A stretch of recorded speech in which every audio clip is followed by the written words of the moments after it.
I like how they, the timer's a little cut off. That is very odd, but welcome everyone. Hi. Let me go ahead and start. Oh, that is not the right timer. Hold on. That timer should be 5 minutes. There we go. Okay, we're all good to go. Hello. Hi, Ferris. Congrats on being first. Hello, Twin Opinion. Welcome to stream. There's Ferris. There's PD. There is the Crew Day Forge. There is Nero Snowblade. Oh, Sec too. Hello. And also third and second, I see Escobar and Jax, and I think I got everyone. Not gonna be here for long because you have school. No worries. Thanks for stopping by. And hi, Psychedelic Kitten. Welcome back, and as well as you, Cursal. It's nice to see a lot of names from yesterday, and welcome back, Lusk. I hope whatever you had to do yesterday was nice. Did you get a chance to? I didn't get to ask. But Psycho blah blah blah. That's a really long name. Psychedelic Kitten, did you get a chance to look at the GDScript, the link I sent last time for the coding getting started with coding? Did you get a chance to look at that? And hi, Lackajuice. Such a silly name. Welcome. Oh, I did say hi to Digex Belief as well. Hello. And good morning. More cleaning? Oh yeah. It's afternoon for me, but I have been working morning, night. We're in a little bit of a different place than we were yesterday. Very still at the beginning stages. I finished the target. Surprisingly, that took 3 hours to do before I proceeded to spend another few hours working on the database area for the obsidian. So it's a thing. I've been working. I have indeedy. Is it 1 p.m. really afternoon? I mean, I would consider it afternoon, right? That's the definition. And not yet, hoping to look at it tonight. Lovely. Okay, I do hope you find it handy. I remember liking it. It was very interactive. And hello, Oxidized. Hello. Welcome. And it's late night for you. I'm telling you, time zones are weird. 1 minute can be like 1 p.m. for me, and then the next minute it's 1 a.m. for someone else. So odd, truly. And hands out cookies. What type of cookies? That's very important. Ad break. Dude, we're not even started. The ads run at the beginning just so that they don't start at, or they don't go in the middle, I believe. That's why they do the thing. So I usually try to have them during the starting soon screen so that it doesn't interrupt as we're going along. Imagine one day if you forgot the avatar and we got to see you. Thankfully, the way I have things set up, that'll never happen. I have not bypass, but I have block upon block. So like, nah, it's not even possible. And tired, used half the day to go doing homework. Was it fun homework or the homework that was kind of meh? Didn't like it, didn't enjoy it. And technically, yeah, you'd say 1 minute 3 p.m. 1 to 3 p.m. is an honorary noon.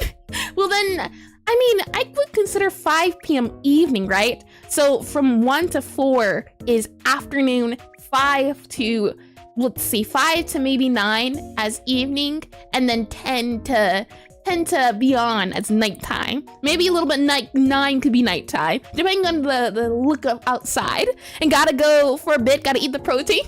I hope your protein's tasty. I had some sausage today, it was delicious. And your title should be The Future Dude. Future. Isn't that from, where's that from? Maybe SpongeBob, if I had to guess. And triple chocolate cookies? Now we're talking. All right, I can agree to that. Triple chocolate chip. Yeah, that sounds good. That sounds tasty. And you really want to get the hang of Godot, so you'll definitely look at it, and the problems you've been having is hard to describe. No worries. Yeah. I'm glad. I really do hope it helps. And hi, Zero. Welcome. And Sponge, yeah, I assumed it was SpongeBob. And hello to you as well, Smedge. Welcome. And yeah, Squidward said it. Got ya. That makes a lot more sense. It was that really weird episode that was like, alone. This was so long ago. And is baby protein? Do you mean the workout protein or just protein? And let me make sure I didn't miss anything.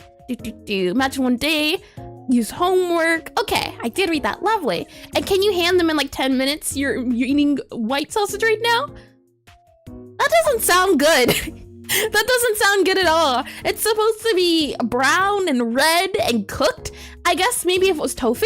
Is it tofu? That's my guess. Because I have heard of tofu sausage before, but I've never tried it. Then again, I haven't tried tofu before. I don't like tofu. Well, okay, let me rephrase. Tofu, I can't say I don't like it, I've never tried it, but I don't like the idea of it. I don't like the sound of it. That's a little better to rephrase it as, and it's a European thing. I see. Interesting. I wouldn't know anything about it, but interesting nonetheless. So since that timer is up and it's made of mold, please stay far away from mold. Since that timer is up though, let us move on to the next scene. It is here. We'll basically be doing the same thing we did yesterday, doing it today. Continuing down this path, I think it's going to probably take all week, maybe all week into next week, depending on how big. I didn't realize how big the project was. So there's a lot of going bit by bit, breaking things down and taking a lot of notes. And you recommend people try mapo tofu and their instruction as their introduction for their local Chinese food place? Interesting, mapo tofu. Let me write that down, M-A-P-O-T-O-F-U. I'll save that over there for later. And chicken sausage. That does not sound right. Not at all. And for getting us started? What does that mean? What happened? There was no sound. I'm really confused. What just popped up? Hold on. I don't see anything. It just says, here we go. Thanks for getting started. I'm not too sure. And hi, Asmong Black. Welcome back to stream. And did you Google Kini yesterday? I forgot to. Oh, there it is. Lusk 4 Dow just That took forever to pop up. Thank you, Les. Truly. Alrighty. So saying that, we're gonna start off with the pitch, and then we're gonna get into things with cleaning the code, just refactoring it and writing the GDD. And I'm excited to show you what I've been working on. It's a little bit of a madhouse, but I assure you it's fun. But I'm gonna go get, properly prepared. You sit right there and nothing bad will happen, I assure you. Get nice and comfy. Let me go ahead and press certain buttons to do, certain things, certain attire. Very important here. Alrighty, I'll see you in just 1 second. Where's that button?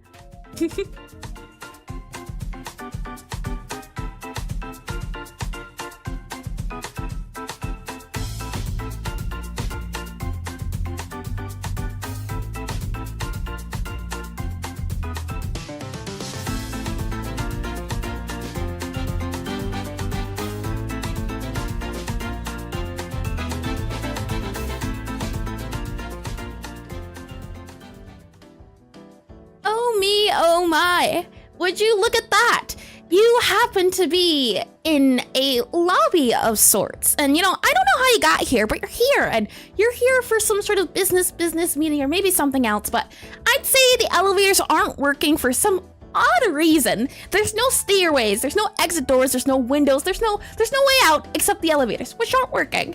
And I would say, I don't know, just coincidentally, the elevators are probably gonna take maybe a minute or two to work again.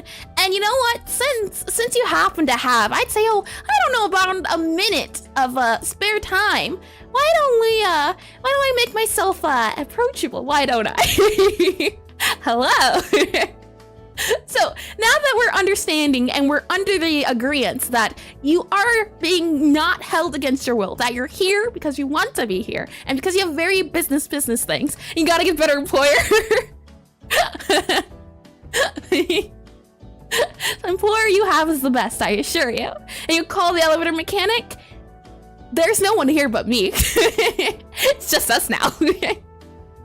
Welcome to the elevator pitch. It's a thing I like to do at the start of the stream where I attempt to pitch my game to you in 1 minute. What is that game, you may ask, as I'm sure you're very curious, right? It is Necrotype, Necrotype Cafe, a rhythm typing cafe game. I like to do this at the start of the stream for people who may not have heard my game before, who are joining in for the first time. It gets everyone kind of up to date on what is currently going on, so maybe you haven't been here in a second, you're coming back in. It also gives me a chance to attempt to get better at explaining the game in as short a time as possible. The shorter the better. So I attempt to do it in 1 minute. And when that timer starts up there, I've got 1 minute to pitch my game to it, which I'm sure you're going to agree to being sold. Of course. And let me get some water as well. It's like you knew I knew. You just got here. Welcome, Froster. See? My business attire's already working. Lovely. Saying all of that, let me go ahead and get that timer. Okay, I'm ready. I am so ready. And just imagine the elevator mechanic, and this is just as they're coming with the mechanic overall. Run. No, stay. You'll like it here, I'm sure. Alrighty, here we go. Exactly why I run. You're getting it already. Okay, I'm ready.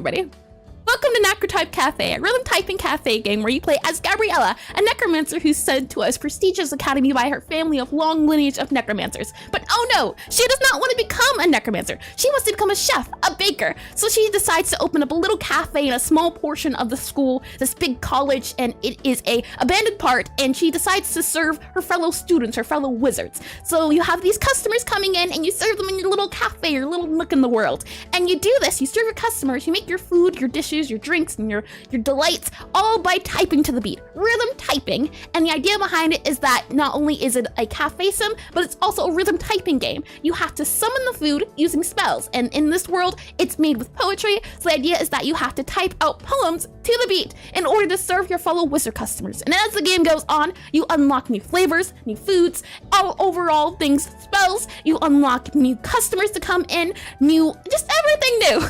As it goes on, it gets progressively harder. How'd I do? What would you rate me, would you say? I feel like overall I'm getting a little bit better. The end still needs a little bit better of a pitch. And Zero, what window? Exactly. There is no window. I just told you this, Zero. No window. And you heard about the Cthulhu? That's her cat. And a good one, but probably the loudest you've witnessed. Is the microphone a little bit too loud, do you think? I know I've bumped it a few times, so hopefully I'm not too loud in your ears. And for some reason, Necrotype made me think of the Food Kills. Never heard of the Food Kills. And is that game of mayonnaise? No clue. Oh, now we're really in the void. I meant to close this guy here and this guy here. Oh, hold on. Where are we at? That guy. Yep.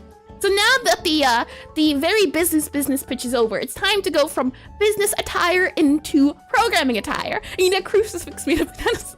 You stay away with that, Zero. So let me go ahead and get out of this very business suit and into something more programming, and let me go ahead and grab the handy dandy Bobby. I think we're all ready to go. And you meant your cafe, the food kills to boost the necromancy. I see. No, the way the game works is that you have bad food, or what is it, like maybe like an expired apple or something, and you use your necromancy powers to make the apple brand new and tasty. So it's a delicious delight in that sense. And I like how you describe the genre. I'm trying little different things. You like it without the pickle. There are no pickles here. Saying all that though, if my totally convincing pitch didn't happen to sell you on the sale, then you can try out the current prototype of the game that is currently on itch at the moment. And let me bring you over to a new screen. This would be this one here. And makes a deal with you, puts you into the void. Says she I'm an eldritch princess, so it's a very big difference. And necromancer equals secretly holy power to revive food. Necromancers are very powerful in this world. I can go ahead and link it both in Twitch here and YouTube. There you go. And play a small video on the next pitch. I'll just get a presentation board out with a little tapping it to get my point across. And have you heard of the unbread from Overcooked? Yep. I was thinking that, Smedge. I was indeed. And why do you choose Godot? Why not any other engine? I like Godot, and I haven't tried other engines. I just like the way Godot looks. That's why I decided to go with Godot. And you like I know how to stop her? Pickled banana chips? Disgusting. Get it away. Oh, that sounds awful. Once you go to this page though, you can click here for run game, and the game will load up. Now this is currently, you should do a 1-minute PowerPoint presentation. You know what, I wouldn't be opposed. Let me go ahead and mute this guy. It might be a little bit loud. There we are, okay. Hopefully it's not too loud in your ears. We live! Welcome in, Cashew. And you're late to fix the elevator? The elevator mechanic. Told you there's no staff here. You're an imposter, truly. Let me go ahead and make this a little smaller. Oh, my hand. There we are. So we can get the game out here on screen. Alrighty. So this is currently the current This is the current prototype of the game. I've been working on it since I can word. Last August. And since then, we've come out with one prototype, and now this is the second version, the second iteration of the prototype. And now, since that's kind of been cleaning up, now all we're doing is solving bugs, and we're just refactoring the code. So everything's, for the most part, the idea is done. It's just a matter of fixing things and cleaning things out before we move into the next stage of adding extra things. So I can go ahead and the number of hours you've heard the Necrotype Cafe menu music. It is nice music. And okay, I did read that. Good. Lovely. You've been summoned. Alrighty, so I can click on here and click tutorial, and it'll bring you to the tutorial of the game. Let me make this guy a little smaller so my head's not bumping it. There we are. And let's rock. Oh yeah.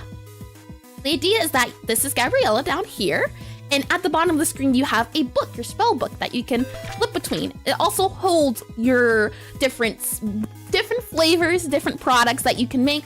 It also holds the area for the customers to sit down, and it also has that tutorial. So let's go ahead and follow the tutorial. Let's go ahead and seat that customer. So that customer is gonna find their merry way to a seat, and depending on where they sit, the seat pops up there. So they're gonna read their book, and then we're gonna wait for them to give us their order. They gotta think about it for a second. And once they decide, we can go ahead and take their order. And you can see that little skeleton skull showing you to your next location. And it is the spellcasting table. So let's go on over there to this area. So this is the kitchen spellcasting point where you have to do the rhythm typing portion.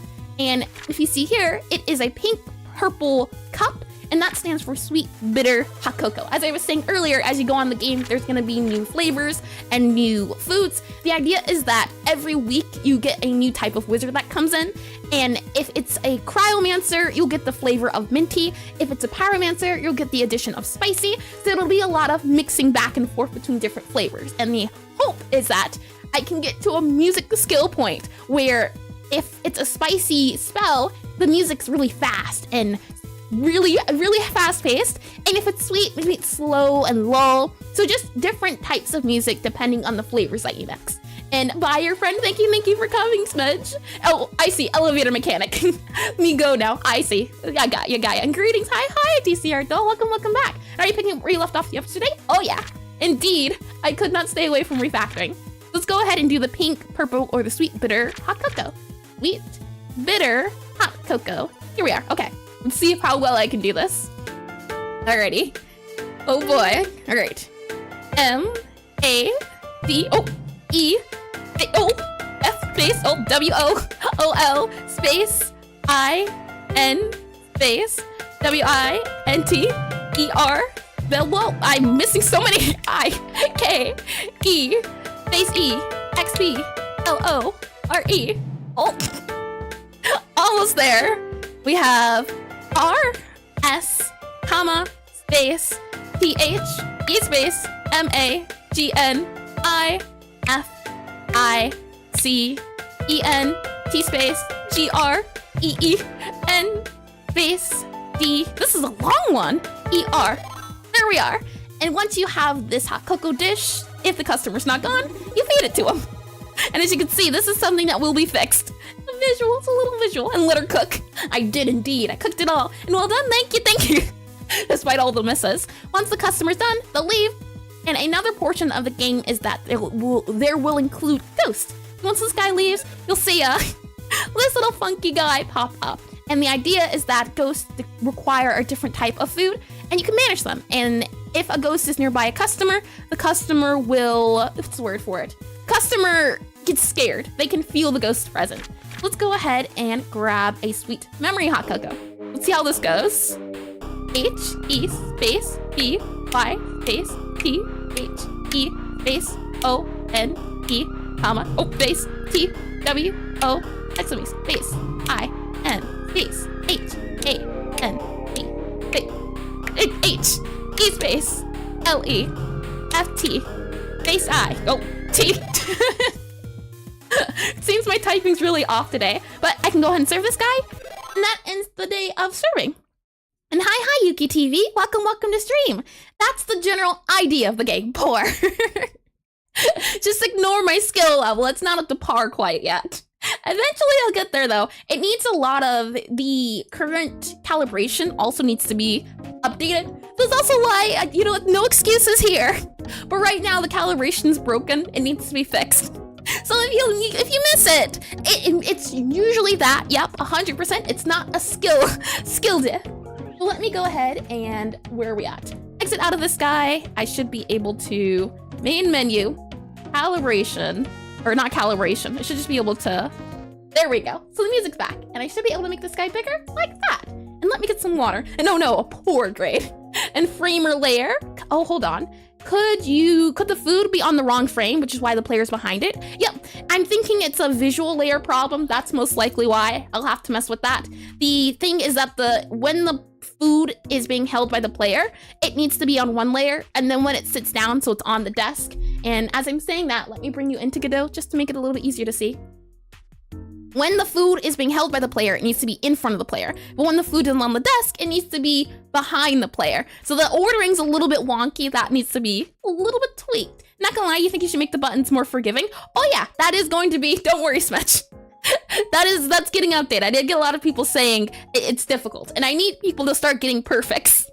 I don't want to make it too hard. That was the whole goal of making this game, is that I added the rhythm portion so that you wouldn't have speed demons who are really good at typing playing the game, and it would be like OC level hard. I want it to be fun and moderately difficult, but easy enough, maybe not granny level typing, but typing to the point of you could probably average typing speed. And yeah, perfect is hard. No one's happened to reach the perfect, or at least that I know of. And sounds like cooking game? Yeah, it is a cooking game. And green deer, yep, random words. If I go into here, you'll be able to see. Right now, the spells are placeholders, the spell words. If I go into here, you can see 'twas brilling the slithy did grier in thee. All mimsy were the borogroves and the mome wraps out grab. So all of it's just placeholder text at the moment. Once we finish cleaning up the code, then we can start actually going into and once everything's functional and in a good state, then we can actually make a poem for the bitter cake or the sweet cake. But right now it's just placeholders. And found it fun overall? Yep, The concept has been proven. That's what I wanted to do with the prototype. Proof of concept. And now that we have proof of concept, we get to have a little bit more fun. And isn't it? Oh, I see. And poor grade. Telling you the grade's fine. It'll be fine. And some poems low-key sound like German. Oh, I think one of them's from Dr. Seuss, and I forget what the other one is, but Vorpal sword, Vandersnatch, Motsum fo he, sat, long time thee, tum tum. As in, if uffish, the Jabberwock. There's a lot of these, as you can see. There needs a lot of spell configuration. But good news is I do have a system for it, so it's not too painful. But the only poor one in all capital letters is the most important. I have been getting told people really don't like the capital letters, which I'm really surprised about. But saying all of that, I can now bring you up to date on what changed between yesterday and today. So the idea is that I have all these folders here, and right now they're not sorted. We did a little bit of sorting, so now we have all our big folders, and this isn't sorted, so all of this stuff needs to be sorted, changed, renamed. All the code in here needs to be modified, updated. A lot of this stuff is old code that needs to be changed. A lot of it might need to add, for example, maybe some of these variables or comments need to be added. And since that's a lot, I didn't realize how big the game was. Right now we're taking these slow, going bit by bit. And hi, 11 Oblovmov, is that how you say it? Welcome, and hello, my best game dev. That's sweet. Hello, welcome. And DJ Osborne, welcome to you as well. Hello, your local sound designer sound designer / music artist here. Welcome. And hi, Sajeko. Hi to all three of you. I hope your day's been going well. And when did you start making this program? I made it back in the start of August. So about at the end of August last year. So it hasn't been too long. Saying that, we have here in our cafe, and what we did yesterday was we went over the purpose of each of these folders. We broke them down to figure out what they stood for. So if I bring you into concept here, and you can just say, that's not too much easier. Oblovmov? Is that how you say it? Oblomov? How about that one? Oblomov. I like that one. It's time for you to go. No worries, Ferris. Thanks for stopping by. Alrighty, so saying all that, let me go back into concepts. And here we are. So this is what was done yesterday, trying to figure out what things are, what things to label, the names of things as difference between entities, targets, things of that nature. And they were figured out. We're still going bit by bit, but I can show you what I've been working on now. As yesterday, Obsidian wasn't very, it was the bare bones of Obsidian. And Obsidian is where I'm going to keep my game design document at. Anything that has to do with notes I'll be using, anything that has to do with just the overall feel. If I want to know about my game, I can go to this document that I'm making, which makes it easier. Previously, before using Obsidian, up to this point, I've been using little sticky notes and, index cards and, what would you call it? The Google Docs.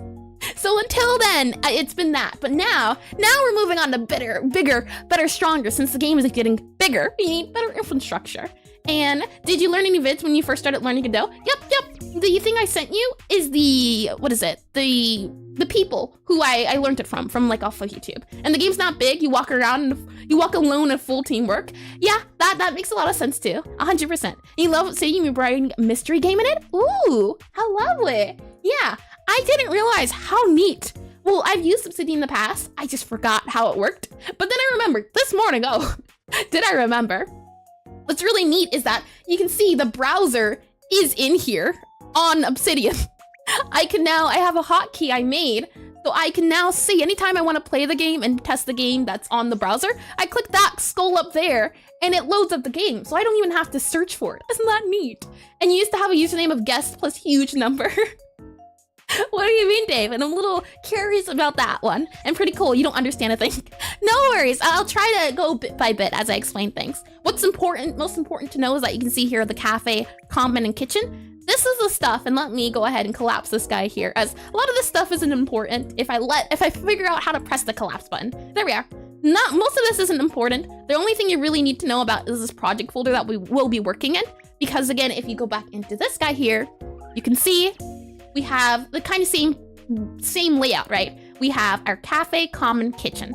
The idea is that back and forth going. And again, really putting in the pro in programming. Sweet, Les, truly. And the game, okay, I did that. Good. Saying all that, I'll go over the terms that we created. we have entities. So you have this player here, that skull that you saw that was walking and guiding us over here to this area, and also the customer. They're called entities. And saying that, let me bring it into concepts. That makes it a little bit easier to explain. Not only do we have entities, which we'll be writing the name of, we also have, let's see, where can we find one to look at? Oh, here we are, entities. We also have managers. These managers are responsible for spawning our customers, deleting our customers, spawning the food, and deleting the food. That's what that's for. We also have set dressing, so that's just the look of the game. And then we have targets. Now, targets was what we started working on yesterday. And if I bring you back, bringing you everywhere, back and forth and back and forth. The way I made targets and what targets are is you can see these purple circles, this red circle here. There's some circles back here, you just can't see them. They're really far back there, and oh, I'm surprised how small it is, but it's in there, you just can't see it.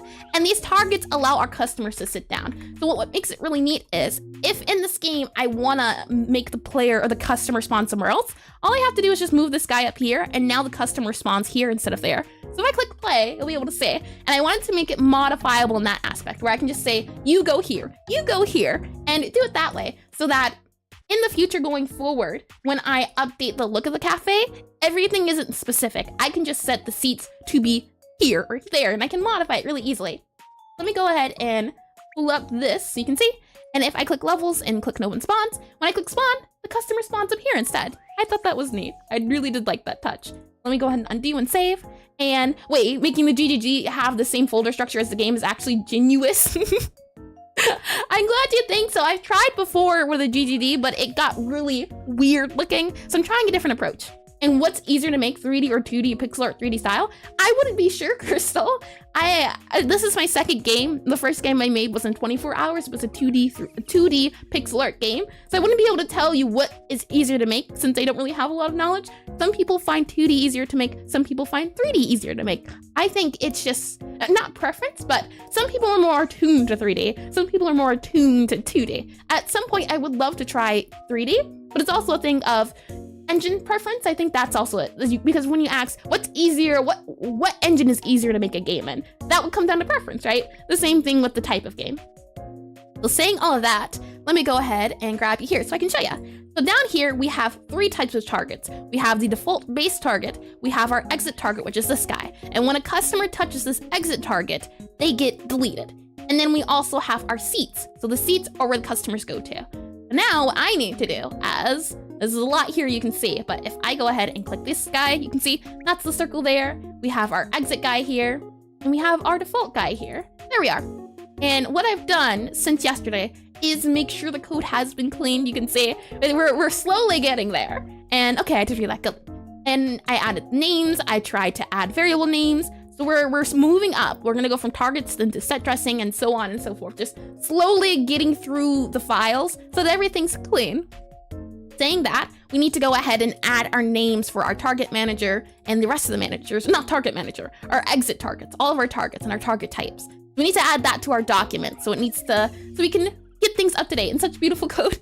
Thank you, Lusk. I had so much fun cleaning up. It took a second, things broke, but they're better now. It's working. That's the good news. So let me bring you back into Obsidian. And have you seen the release of Rift of Necromancer, another rhythm game? I have seen Necrodancer, or what was it, Necrotype? Something where you have to, what is it, like a dungeon crawler, but to the rhythm. I forget the name specifically, but I really like that game. It is definitely inspiration for this game. So saying that, let me go back into Obsidian here. So back in our cafe, what I can do now is make a new note. And we're going to call this note targets. Oh, there we are, targets. And for right now, we don't need to make it very big. It's just our targets in our cafe. And what I'll say is I'll have one target here for our, and I can do a hashtag here. I'll call this one our default. This would be the default name. And then we can go ahead and duplicate it. And I'll also make an exit and also a customer. So that was the seat, wasn't it? I'll go ahead and put on here seat. These are currently our 3 different targets. And I want to put here the name or what it does. And I think if I click minus, it should, yeah, look at that. Isn't that neat? The kind of line there that it separates with. And they did another game released. Oh yeah, I have heard of the second game. It seems really neat. I do want to give it a go. Saying that, let me go ahead and grab our concepts. And what we decided to call concept is, let's see, or concepts. Targets is, let's see, position markers for entities. So I'll just go ahead and copy what we have here currently and position marker for entities. And this guy doesn't need to be big. I don't know why it's that big. Position marker for entities. Is there anything of importance to note about our targets? That's the next question that has to be asked. And you type for 2 seconds, you're already sold an obsidian. I will say, Lusk, I'm using a lot of plugins. Now, I did, and I feel like at some point I would want to go and figure out how to do obsidian things specifically, but I have a lot of programs. I watched a lot of different videos. I'll have to compile them into a playlist, but to get it to look like this, if you go back to yesterday's stream, it looked a lot different. So it's been a thing. It's lovely. I'm really glad at what I've been able to customize, as it's a thing of, and I can go up here and see, I have, and I can click this guy here, yep. Now, if I ever want to look at the Godot documentation, I need a hotkey, so I can just click that button, and now I'm in the Godot documentation. If I want to look at the style guide for Godot, I can click this button up here, and it'll bring me to the style guide. Isn't that neat? I'm just, oh man. Focusing on clean things and code, I really like it. We have this, we have hashtag, hashtag, hashtag, hashtag, hashtag, hashtag. There we go. The nice thing about Obsidian as well is that it's free, and there's a lot of plugins. So you're able to customize it, but you just have to remember to be careful of how many you add, as it can get out of hand very quickly. And hi, Aniran, or is it Aniran? Is that how you would say it? Welcome to stream. And a Godot dev. Nice. Nice to meet you. Nice to meet you too. Welcome to stream. Welcome to me being excited over clean, and okay, I'm sold at free. Yeah, I try my best to stick to free programs. Another program that's used is Trello, Trello, and that also has, people use it because it has a Kanban board. But thing about Obsidian is, look at this, if I have here known bugs, I have a Kanban board right here in Obsidian because of a plugin. And if I want to add an idea board, there's also an idea list I added here. So I have little sticky notes here. So anytime I come up with an idea, I can just copy, paste, and paste the idea in here so it doesn't go to waste. And I just, the little things I tell you. And you've been waiting for Godot streams? Ah, welcome, Linux Lienson. Is that how you say it? Welcome to stream. Hi. And pronunciation, the latter. Aniran, was it? And oh, are you a senior dev in Godot? No. Not at all. This is my second ever Godot game. And liaison. Ah, interesting. Liaison. Welcome. It looks a lot better than Trello. Yeah, there's different things. There's a lot of different tweaks, and I just like the feel of it a lot better. So speaking of default, what do we have for default? Our targets are position markers for enemies. Is there anything else that is of note? And is Obsidian ADHD friendly? Possibly. I'm sure there's different plugins you could find for things like that. There's all sorts of, I'm telling you, it's very customizable. Really. And did I forget anything? No, documentation. Okay, good. Flavor chart. Even here, the way I was keeping the flavors was like a Pokemon board, if you've seen those before, with the different types for the Pokemon creatures and their types. I can click this now. And this was tricky because, and let me hide this. This was tricky because I had to go through so many links, but now I can press this and I can immediately see the different flavors I have and the different types. And then I can export it all in Obsidian too. So it's just a thing of, it should make making and producing the documentation, the code a lot easier. It's little slice of life things. And are the icons on the file/folder names just emojis, or that is another That's another plugin. You can right click this guy here and you can change icon, and yeah, you can see it. This is a plugin that adds icons. You can add different icon packs. So I went through and I added like a little skull icon, food icon, little cafe dish, kitchen, things of that nature. Just little things. And the colors is also a thing of just customization. Going back to the targets. And so you have made a game before. What's its name? Hold on 1 second. I should be able to link you to I have this on the second screen, so it shouldn't be too bad. But my first game was Starry Sky Scramble. I made it in 24 hours. So it's very bare bones. And sorry for the questions, just sort of less stream content related, but you don't often find people who are junior game devs like you. So you're sort of happy to be here. Well, welcome. I'm glad you're here. Yeah, I'm still very much a beginner. And that's sick. Obsidian's nice, but I found it a little bit bare bones and unattractive. Seeing your Obsidian makes me want to rethink. You should. I've been convinced since yesterday. Wasn't sure. Today? Oh yeah. I'm excited. So if we go into here in our programming, is there a difference between sweet, bitter, and bittersweet? Nope, not at all. If we go back into here, I just use the first flavor. So the wording, it's the same thing. And hi, Quasic, is that? That's my best guess. You can tell me how close I got, but howdy! Hello, welcome to stream. How's it going? It's going great. I'm excited. I'm excited and all revved up. And I don't think I missed anything. Okay, good. Saying all of that, if we go back into our targets, we can see here, if I close this guy here, just so we have the bare bones stuff, position marker for entities. What the target does is it has an entity and it has a color. I want to get this guy down. And current area, current entity, yeah. Position marker for entities, colors to indicate current state. So what I want to do is describe this in the GDD. That's the hope. And did she just say howdy? Yep, howdy. Reminds me of Undertale. And okay, to do that. What I can do is grab this code, which is also really neat, and then where are we at? Obsidian. I can go back into here, and what I should be able to do, I forget the exact markdowns of it, but I should be able to do position marker of entity. And I think if I do this, and then paste this, and then I also do GDScript. Oh, unless it does all that funny stuff, GDScript. I think, yep, isn't that neat? So now I can see the variables that I put in here. So then I can say, and I can describe it up here, the default, there is an occupy color, and how would you describe the target? I would say position marker for entities, holds a current entity, holds a current entity, it can refer to, and depending on state, S-T-A-T-E, depending on state, the color will change.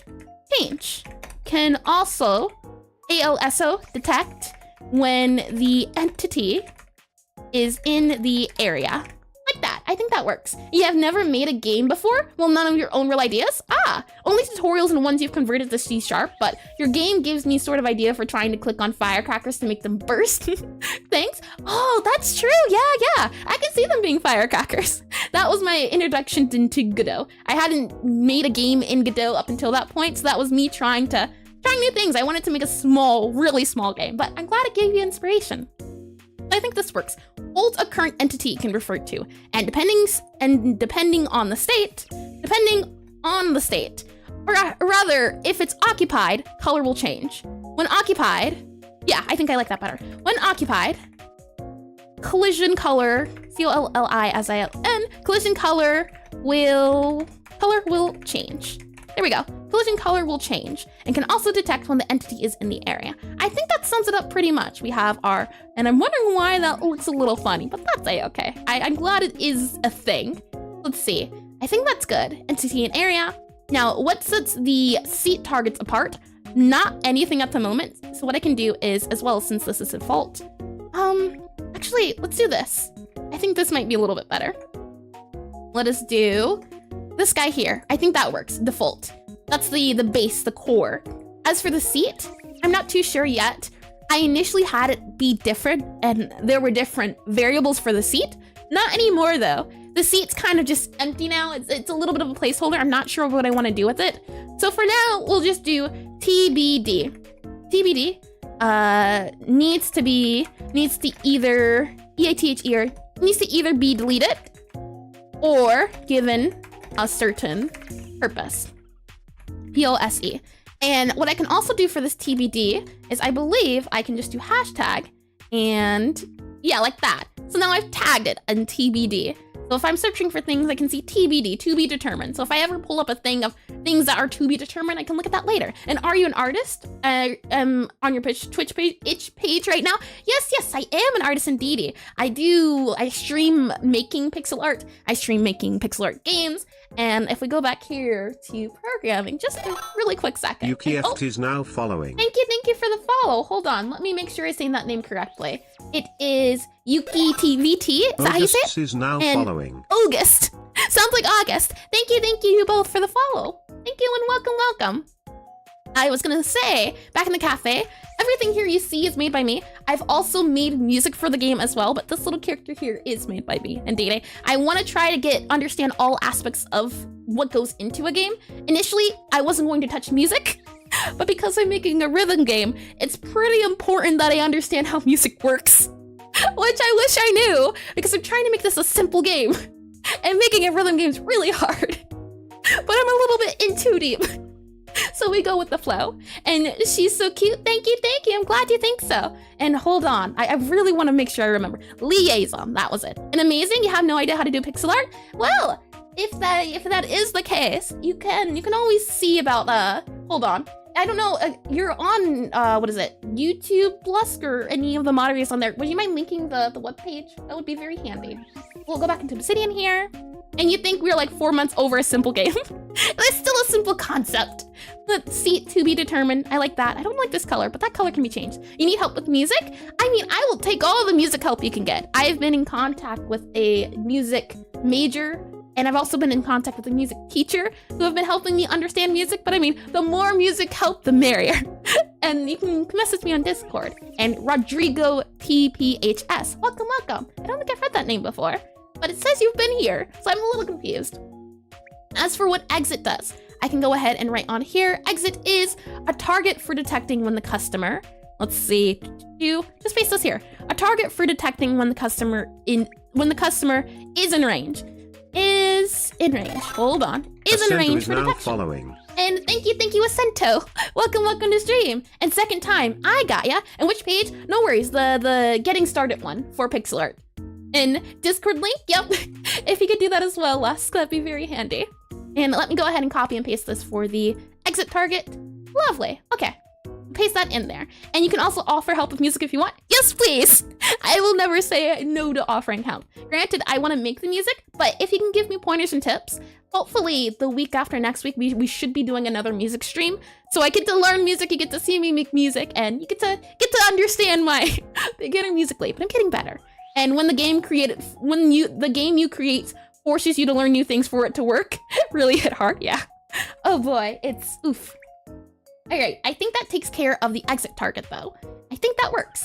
And saying that, we move on to the next thing, so I can go ahead and hide the exit target. Now, this is a plugin in Godot. It's not a thing in base Godot, but I like it because it just collapses the folders. For some reason, that's not in base Godot. So I can click on the cafe, we're done with the targets, and another thing of note that I am gonna do now is that if you look here, there's a little icon for the target. I made the icon by doing @ and if I go back to, hold on, see target here, is it this guy here? It's @ target. Let me find the target. Target GD.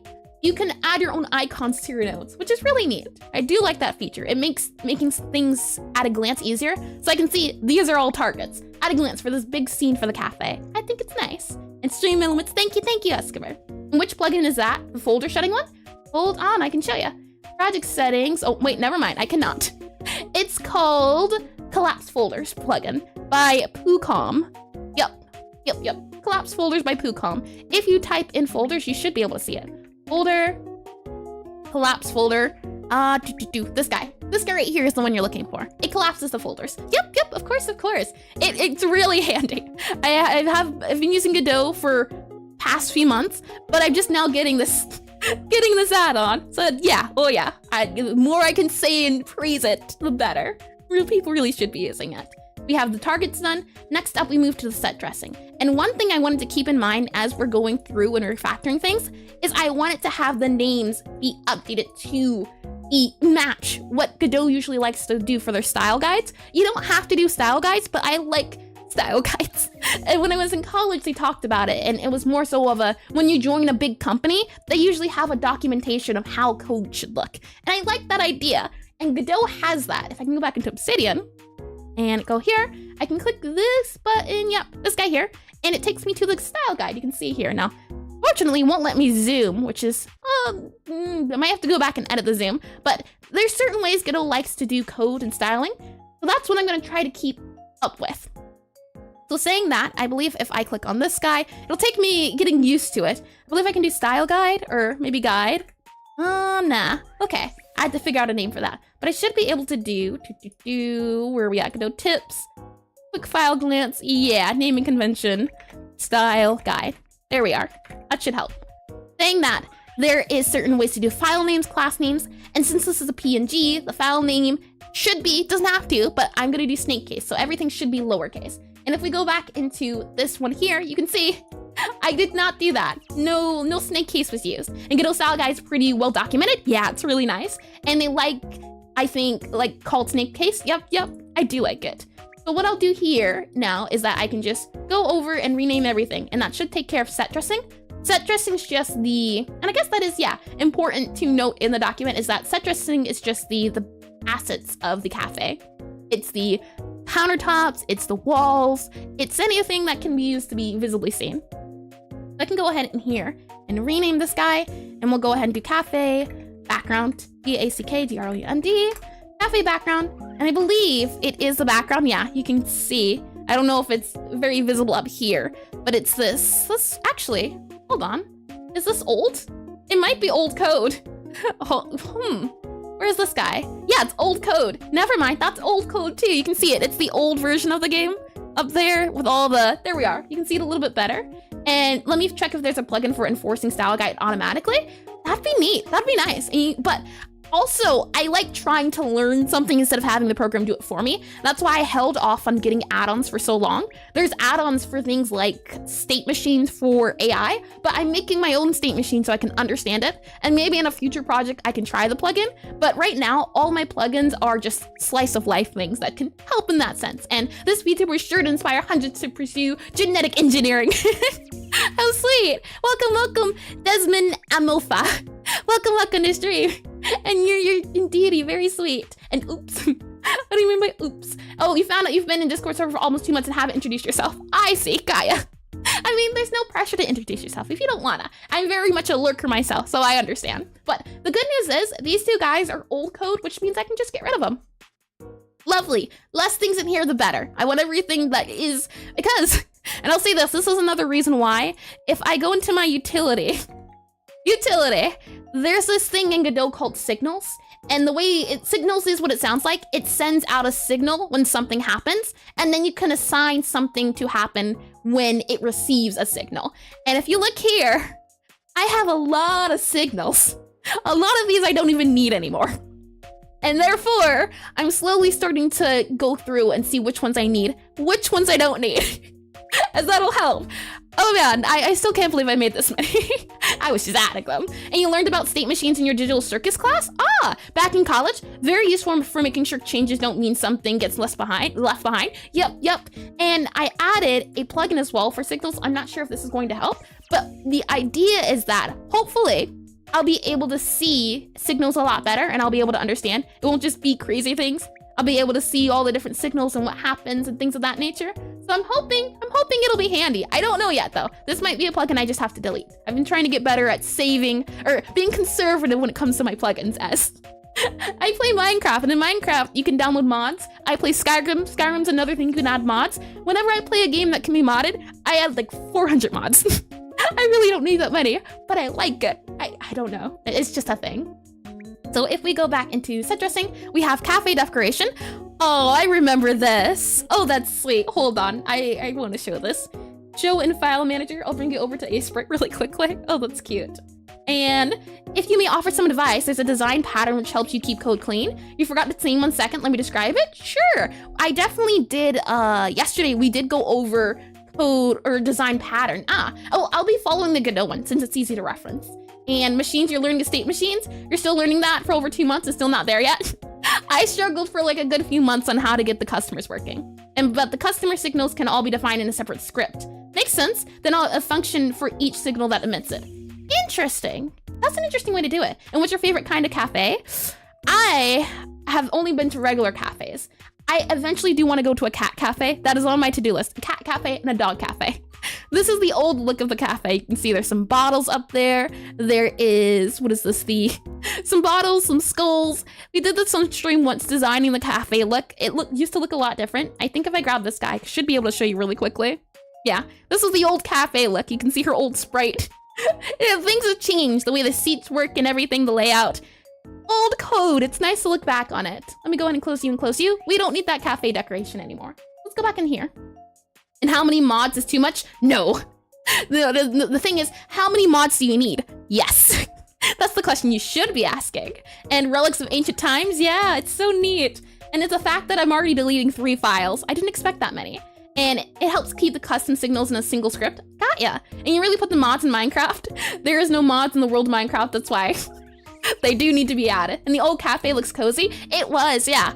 Initially, it was a basement. in the school, but it's been changed to be like a lecture hall, an old classroom instead. So the settings changed a little bit. Even in regular cafes, there's hipster cafes, brown cafes, franchise cafes. Ah, I did not know that. I haven't been to many cafes. I might have to go for inspiration. That would be handy. Now I'm wondering about this. This is currently our tile map for the cafe. It's not really needed all this stuff since it's only using certain tiles. But I mean, it's all right to use. You can see here, I'm only using these guys. So technically, my tile map should only be this big. But the thing is, I will eventually be changing this. So the thing of, since I'm cleaning code, is it important enough to just make this smaller and reassign the different areas? It could be. You could argue that, truly. I mean, well, let's see. I am curious. You can also say, new cafe, tile map. There was me typing fast and following similar ideas. Hold on. Missed that. Are you going to implement any of the old designs in the new cafe? Oh yeah, with every iteration I try to implement something new or just make the design better. You can see the old Gabby sprite is a lot different, but she still has the same feel, at least I hope. And there's Necrotype Cafe, the best cafe. And couldn't lecture hall be in the basement, especially since there's a big serious school and those tents tend to be used as all the space they can. It could be in the basement, yeah. But the thing is, I wanted windows, and I didn't want to do like what is it? I forget what, but I want windows and I want lighting to cascade into it for special effects. And since I want to have lighting and dust particles, since it's an old area, I wanted to go with a kind of maybe 4th floor area in the school is the difference in ideas. As I could go for dungeon basement because it is more gothic, but I feel like more spooky and higher feel, more refined is the feel I want to go for. Alrighty, saying that, I want to quickly see if I drag this into Sprite, can I just re-import it, the size of it, or will it not be happy with me re-importing it? If we go back into our draw here, I should be able to just drag and drop this guy and crop him. Well, if I grab wrong folder here, wrong folder, there's so many folders. Oh boy, I can definitely say my folder sizes have increased. I can go ahead and grab this guy, drag him into here, and this is the only thing I'm using. I'm just using these few tiles. So I should just be able to sprite crop and then save. And from there, we should just be able to re-import it and how interesting. You can see if we go back into here, look what it did because I re-imported it. Interesting, isn't it? And the basement is where the meat gets dug up. I assure you, everything is ethical here. Very kind. And are you going to make a similar idea? And following a similar idea, a single script which loads packed scenes or files and functions to perform the change scenes. Yeah, that sounds nice. Yeah, right now I have a utility, but I'd love to add more global scenes, things of that nature. And Pac-Man buffet. Oh yeah, looks tasty in here. So I'm wondering why the current atlas has tiles outside the texture. You can clear it using remove outside tile textures. We want to modify the tiles. So can I do that? Alternative tiles. Is there a way I can currently set up this guy here? Now, I forget this took forever to figure out how tiles worked. So I'm guessing I won't be able to remember. Yeah, okay, we'll have to figure this out. And I also need to rename this to be Cafe Tile Map. Technically, as well, the cafe could be, I could have both of these in the same one. Tile map and seating to tables, but for now, I think it's fine to keep them. And it's not it's a polka dot game. It's not a polka dot game. Pop them all. It's like bubble wrap and sounds more serious now. Oh yeah, super serious, super business. I'm wondering how to reapply our textures. Oh no, we'll see. Okay, we're fine. Everything's okay. Paint, I believe, no, we need to set it up. This guy here is hold control to create multiple, hold shift to create big tiles. Okay, we're fine. So I have to click these guys to create the single tiles and then shift to create big tile, like that. And then from there, I think what I have to do is do paint or select. Now, property editor, I don't remember. Well, figuring it out. And let me get some tea. And audio stream player 2D. In most cases. I got ya. Yeah, I would definitely love to look more at how to have things be sorted better, because when I look at my utility file right now, you can see utility. But when I look at it right now, this, even if I go and I clean everything up and it looks like this going forward, I don't like having all of these guys. And you can see I tried to sort them by their certain functions, but I would definitely like to have them a little bit more separated. I feel like that would be a little bit cleaner. Go back into here and figure out our polka dot mess. Okay, alternative tiles, base tiles, select a property editor. I am wondering. And Necrotype Purgatory Void. She is just standing there in the void. And tile map to paint the game, tile set. Yeah, okay. So if I go back to tile map and I click paint and I grab this guy, this was our wall, right? And then if I click this guy here, oh, never mind. I should be using the box tool, but all the green ones are the wall, I believe. I think if I do this guy here, that should replace the wall. Yeah, okay. The green one was this wall guy here. And then I need to also add collisions. That was another thing I needed to do. Now, these little guys here are our stairs. They're very simple. Now, I'm wondering what this brown thing is. I'm not too sure, but this is our stairway, I believe. That's where these guys go. Oh, I know. This is where the desk goes. This was our stairway here. Let me move this down a smidge. Like that. This is our stairway. Slowly things are being remade. This is our flooring guy here, and I didn't add that stairway, and I did read that. And auto tiling is not an option here. It is. I don't know how to do it. Like I said, it's still very much a beginner, and it's a thing of, I didn't think this project was gonna get as big as it did.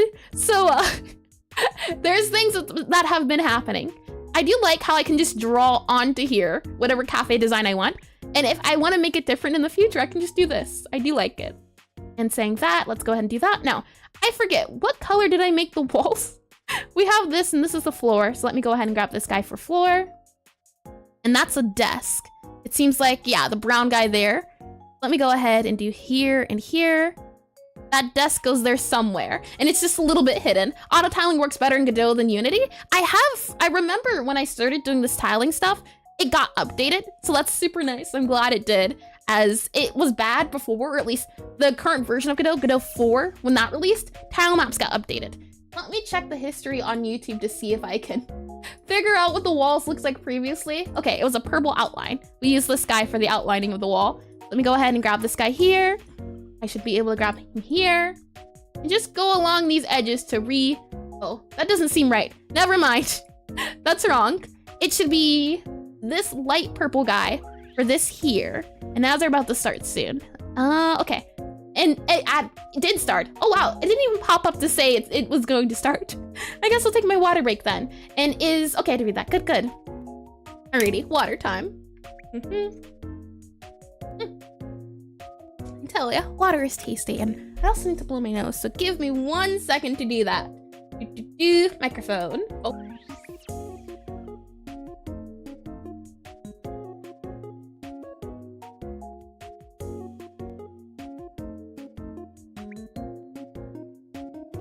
Okay, we're all good. And I have my sanitizer. Oh, I sprayed the desk. Did not mean to do that, but I mean, at least the desk is clean now. Can't go wrong with that.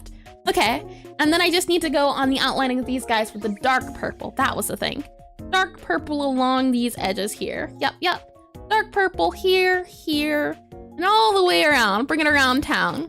And then it was just that offset, I believe. That was the setting of this guy. So when I click this guy, it's the origin offset I need to set. And that was tricky to figure out. Let me go back into here. The good news is the more I do this, the better I should get at remembering. The bad news is my memory, not good. So I'm already off to not that well of a start, but the good news is I can always write down notes. And that's exactly what making this game design document's about. If I forget, I have past me to remind me. I can add all the comments to my heart's content. I can add all the folders and little icons and little colors to my heart's content and make things as nice as I want. Let me go ahead and get some of this tea. The fish emote should be there, Lusk. I am surprised it's not there. It said it was uploading. I guess it didn't finish uploading, or very odd. Huh, I'll have to check that after stream. It should be there. I tried to add all of them, but it said waiting or pending to be uploaded. It should be on there though. I'm kind of confused, to say the least. Very odd. I'm wondering about this offset. Shouldn't be too bad. I'm curious to see if we go ahead and click play now. how things will go. If I go back into Godot here, I go ahead and set this guy here. Hold on. There we are. And where are we at? Yep. Okay, Godot's made it too. Levels, quickly. Look at it. Oh boy, you should just be able to. Yep. And Fish update is gonna be crazy. Fish. Oh man. The world knows no bounds. You could go anywhere now. Be anyone. It matters not. The world is your imagination. Bring to it what you will. Oh boy. I was just curious to see how that was gonna work. And now it's a spooky game. Oh yeah, it feels cursed. Now it's very cursed, and ad break is good. Lovely. Necroman is now following. Necroman, or is it Necroman? Thank you for the follow, and welcome to the stream. Welcome to spooky time. Alrighty, so if I go ahead and I like how it decided, yeah, I didn't like that. What you just did there, don't do that. Very bad idea. What a shame, I thought we were getting along, Godot. Alright, property. We need to add a collision. So if I go here for paint, I think I can do collision, physics. There we go, physics. For you there. Yep, you need a physics, and you need a physics. You all need a physics. And I think if I click that and save it, now if I click play again, does it work? And considering that it's a necromancer, they should be limited by wordly limits. Oh, they shouldn't be. I can see that, yeah, more ethereal. I feel like it depends on the necromancer. If I try to, yeah, there we go. We now have collision. I think there would be different classes of necromancy too. This character here, though she's a really good necromancer, she's terrified of ghosts. So she doesn't want anything to do with spectral things, but now she can't run into the walls. We've added it. Now we gotta fix this, the desk. So let's see. And fish sucks. welcome, Pawn X Pawn. Pawn X Pawn. I remember that name. Welcome back. And you have too much physics, you fall all the time. My physics is broken and everything is an object and I'm constantly bumping into it. It is awful. And Necrotype with the ghosts, the customers, and the cafe are Gabby's schizophrenia episode. She's just a smidge crazy. All right, for this guy here, you shouldn't be able to walk over him. I should be able to just zoom out and grab you and slowly, I should be able to expand. There we are. Zoom in and I should be able to get a little bit closer. Okay, too close. There we go. Close but not too close. And I should be able to also enable snap to make it easier. Grid snap, like that. There we are. So that the collision of the desk is possible and you can't go over the desk. We'll add that guy as well for the collision and save it. And it should save. If we go back and do this, there we are. And lastly, we just need to set the origin point, I believe. That's the last bit there. So margin, texture region, yeah. Use texture, there's a way to, I don't remember. There's a way. And maybe a little shadow on the part where the wall moves back a bit. Sorry if you're not there yet. No worries. All of this stuff here is placeholders. It's the bare bones. You could see initially the seats and the tables were special and pretty. I have since, oh, we can delete this too, but I had fun designing the cafe look initially, but things have changed so much that we've gone to blocks of code, but I could not resist making the character, just the temporary character, sprite as I like looking at pretty art when I'm working on my, if you couldn't tell by my obsidian, I like looking at pretty things. Therefore, yeah, I like to reward myself every now and then with doing a little bit of texturing. But I've been trying to get just a prototype. Even this trash can is just a red bin, red container. And terrain property painting, it seems. By the way, you can auto tile with tile set and paint options. I know I watched a few tutorials like that a while ago. I don't remember what it looked like though, but I might have to look into that. Thank you for that. And nothing is more boring than blocks moving around. Yeah, I feel like at the very least you should be able to see your character moving. She's a little wonky, she has a little bit of a limp, but it looks nice in my opinion. Margin, separation, ID atlas, tile map. No, we just need, it's the origin I'm looking for. You can see this guy here, ID, map, margin, separation, texture region, is that it? I click 32, what happens? Okay, let's not do that. Let's go back. You saw nothing. Nothing was seen on this day. Margin, how to change origin, I forget. Select, oh, here we are. Atlas coordinates, navigation, rendering, texture origin. I believe I have to do -32, +32. There we are. And then I have to go minus 16. Positive 16. No. 0. 8, maybe? How about that? There we are. Lovely. Look, it fits. It clicked in. And imagine using a capsule type shapes for characters.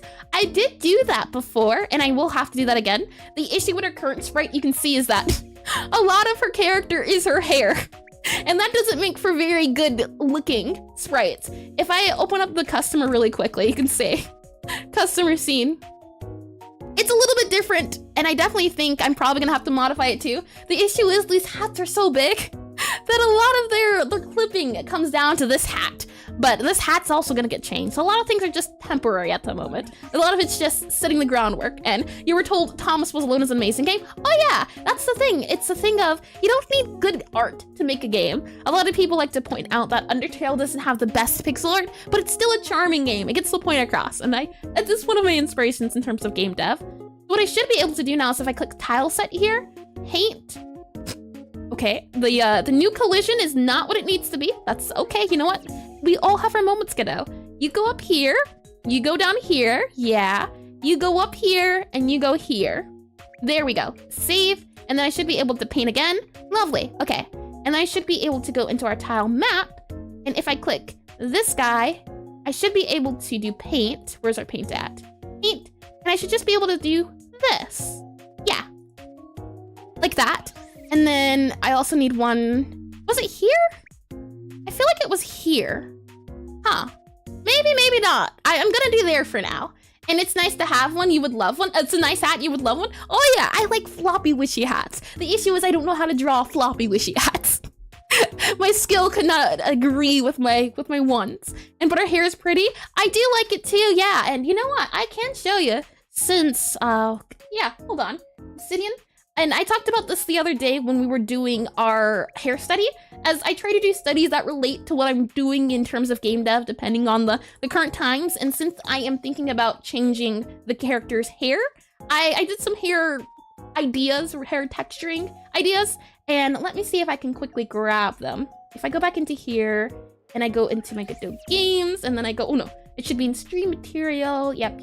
Programming here. Ah, here it is. I found it. But the export is wrong. Alrighty then, you know what? I'll just use my other export. How about that? Gabby hair ideas. Let me rename it so that we keep the Pascal case. Gabby, or player hair ideas. I think that's a little bit better. Player hair ideas. I drew a few ideas that I think could be fun. Now this is file attachment management. This as well. It's nice that you can also have videos imported on here. Someone sent this video of the ghost not doing the ghostly things. So I have that there now in reference to notice board. Ghost spins in circle next to player. Visual ordering of products is wrong. And I can see exactly what I'm referring to in terms of notes and everything. It's the little things. But if I go back in here and I click my management, yeah. I feel like my file attachment should just be file attachment game notices. Yeah, for now, I'll just drag it into here. I think that's fine. Drag and drop into this guy here. And then you can see, these are the ideas I have currently for her hair. Some of them, I eventually do plan to add, or do one of them, and I do want to either do it on stream or off stream, but I do want to do a community vote to see which hairstyle is best. Right now I'm getting a lot of feedback for 18. 18 seems to be pretty nice. I've been told people like 6 as well, 2 as well. So it's a thing of, eventually, when we do get into more designing, it's going to be very fun. I'm excited. And when you grow up, you want to be 10% as organized as you are. Well, that's the thing, Lusk. Yesterday and moving forward, I've tried to get better at organization. Since beforehand, it's been notepads, sticky notes everywhere, and index cards. I've got like 50 on my desk I can now throw away now that I have a place to keep all my ideas at. And I had not Godot documents, I had Google Docs for any ideas I came up with. Now it's all in one place. I really do like it. We can go back into our programming here. And 7's the most goth-like. Hold on. If I go back here just really quickly. I've been told 7 is pretty nice for goth-like, but also people like this one, 18, for goth-like. I got inspired by, if you've seen it before, My Witch Academia, Susie, the mushroom witch. The bangs. I didn't want to do bangs since bangs usually means small, or not small, shy. And she's not a shy character. She's just a little misunderstood. But it's the thing of, I didn't want to go with stereotype, but maybe it's the thing of breaking the stereotype. Things of that nature. Let's go back into here. Ew, let me get some water. And what a great inspiration. Yeah, I really like that anime. I love the way the witches look. I gotta rewatch it. I haven't watched it in years, but it's one of my favorites. And 18 is too emo. I mean, she is supposed to be goth. That would drive the goth feel home, wouldn't it? And 7 is the most goth. Yeah, all the emo. Let me get some water. And it's nice, you would love to have one? Oh, hold on. What did I miss? Imagine using capsules, she hides the bones in the hair. You know what? That makes sense. She's a necromancer. It's where she keeps her bones at. All in the hair. And does the ghost haunt you if you do a poor job running the cafe? The idea is that this place is haunted, and that's why no one comes here anymore. And she's the only person that can run this area because she's a really good necromancer. So whenever ghosts appear, because it's haunted, she's able to banish the ghost. That was the idea behind the ghost stuff. And okay, I did really like it. Good. Okay, so we go back into here into cafe. We were looking at the tile map. That's what we were doing. And in our tile map, I wanted to check the collision. See how the collision's doing now. And 2D floppy bones. It'd be very silly. But it'd be very fun. And welcome back, Mnemonic. Welcome back to stream. I hope you've been well. I assure you though, I am no chaos goblin. I am neither chaos nor goblin. Those are two things that do not describe me in the slightest. Neither. And 7 feels like a classy goth folk. 18 is 100% hair flip, ugh type. I imagine her voice to be a very soft-spoken raven. That's the hope I want to go for. The wall, desk. Oh no, this is not good. It needs to be partially collision. Okay, hold on. Okay. Go back to here, this debugging guy as well.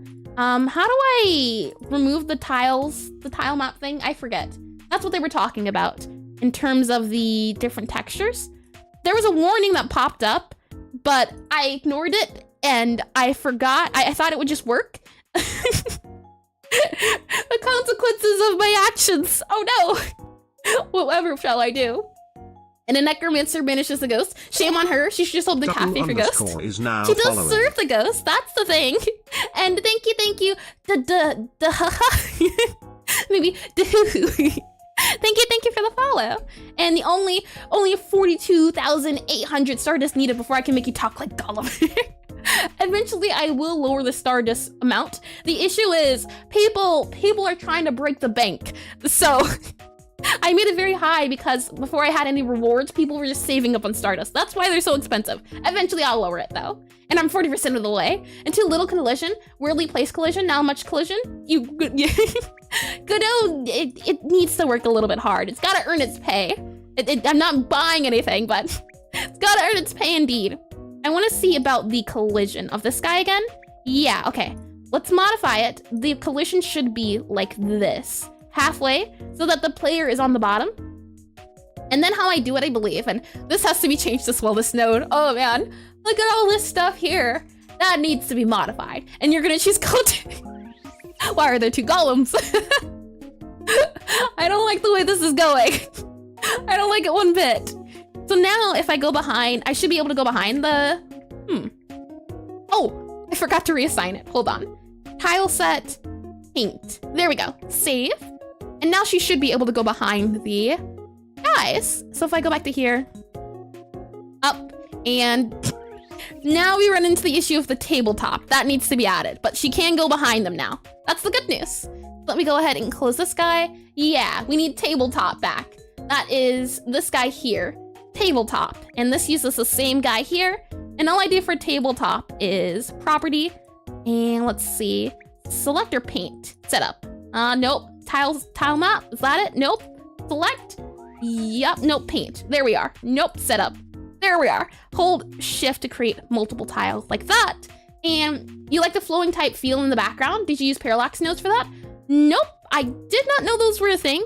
What I do for the background, if I really quickly, I think, go to the background, there should be a background that I have where I think I call it background, or if I go to out of screen menu, you should be able to see it. This guy here, main menu, out of screen. Where is my screen then? Hold on, menu background. This guy here. It's an image, and then it's a shader. So this guy's a shader. It has shader code that it does. I choose an image, and then it's a little bit of parallax moving, is the idea behind that guy. I go ahead and close that, save, close. this guy should be this, and then I can go ahead and set the select. Now this doesn't need it just needs to have setup, yeah. And then Atlas paint, no, it's not tile map, no. I need the region, the mark region, texture region. Was it this guy? Is it 64 that I need to do? No, maybe 32? 32. Ah, okay, so 16, maybe. Negative 32. Never mind, 16 by 16 is the correct one. And welcome indeed. And you're not very sanitized, walking on your cafe's tables. Don't worry, the ghosts walk through the tables. That's as sanitized as it gets. And your model's super cute, your project looks really cool. Thank you. I'm glad you like both. I try to go for very nice looks, so I'm glad you like them. And probably more friendly than the actual parallax node. Maybe, I have no idea. It took me a whole day to figure out how to do that simple shader. That's the first ever time I used shaders, but shaders seem really neat. It would definitely be fun to try to spend a day learning them more. And, oh, the who, I see. And you think we should let her make the Galdric God voice with all the echoes and stuff just for the elevator pitch? All of you are all too creative. The fact, this is about game dev, art making. I fear the creations I have brought upon myself. I don't know how much I like it. Positive 32? No, that's not Y. It should be X 32. Never mind. This is texture origin 0, 0.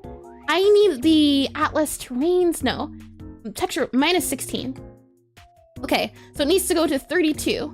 There we go. Okay, that should work. And then I should be able to paint. Now this guy here, the current Atlas, you can remove tile options in the 3 dots menu. That's what I need, yeah. Remove, how do I do that?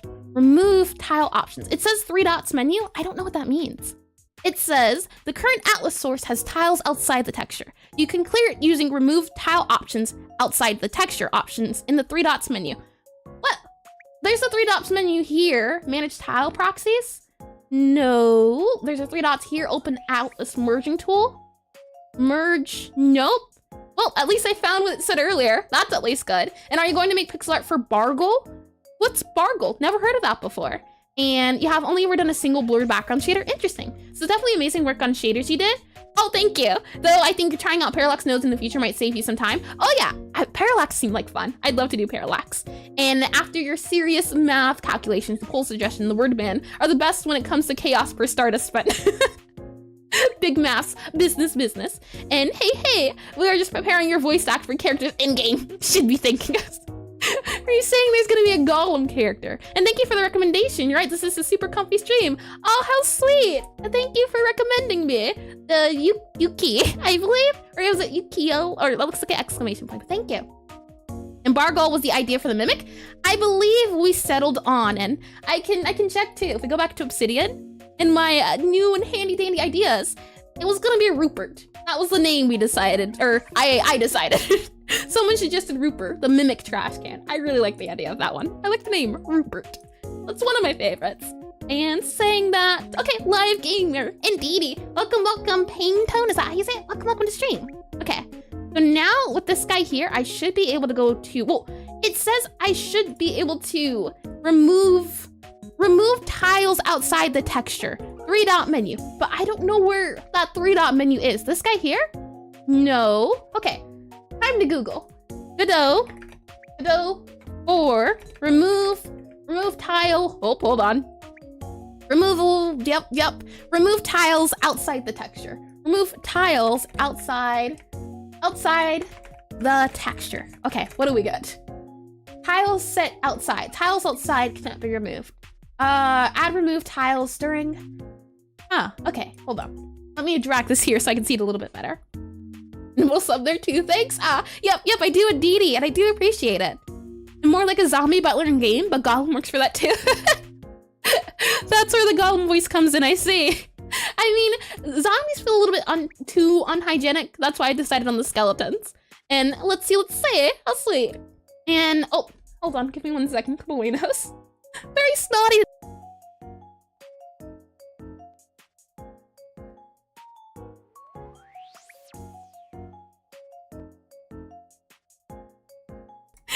Thank you, Luskin.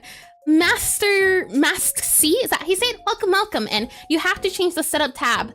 Setup tab? Hold on. Setup tab. Setup? 3 dots? Is it here? ID? Is this what you mean? Use texture? Texture sprites? 3 dots? Here? Oh, thank you. I see it. Yeah. Remove tiles from outside the texture. That works. Thank you. Yep. Oh, man. And here I was about to Google. That Googling, I'm sure, I wasn't getting any results. So this really helps. Remove tiles outside. Lovely. Okay. And then all we have to do is, as again with the ordering, how it works is that there's a little table here up top. You can see, so it's 2 layers. You have the background and this tabletop. And the idea is that the tabletop goes in front of the player. So that when the player is between the 2 textures, the player goes between the 2 textures. And our savior. I do like streaming for that reason alone. A lot of people who are a lot more proficient in Godot can help me, as, again, I'm really new to this still, but I'm learning a lot as we go. And stream chat hive mind, better than Google. Easy. The best algorithm out there. And skeletons don't take baths, so they're not. Well, what if she cleans the bones, though? I mean, you can't really clean zombies, right? But you can clean bones before they're used in her cafe. So that's why I think they'd be a little bit better, because bones can be cleaned before they're modified. They can be really scrubbed down, things of that nature. Every shift, they're made sure to be dusted and cleaned off. And the only bad thing about the name Rupert is that its most fitting alliteration is rubbish, and that's British reference. The bad thing about Rupert? I mean, it's a trash can. That makes sense, doesn't it? Rupert the trash can. Rubbish trash can? That sounds even better. Okay, so hopefully, now there's no debugging. That's good news. The walls work in terms of collision. And now we should be able to go behind the desk. Yeah, see? So now you can go behind the desk, and that's how you can be seated. So these guys work now. I should be able to go here. Yep, that all works. Now, I think the collision has to be changed for customers. If I spawn a customer, I don't think it's gonna work out well. And I think I can see view collision shapes and view paths. And hold on, visible navigation. Just so we can see what we're working with here. And you love streaming dev just for all the free tutorials in chat? Yeah. Easiest way to do it. And, oh, you can clean zombies with fire. At that point, zombies turn into skeletons. And X2, and DD, and let's see. I did read that, good. And you can probably also go with Rupert the Rubbish Guardian, or Rupert the Recycling Bin, or Rupert the Rummaging Trash Can. All the possibilities. That'd be neat, that would be. You can see now all of these in the game itself, and her circle, that's why she can't go past, but she's using the box at the bottom of her feet for collision at the moment. So I'll be happy when her hairstyle's changed so she's not so wide. She takes up a lot of space. I wanted to spawn the customer in and see if they could navigate. As you can see, they cannot navigate, for navigation does not exist anymore. So, and this is one thing I also struggled with initially when trying to figure out how navigation worked. I figured it out a lot more. What we have to do is we have to go, for example, to our tile set, I believe, and then we have to do select. And if we select this guy here and we do navigation, we can do navigation layer. I believe layer 1 it just says 0, and it also says navigation layer 1. Okay, I think all we have to do is just set the navigation layer of this guy, and I think it'll work. Perhaps, perchance, we'll see. Okay. That, and that. That did not work. Why didn't it do its big thing? I thought that worked. Or undo, delete that guy. We don't need you. Huh. This should work. Okay, hold on. This guy. Oh, I know. There we are. We have it for that one. And then we can go ahead and close this guy here, and we paint it for this floor and this floor. And I think navigation layer, yep. And now we go ahead and just do it for the floor. Oh, undo. Delete you. Yeah, we don't need you. We need the other ones. This corner here, this corner here, this corner here, this corner here, back to that corner. There we are. Okay. And I think now that the navigation layer is set, the customer should be able to walk over it. Hopefully. Fingers crossed. And it should be fine. Collision shade's a bit smaller for her. At least in most games, collisions that don't get in the way of players, even if it's less accurate. Yeah, that's the thing. It's like, that most of this stuff is temporary, so definitely as things go on, it can be a little bit more fine. And the recycling bin is so fitting, the food never gets wasted. You make a fair point. I like that idea. Hold on. You know, since I like it, what I can do is mimic trash can? Nah, mimic recycling. and I don't know how to spell recycling. I don't think that's how you spell it either, Sec. R-E-C-Y-L-I-N-G?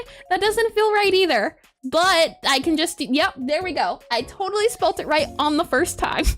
You saw nothing. Let's go back into here. And, oh, I did read that, good. And the YouTube icon. YouTube, oh, I thought it crashed for a second. We should be all good. Recycling, yep. Thankfully, Obsidian has its own correct word term, so it did it on its own. But if we go back into here, hopefully now you can see, yeah.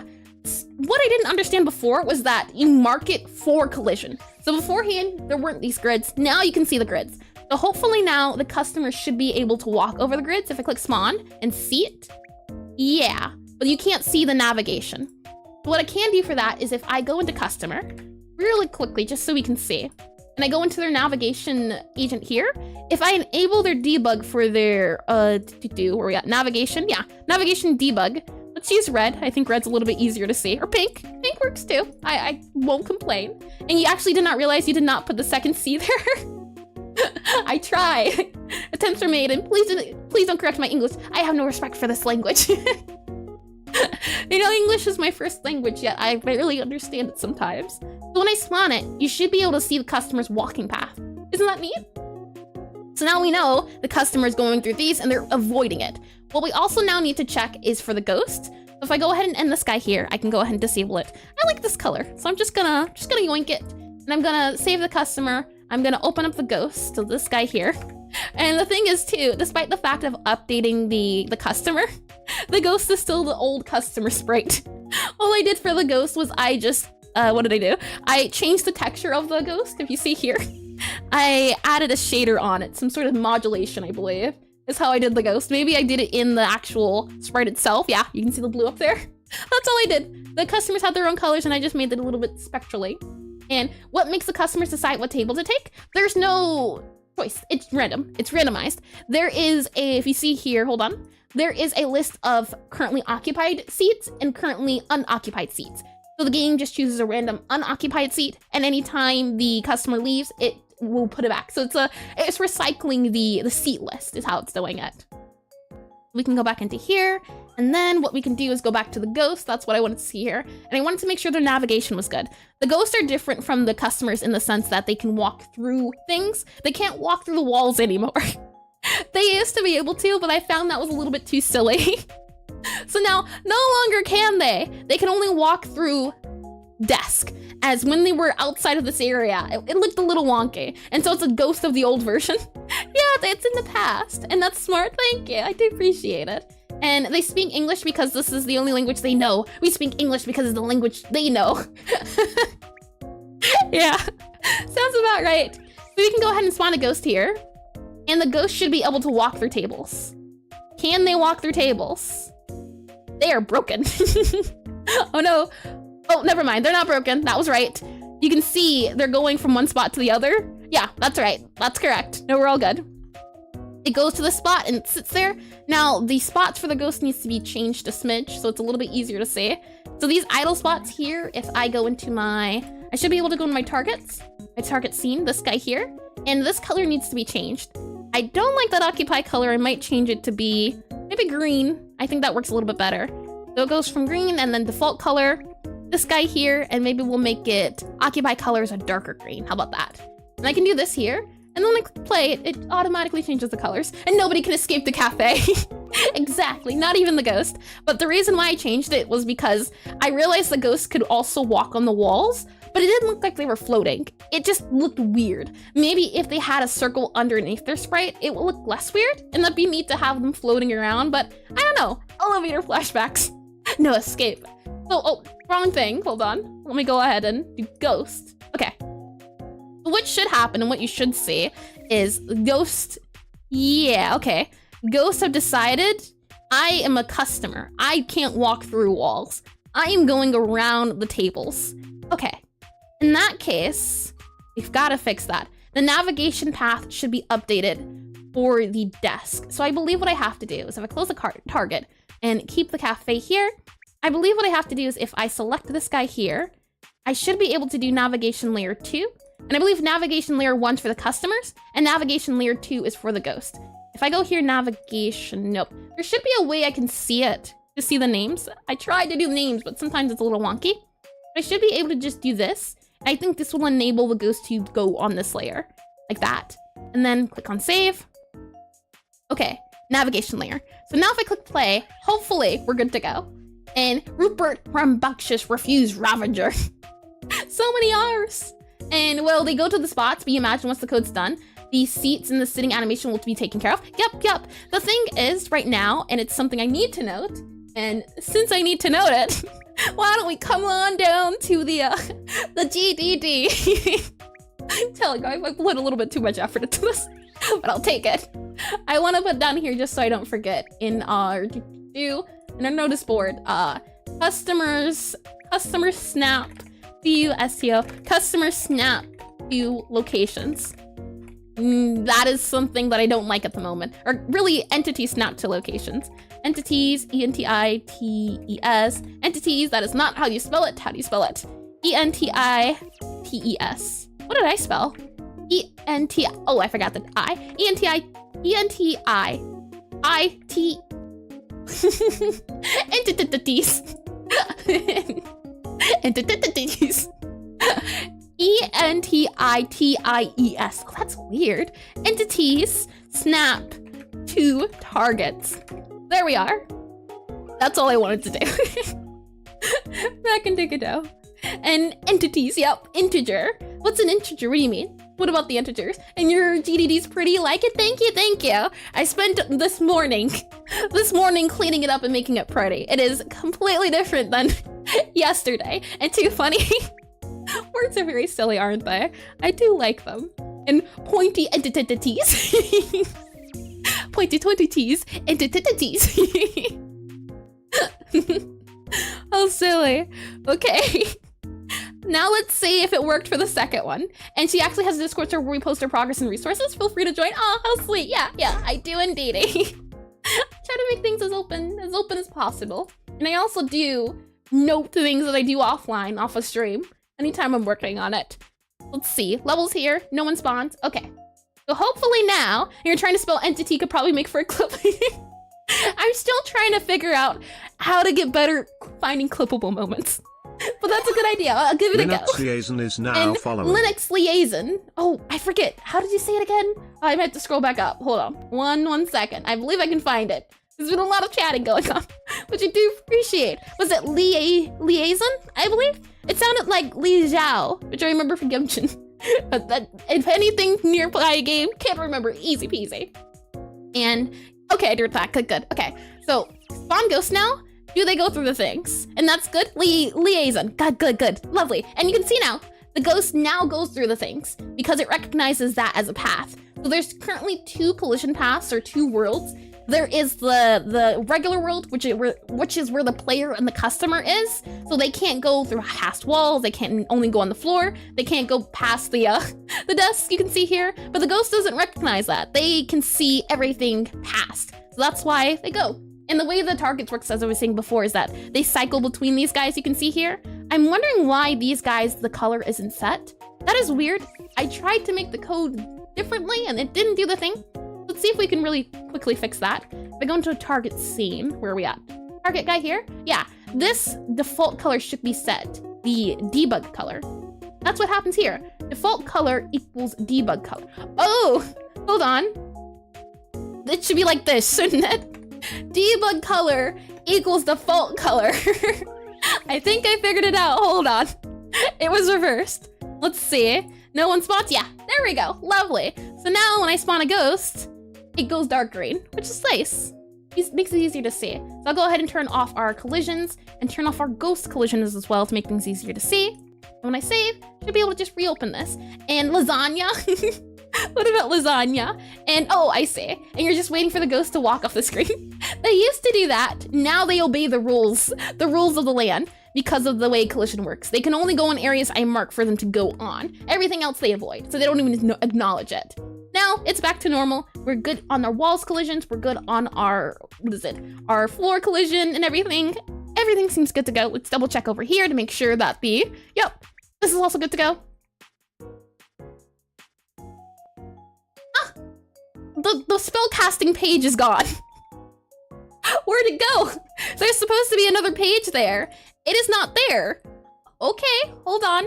This guy's supposed to pop up. On spellcasting body entered. Where are we at? Spellcasting zone. On body entered. Should emit a signal to allow the player to, on body entered. Yeah. Is it different? Is it the wrong thing? Go to method. On body entered. Utility player entered. Yeah. Weird. Okay, hold on. Don't know what happened. Something's wrong. In the cafe, where you do not cafe. You do everything but cafe. You do yes. That is the answer. You're just, okay to do that.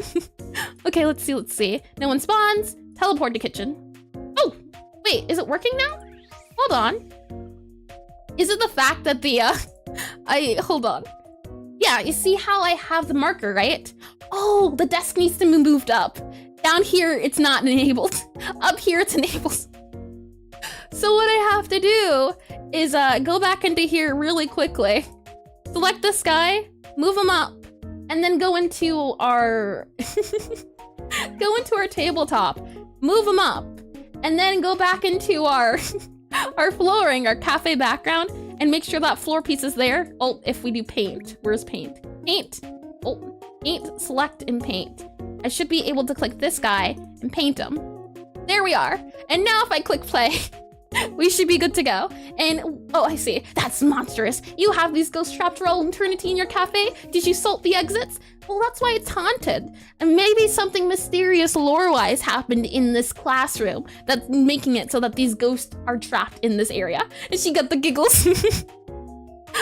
Giggles are fun. And find bug, fix bug. Make different bug. Back to the first bug. Loop, repeat. Indeed. This looks wrong too. Doesn't it? Something's off. Something's weird. Huh, okay. You know what? It's fine. It's okay. Oh, I know why. Yeah, okay. What we'll do instead then is we'll move the body down. Because we can do that. The nice part is that we can just move the areas around. As I wanted an area in the background where you could see. Because eventually I want, and I can bring you into concepts really quickly just to talk about it. Because I did yesterday. But eventually I don't want this object select screen here. I want you to have to pick up like bottles and contraptions or something off of the bookcases in the background. And I'm glad I got back this picture because you can see that something's wrong with the desk. Something's not right here. One of these things is not like the other. And do you like the way that implemented the gameplay debugging? Oh yeah, it makes it easier for me to stream. I don't have to worry about opening up so many tabs and files. Now I have to do it every so often. I really like the new area here for the embedding. I think it's really neat. Okay, so we'll go back with the back. Yep, back. A redo, I think that's good. Let me just double check, make sure the playing is playing correctly. Then the most recent update, the thing I really liked was the typed cast dictionaries. It's lovely. Okay, let's see, go back here. And grabbing the ingredients sounds really cool. Yeah, because one thing is I would like it so that you could only interact with the game using the keyboard. So you wouldn't have to swap to using your mouse. So if you just could walk up to the ingredient and select it, I feel like that would be a lot easier. And she moved the desk after reading the feng shui book. The biggest thing I remember about feng shui is that this is a terrible idea. When you're doing feng shui, you need to remember where can I be attacked from? Where can the ninjas see me? Because there's going to be a window behind her, she would be vulnerable to the attacks. For feng shui, you would want the desk sitting about here and you would be facing this way instead. That would be proper feng shui. All right, let's see. This needs to be moved down. I'm just wondering, why doesn't she feel short? Isn't it weird? She feels short in my opinion. Maybe I just need to change the desk height? Possibly? Maybe that's it. I don't know. She just feels short for some odd reason, but nothing else changed. And we can't see the mouse. I know, that's the only disappointing thing with the embeds. There's no mouse, but I was saying a window would go here and that would be terrible feng shui because the ninjas can attack you from behind. So you would want the desk to be this way instead of this way. Because that way you could see the wonderful light. Even better would be if you can stand here instead. But you don't ever want your back facing the window. Terrible feng shui. 0 out of 10. Wouldn't recommend. And outside of that, orientating desk and such so that you can see the exits from where you're sitting will put you at ease because your survival instinct is happy. Yeah, that's exactly what I said. Point of attack. Where can you be attacked from? That is Feng Shui 101. And what's wrong with short people? Nothing, it's just something feels weird. But all I can do for this guy here is just drag you down by like 16, I think. So if I go to inspector here, I should be able to do RX, and I can do minus 16. Oh, never mind, it's Y. Minus 16. It needs to be plus 16. So plus 16. And that'll move it down, so she's in that area. And then, thank you. Imsky, I created the stream with 17 What an views. interesting name. Thank you for the raid. Welcome all of you. I hope, was it Imsky or I'm Sky? I hope your, what is the word I'm looking for? Stream went well. And now, happily enough, I can do the thing a lot faster. I'm Sky, got ya. Let me give you the rundown on the game I'm currently working on. And what's wrong? Okay, do that. Let me give you the lowdown. I'm currently creating a rhythm typing game called Necrotype Cafe, and you can currently play the prototype on it if the moderators wouldn't mind linking it in the chat. But I can give you a low rundown on the game. I assure you I can word. What I can do here is you can see if I make this guy a little bit bigger, modify these guys a little bit, 1 second. Make this guy a smidge smaller, and also make it so that your ears aren't being interrupted by both the program and the game itself. There we are. Lovely. Alrighty. I can go ahead and click on here, levels and tutorial. The idea is that you play as this necromancer called Gabriella, and you should pronounce it lemons. That one's silly. You play here as Gabriella, a necromancer who's going to this prestigious wizard academy, and you're being sent here to become a better necromancer, to get your necromancer degree, but you don't want to be a necromancer. You want to be a baker. So you decide to open in an abandoned part of the academy you're going to, a cafe. This is a lecture hall. And the idea is that you have a cafe area where you have certain customers you serve, different types of wizards. So at the bottom of the screen here, you can see that there is a book here for where your customers go. And a customer just popped in. You can go ahead and seat them, and this would be the cafe portion of the game. So this customer can go ahead, sit down, read their book, think about what they want to have ordered, and they're thinking about it, doing it, thinking it, pondering for a moment, and now they're ready to order. And you can see here, it is a pink purple cookie, and what that means if you go to the atlas is it is a sweet, bitter cookie. The hope is that as you progress in the game, you'll get more flavors, and these flavors will be assigned depending on the types of wizards. So if you have a cryomancer, it's going to be a minty flavor that gets added. If you have a pyromancer, it'll be a spicy flavor. So you'll be able to do all sorts of flavors and all sorts of products as the game goes on. And it's supposed to be by the end of semester that you can show your family, I don't have to be a necromancer to be successful. I can be a baker. You can go over here by following that little skull guy, and it'll bring you to the spellcasting area. So if we do sweet bitter cookie here, sweet bitter cookie, and I click start, it starts the rhythm typing parts. Let's see if I can do it. N-E-B-E-R-P-H-E-L-E-S-S space L. Was that an I? E-S-I-S-T-E-B space T-H-E space S-H-A-R-P space T-E-M-P-P-A. I don't think it's done yet, though. Hold on. Give it a second. P-I-O-N. There we are. And we make our food. So I can go on here and serve the customer their food. They'll eat their food, and then they'll leave.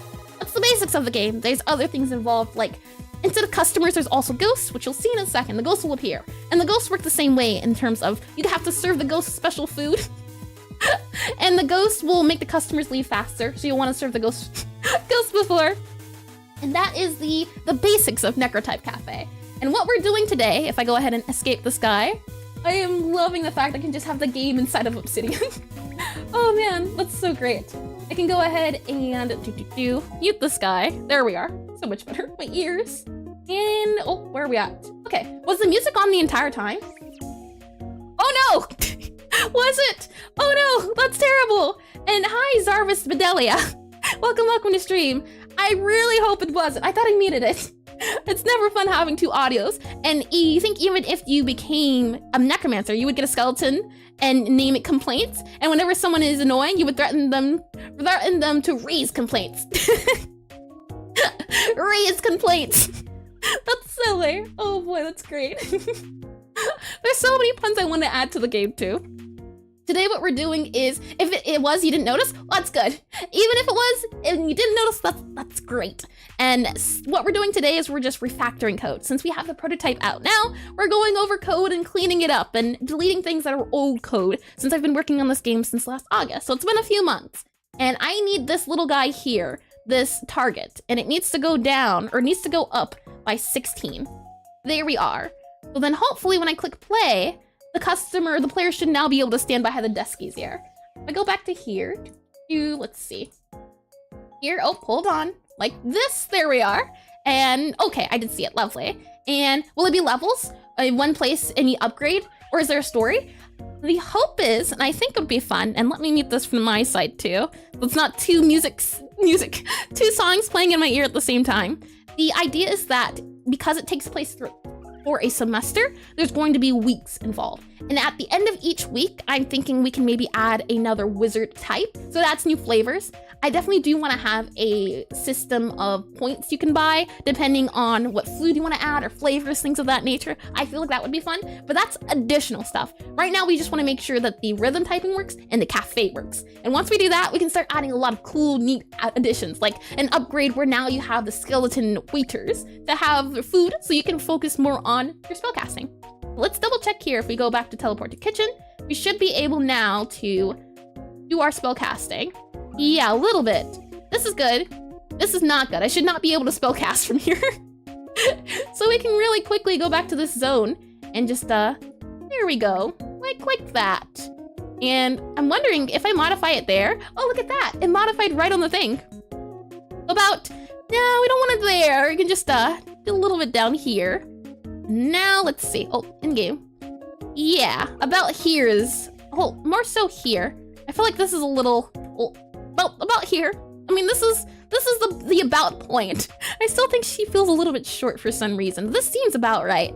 Now the spellcasting area is in that spot. What I also want to double check is that marker guy, that they're still able to do their thing and stuff. We go back to main menu, we'll check. And complaints might get excited. The bones shall be rattled. And yes, she's standing different at the kitchen desk contra the cafe desk. Is she? Hold on.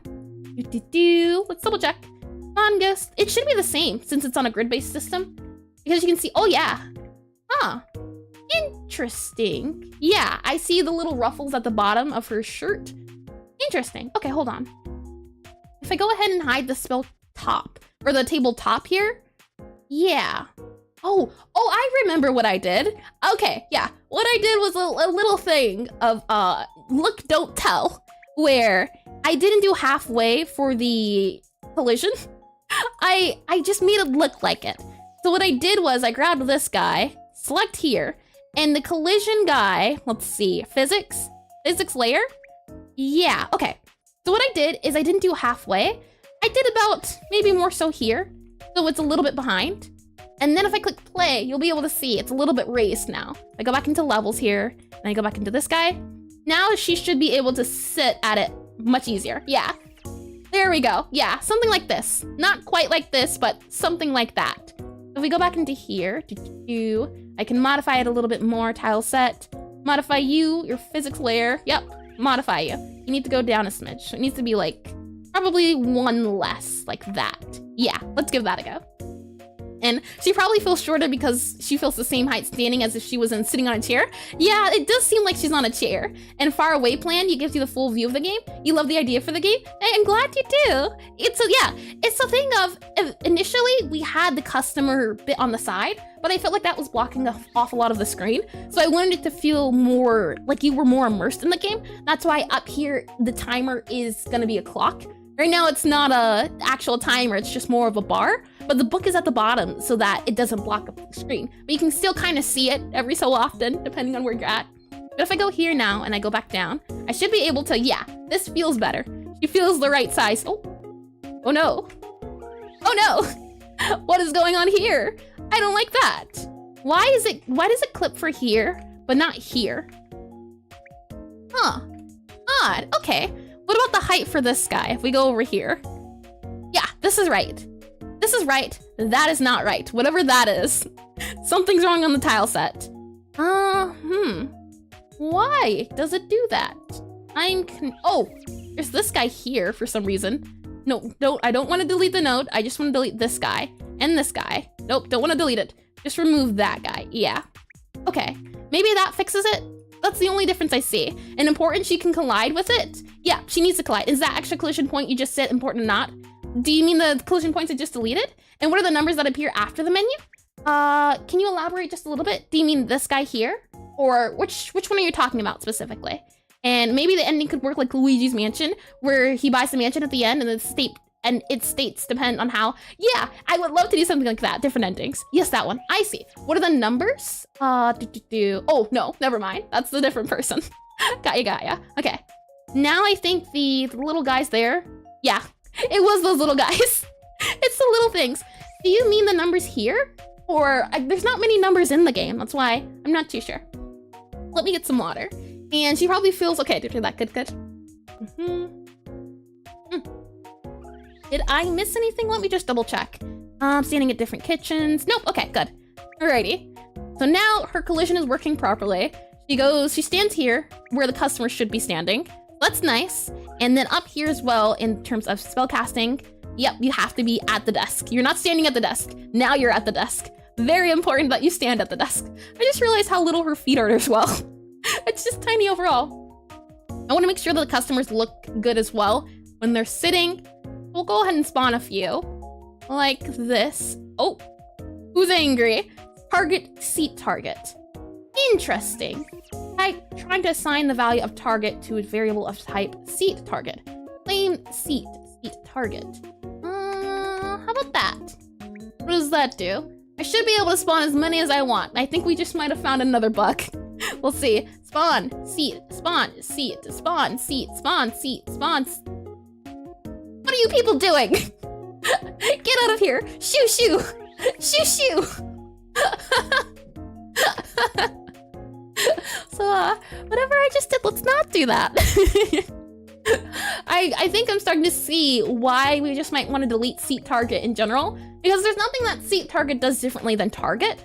Oh, you know what? Never mind. I think there is. I think there is, because this is a target, but I guess maybe the type of target it would choose from, or maybe would do groups. Right now, these are different than these. So if it checks for a certain type of target, it checks for these targets. So maybe. We'll see. And you think when you press levels, I see. Got ya. These guys here, it shows the different type of levels. So this would be the tutorial level 0. This is the default level. And then this is my test level. It's just 4 because a number came up with a random number. And hello, addict. Hi, Rudy. There's no addiction, only liking code. That is all. But yeah, since I'm gonna have a level system, that's why I added this guy here. So that if I go into my level guy, hold on. If I go my scripts here, level scene, levels menu here. Anytime I want to do a different level, I can go ahead and add this. For example, this level here is only ghost. And then in my menu here, I'm wondering if I go back into game. Oh, that's so neat. You can see ghost everywhere. So I can have a description of the level when I hover over it. Makes it really easy. There's lots of things I can tweak. The level system's nice and good. We will have to eventually do a save system. That comes later. Right now, it's just the basics. And it's the Witch Gang. Cheese it. And you could probably lean into the chibi design too, I think. Interesting, yeah. You could, yeah. I think I like the, the longer one. Just because of I usually like the thinner ones, the 16 by 32. It really, I think, has to do with the hair.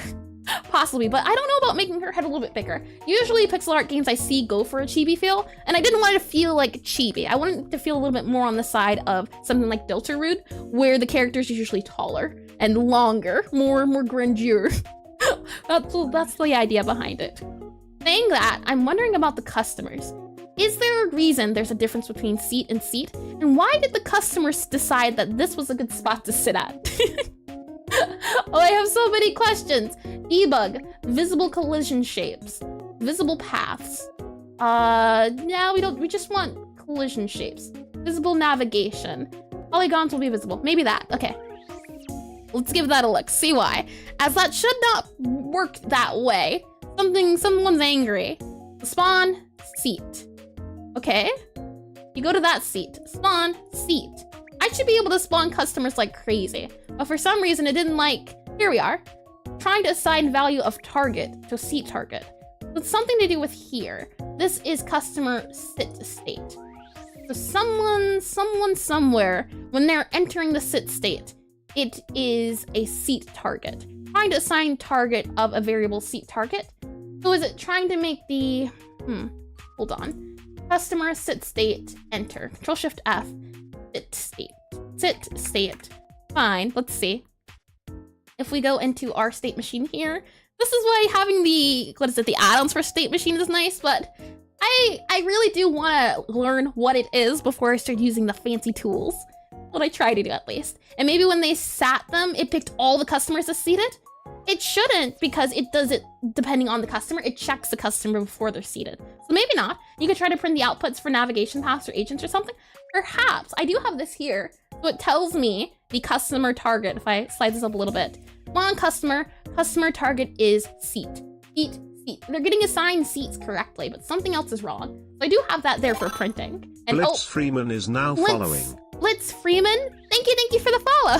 What a very easy name to pronounce after so many. Sometimes the easiest ones. But you would be surprised. I've gotten some irises wrong before. Saying that, the ad's about to start in a second, so I'll let that run now. Give it a second. Give it a good old minute while it's doing that. I'll get some water.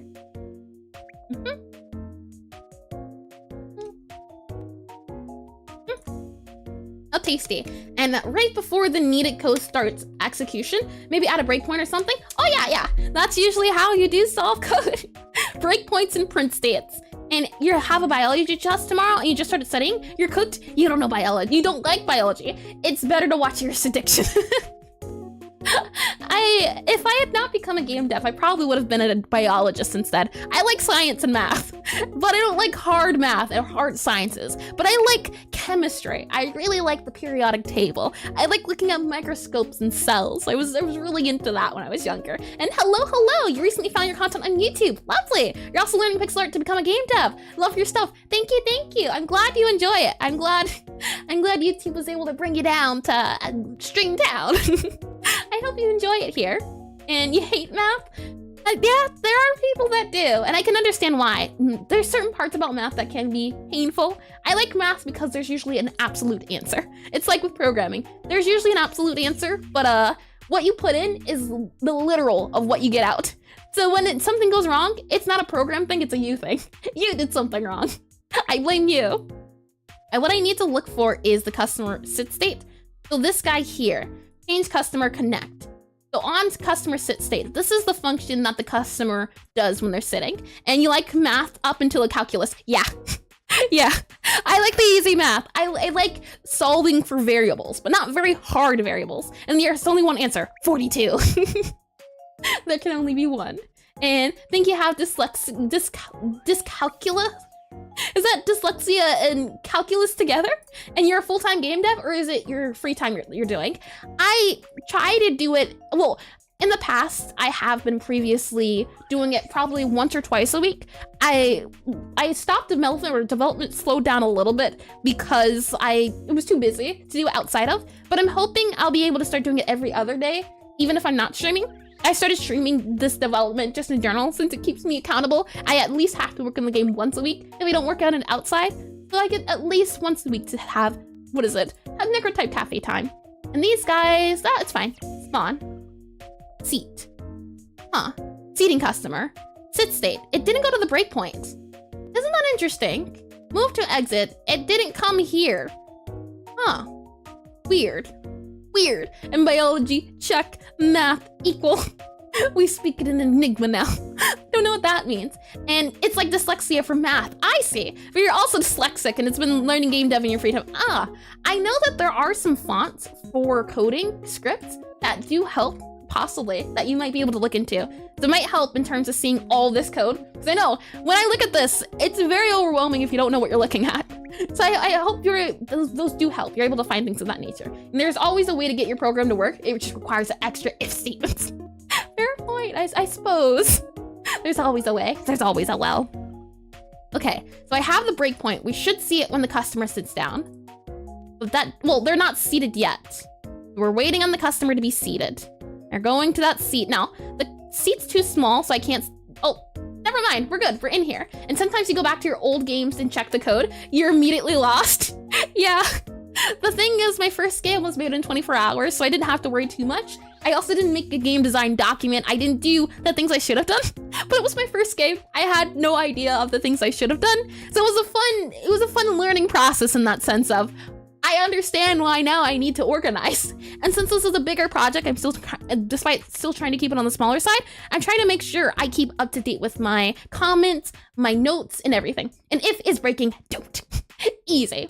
Okay, so on child finish, what I wanted to look at was this customer, and oh, maybe that's it. Well, no, this current seat state should work, but if it doesn't, well, we can just do the check here, just on the clause that it isn't. But if customer to set isn't parent, we can do that check. I don't think it should work that way, but it's possible.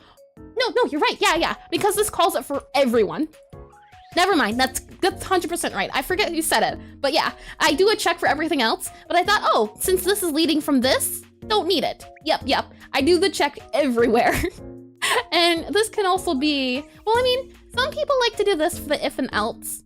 There's different things you can do. For example, if customer equal, do it like this, it's definitely more condensed. But I don't know, what do you think is better look-wise? And this needs to be tabbed. There we are. Do you like the look of this code, or do you like the look of this code? They're the same exact format of if parent do these two things, but it looks different. For me, at least, seeing this is a little bit more readable, but also seeing this is readable too, in the sense of if customer parent do these things. I think maybe the if else is a little bit different. And the GDD is a lifesaver. Oh yeah. And welcome Blitz Freeman. Oh, I did say that name. I was like, I remember Freeman from somewhere. And yeah, I only just made a GDD yesterday. And up until then, it had been a lot of just scattered documents I've had around the place since it was the prototype. And about dyslexia, it's a great thing to note if it isn't there already. You've had some struggles figuring out O's and A's when playing. I know I'm struggling with I's and L's.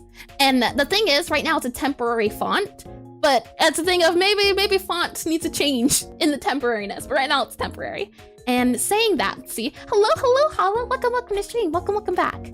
I think for now, we'll do it this way. I think this might be easier just to see in terms of areas. And I also think what Godot says, and this is state machine, but I believe they say you should have enter between functions, I believe. If we go check the documents really quickly, we refer to the notes of the style guide, I should be able to see, and I wonder if I can control F. It's a shame I can't control F, so maybe we can find it really quickly. Function, blank lines, line, oh, here. Surround functions, yeah, with 2 blank lines. I kind of like that. I'm not too opposed to that. Let's do that. Anytime it's between, now this is code we'll have to refactor later. So it's not something we should really have to worry about right now. But just for my feel better, we'll do that. And give me 1 second, let me, there we are, okay. So let's see. Okay, so now that we're checking, I should be able to spam all the customers I want. We should be good to go now. Oh, let me disable the debug so it doesn't clog up everything as much. Okay, and I did read that good, and read that. Okay, good, I'm caught up. Levels, no one spawns. All right, spawn, seat, spawn, seat, spawn, seat, spawn, seat, spawn, seat, spawn, seat, spawn, seat. Yeah, that was that. There we are. Oh, you can't say, you can't see. Hold on.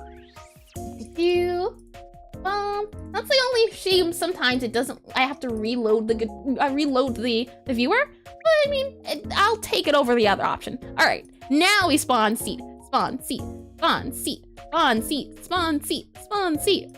There we are. And it's working, look at that. They're all going to their assigned spots. And I can say, originally there were a lot more customers in the cafe, but because realizing you really can't handle that many, we went with, I believe, what is this, 8? Let's see, that is 12. There's 12 customers in total, and currently. It's a lot less. I believe I tried 20 one time. Now it's way less. And I just want to make sure these customers will spawn a ghost. That should be easy enough. There's only 2 necromancers here. Necromancers aren't affected by ghosts, and we'll spawn a few ghosts. We'll spawn the maximum ghost. We'll let them do their thing and make the timers go down fast so you can see. Anytime the necromancers aren't affected by it, I'm just wondering if there's a way to set the I think I can do 2D here. And if I click on the customer, possibly, does that work? It does not. That'd be nice. I'm seeing here, I can't, at least debugging. I wanted to just check to see and make sure that these guys leaving, I like how all the ghosts are also stacked. I just wanted to check this though. They seem to not also be crashing whenever they're leaving. They seem to be a-okay. Only the necromancers remain. Only they can handle the spooks. Not these ghosts. And I do that. Good. But what if you serve the customers well when more customers come? I'm not quite sure how I want to do that yet. I'm thinking, well, right now, there is a % chance for the customers to spawn. So sometimes you might get some things, or some customers to spawn, sometimes not, depending on the levels or certain types of customers that'll spawn, things of that nature. And what was the customer doing? Huh? What do you mean? They're fine. Or do you mean the things on top of me currently? Those are the ghosts. That has been noted as a thing I need to fix. It's not a bug. It's a thing of, the ghost just doesn't know limits. Let me rephrase that. The ghost doesn't know personal space. I do need to fix that. But it's a thing of, I don't have it set to be that, but yeah, they don't know that. This is my personal space. I like my personal space. The ghost also likes my ghost's personal space. That's how it goes. And hi Toak, welcome to stream. It's not a bug, it's a feature. And spawn 20 frames in a row. Oh, customers 20 frames? I do have, oh, wrong thing. I do currently have a, what is it? A guard so that you can't spawn, oh, never mind. You can't overspawn the customers. Should there be a case where you have a full party, you won't be able to, so that the timer doesn't timer. So I should be able to eventually, you'll see at the bottom, it'll say customer seat full, can't seat customer. If I do this, yep, there we are. Customers ready to order, so it's full house. I can't go over this limit. It is soft locked so that because they can't be assigned anymore. Well, this will be a full house. Imagine how chaotic this would be. I feel like that'd be fun. And ghosts are all in your bubble. Oh yeah. I mean, look at the ghost bubble. Hold on. Ghosts. Look at their bubble. They're all in my bubble, all right? And everyone else's. And make them sit at the floor. I could if I wanted to. That's the neat part about having these seat guys. I can make it so I want the seat if it'll let me. Hold on. I say is it won't let me. Nope, don't want that. But if I go to one of these seats here, I can make the seat here if I really wanted to. But I put them behind the desk and give them coffee to go. The zoomies. I think that takes care of the seat thing and everything though. We should be good with our targets. That should bring us to the end of the set dressing in terms of organizing. Let me do this marker here. That way it's good to go. And saying that, let's see. Oh, hold on. That closed that page. I did not want to close that. Bring me back. Okay. Targets is good. Set dressing is good. I don't think there's a need to do anything here in terms of labeling it in the GDD. I think it's fine since it is just assets. Like here, for example, I have icon assets for the targets. Don't need icons ID for cafe. I have it in here. I don't think that needs to be noted. And fair enough, you meant more in the same system. Oh, I see. Do you prefer to track your bugs in your versioning system or somewhere else? Oh, I didn't read that. Lovely. And what VC is not for bug tracking? What do you mean by VC? Right now, currently, how I have it set up, and it's gonna be modified a little bit, but I now have a section in here for bug tracking. So new open testing, things of that nature is now where it will live if anytime I get bugs tracked. And I also, on my Discord as well, I have a place where people can report bugs. So once they report bugs, I can put them into here, and I should hopefully get enough data in order to try to reproduce the bug. Things like that. We can go back into here, and VC's version control. Oh, yeah, I do have version control, and I see what you did there. Maybe she can't because the teachers might suspect an illegal operation brewing. Oh, that's a good one. I do use Git, indeed, as version control is very important. That is something I did realize. I tried to make a game one summer and it got corrupted. And from then on, I didn't do any program, I think, for the next year, just because I got so disappointed. So since then, you know, things have been made. I wouldn't be here today if I didn't take that break after trying to make the game. And what I can do as well is Setdressing refactor, refactor. Setdressing refactor. There we go. Commit and sync. Thank you for reminding me. An idea, make it rare, but every now and then the game spawns a super ghost that can scare necromancers and scare others at double the rate. That's not a bad idea. Yeah, some ghosts are just super cool. I can add that to the idea list. That would not be too bad of an idea to add to the ideas. Super ghost. Skeleton waiters. Super, or rather, I think ghost, that, effect. Is it affect or effect? One does on to, one is done on. I forget. Before, after, I forget. But ghosts that affect necromancers, Necroman, necromancers, or have different types. There we go. And I can go ahead and click that guy there, make him a little bit bigger. Let's do this. And then I should be able to make the text also smaller, I believe. Let me see. Small font. That way it's easier to make little small, little compartmentalized, like that. There we go. Add it onto the idea board. Alrighty, programming, here we go. An affect in this case? Ah, thank you. What's the rule of thumb? I forget. I remember it's something, if it starts with an A, it's something. If it starts with an E, it's something else. But thank you, Wombat Science, and welcome to stream. It's A, affect. Thank you for that one. Okay. And like using Enum's constant values as actual game information. Don't give her bad ideas. She's kind of attracted to this. I only have the best ideas. Thank you very much. All right. An affect is a verb that does not help in the slightest. I was not good at English. That was my least favorite subject. Funny enough, since I'll have to be making poems. But I like reading not nouns, pronouns, verbs, adjectives. Stay away. Stay very far back with that. I don't want it anywhere near me. And next we have up our objects. And we have objects and products. Okay. Let's see how this works out. And the text is as big as elephant. Elephant's a silly word. And I did read that, okay. And for you, the easiest way to remember is if it affects you, it is an affliction. Yeah, that's what it was. Affect is affliction. Was it? Maybe. It was something. An effect is a thing. Ah, yeah. And those things, these could have new names like Phantom. Yeah, that sounds neat. Yeah, new names for things. They could have a title or something. Maybe special rounds. You saw earlier, I had a level that was just Ghost. I feel like that would be fun. And creating enums for defining text values and numbers constants is a good idea, right? Is it not? It's a great idea. Don't you listen to Toak. Toak doesn't know a thing. Toak's just a hater. We have differing opinions. That's all. And you just use effect. That's one way to do it. Cover all bases. Oh boy. Alrighty, let's go into product concepts. Next up, we have products, and we're defining products if we go back into here. And it also needs to be a different word. We're gonna be using dish instead. If I could describe in one word. Products. Now we need to change products, and see, he understands. Can't be wrong. Let me go ahead and screenshot the products now. If I go back into here, I should be able to screenshot and pull it into this program. There we are. So the idea behind products is that it is an object, or the idea behind objects is, if we go back up here and let me do this, things that exist in the world that the player can interact with. That's the basis of an object. It can be moved, it can be picked, well, not picked up, right? Because the trash can can't be picked up. And items, texture, oh, hold on. I didn't make this big enough. Let me close it. And I'm thinking objects will be important because going back to here, when we do add things onto the shelf, it would be an object, but it would be a thing you could pick up.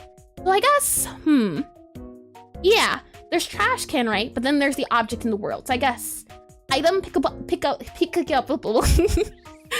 something. We're gonna be here a second. And who cleans the dishes in the cafe? The car is cough affected. You do make a fair point, yeah. The dishes kind of just disappear, and the car is affected. Cough affected. I don't get that one, unfortunately. Let me go ahead and slide this guy here. As cafe and kitchen, product versus dish. I'm thinking instead of calling it product, I think dish is a little bit better. Dish, item, product. I like the idea of just calling it dish. My worry was that the foods and drinks, but I feel like dish works. I like the feel of dish, and only dishes were like that. They just poof. It's the idea of where do your dishes come from. You know what? This is a magic school. We can think it's magic. There you go. Easy peasy. Write it off. And there could only be like a bonus level every once in a while where there's an evening shift. That would be a great excuse for all. Yep, that's exactly what I was thinking. Maybe she's working after hours. And how come you can drink drinks but you can't food? English is weird. This is exactly why I don't like nouns. And you coughed and say affected. Cough affected? Huh? What? Huh? And disappear, you mean? Yeah, dishes disappear. That's a good one. Let me do this a little bit easier. There we are. Okay. Like this, and trash can. Okay. And then we go into do here. Oh, wrong program. I have so many tabs pulled up. And so nobody can tell if you said it was affected. Oh, that's smart. That is very smart. Affected. Affected. Or affected. I get it now. Or whatever they believe. Yeah. Just assume it was right. And do we take the magic school bus to that school? Nope, there is no magic school bus. This is, I don't know. I remember a thing, a really old movie, I think it was called Sky High. It had a magic school bus, and it's bad ideas. I remember that it was a superhero movie, granted, but it was a flying school bus. It was neat. So we have here and I like the cream. I've been liking the cream. And that was a bad movie. Oh, it was bad. But it was bad in the way of being cheesy bad. It was nice in the sense of, oh yeah, this is bad. Let's see. The products are being defined as, and it's no longer a product. We're changing this to dish. I think that's the first thing we'll have to do, is just make sure everywhere it says dish. Very important. Dish. As you can see, product, right? But then it's called item. So item has to be turned into both product and dish. That's step one. I think that's where we can start. And what, Sky High? The movie was awesome. It was great, but it was so cheesy. And super old movie, released in the 2005s. You cannot say these things, that hurts. I can at the very least say my perception of time is horrible. I consider last week very old. I'm not good at remembering, so it kind of all just meshes together. Oh boy, let me go ahead and get some tea. And it was so Disney Channel. Yeah, it was back when it was really cheesy. All the laugh tracks added. And super, oh, I did read that, good. And making a vague magical world is great. When people ask why is blank, or how does blank work, you can just answer because, and move on. Yeah, that's what you would call soft magic. There's soft magic worlds and hard magic worlds. Some are just because it's a magical world. Others are, they've got a system written out, and they've got files and files. There's two types of DMs. Let's see, I did read that, good. And me looking at this project's base code. Oh, it's working out, Tilak, I assure you. And hi, Torn. Welcome back to stream. And yesterday is very old. Yeah, very old, I say. Okay, so step one is gonna be moving products and items. We're changing up the names. You once met someone, angry. You once met someone who didn't know what tsunami was and you felt like your bone vaporized? What's tsunami? Do I dare ask? Oh no, I don't like the sounds of this. And textures, okay. So instead of textures, it's going to be assets. I think that's the better name for it. So we're going to rename this to assets, A-S-S-E-T-S. Now we might have to do this just because I've been wanting to do it, so I think it works out. And there goes my bones again. Just an audible crack sound. It's Power Rangers all over again. I remember, it was you that didn't remember last. But item product, this is now going to be renamed to dish. Dish go here. Dish, I'd rather call it maybe dishes, right? We want to keep on the S's, so rename to dishes. And it was a TV spot on Cartoon Network that had all the classic anime. Oh, is that where the Powerpuff Girls originally was? I thought it was like something to do with beans, or maybe I'm thinking of something else. Maybe that was the original name that they had, the Bean Girls, or Rotten Beans, or Canned Beans. It had something to do with cans. I believe it in my heart. I just don't remember. So dishes here, we have assets. And this is the same thing we have here for our targets, where it has the, oh, not set dressing. That's the assets, and I make it yellow. That is the color I'm going by, so that you know it is visual. And facts, no one wants to think about, there is a book you have to read for the last time of your life. And what are we doing today, by the way? The same thing we did yesterday to act, we're refactoring code. And is it hard renaming classes? We will see. We'll see, as yeah, this is gonna be an interesting one for sure. Dishes, objects, so this dishes can be changed to a different color. It can just stay green, doesn't need to be any other difference. I'm wondering, how did it do targets? Yeah, okay. I'm kind of thinking maybe we can just change the colors to, because I do like the green, but I like the way the gray feels too. I feel like I like the big colors, and then as you go smaller and smaller, it goes to default. I think that works a little bit better. So instead, we'll have it like this, so it's the small guys. Then for here in our dishes and assets, assets will always be that yellow color, and then we'll have the rest of them.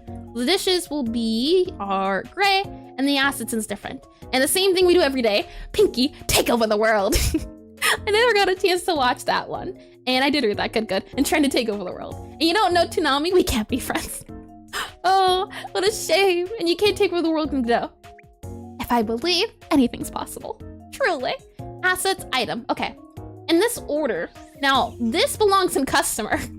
As you can see, order, because customers have orders. But I have it in dishes. So this needs to go to entities. And it needs to go all the way over to customer, assets, scene scripts, all this stuff. This guy has got to get removed to customer since it has to do with customer stuff. As the customer order, while it involves dishes, does not belong here. So you get moved. And I can go ahead and close these guys as well. So whenever we need things, we'll have them. Close you, go back to here, make sure I save. You thought the same thing. And want to crash with reality, you might soon begin taking your driving license exam. You're younger than the duck song. Oh, the duck song. I remember the duck song. And hi. Oh,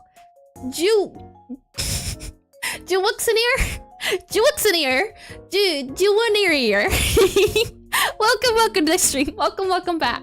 And with the power of documentation, we'll survive. Exactly, Nero. Exactly. Okay, let's see. Back down here, commons can be collapsed. Our dishes, our assets, and our item.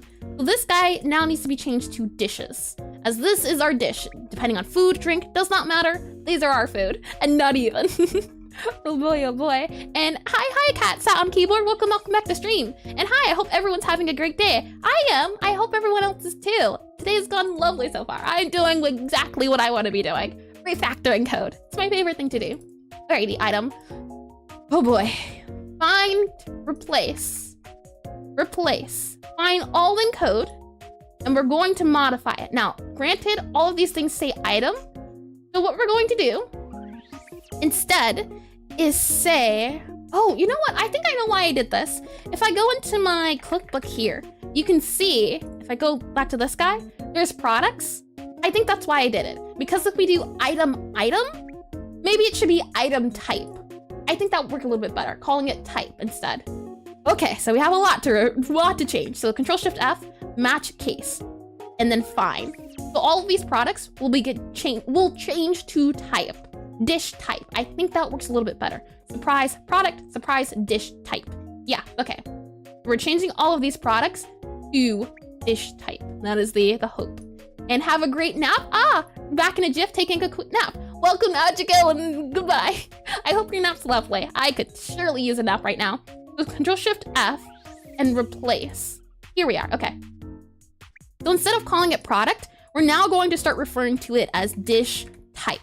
Now, Godot says to do, and I believe replace all, yep, reload. We're replacing everything here, close. What Godot likes doing, and I can bring you back into Obsidian for a quick second just to explain it a little bit better. We go into the style documents here. For Godot at least, when you're doing enums, if I can find it, enum, it's probably up here. Up here, I'm guessing. Enum, class state. No enums up here, really? Somewhere here. Oh, here we are. They like doing lowercase enums and then uppercase for all the enums types. I like doing uppercase for both the enum name and the types. I think it helps me differentiate between regular variables and enums. That's why I do capital letters. I forget where I heard it from, but I like the feel of it. So we are going off script here, but it's for good reason. I like it. I like the feel. As long as things stay consistent, we can make our own style guide. I'll go back into programming here. And we have dish type here now. Now it's utility dish grade. And now there's dish grade and dish type. I think that works a little bit better. And I agree with this notation. Godot naming convention. Awful. Yours. More awful. Well, once you hit rock bottom, the only way you can go is up. There's no way I can dig further.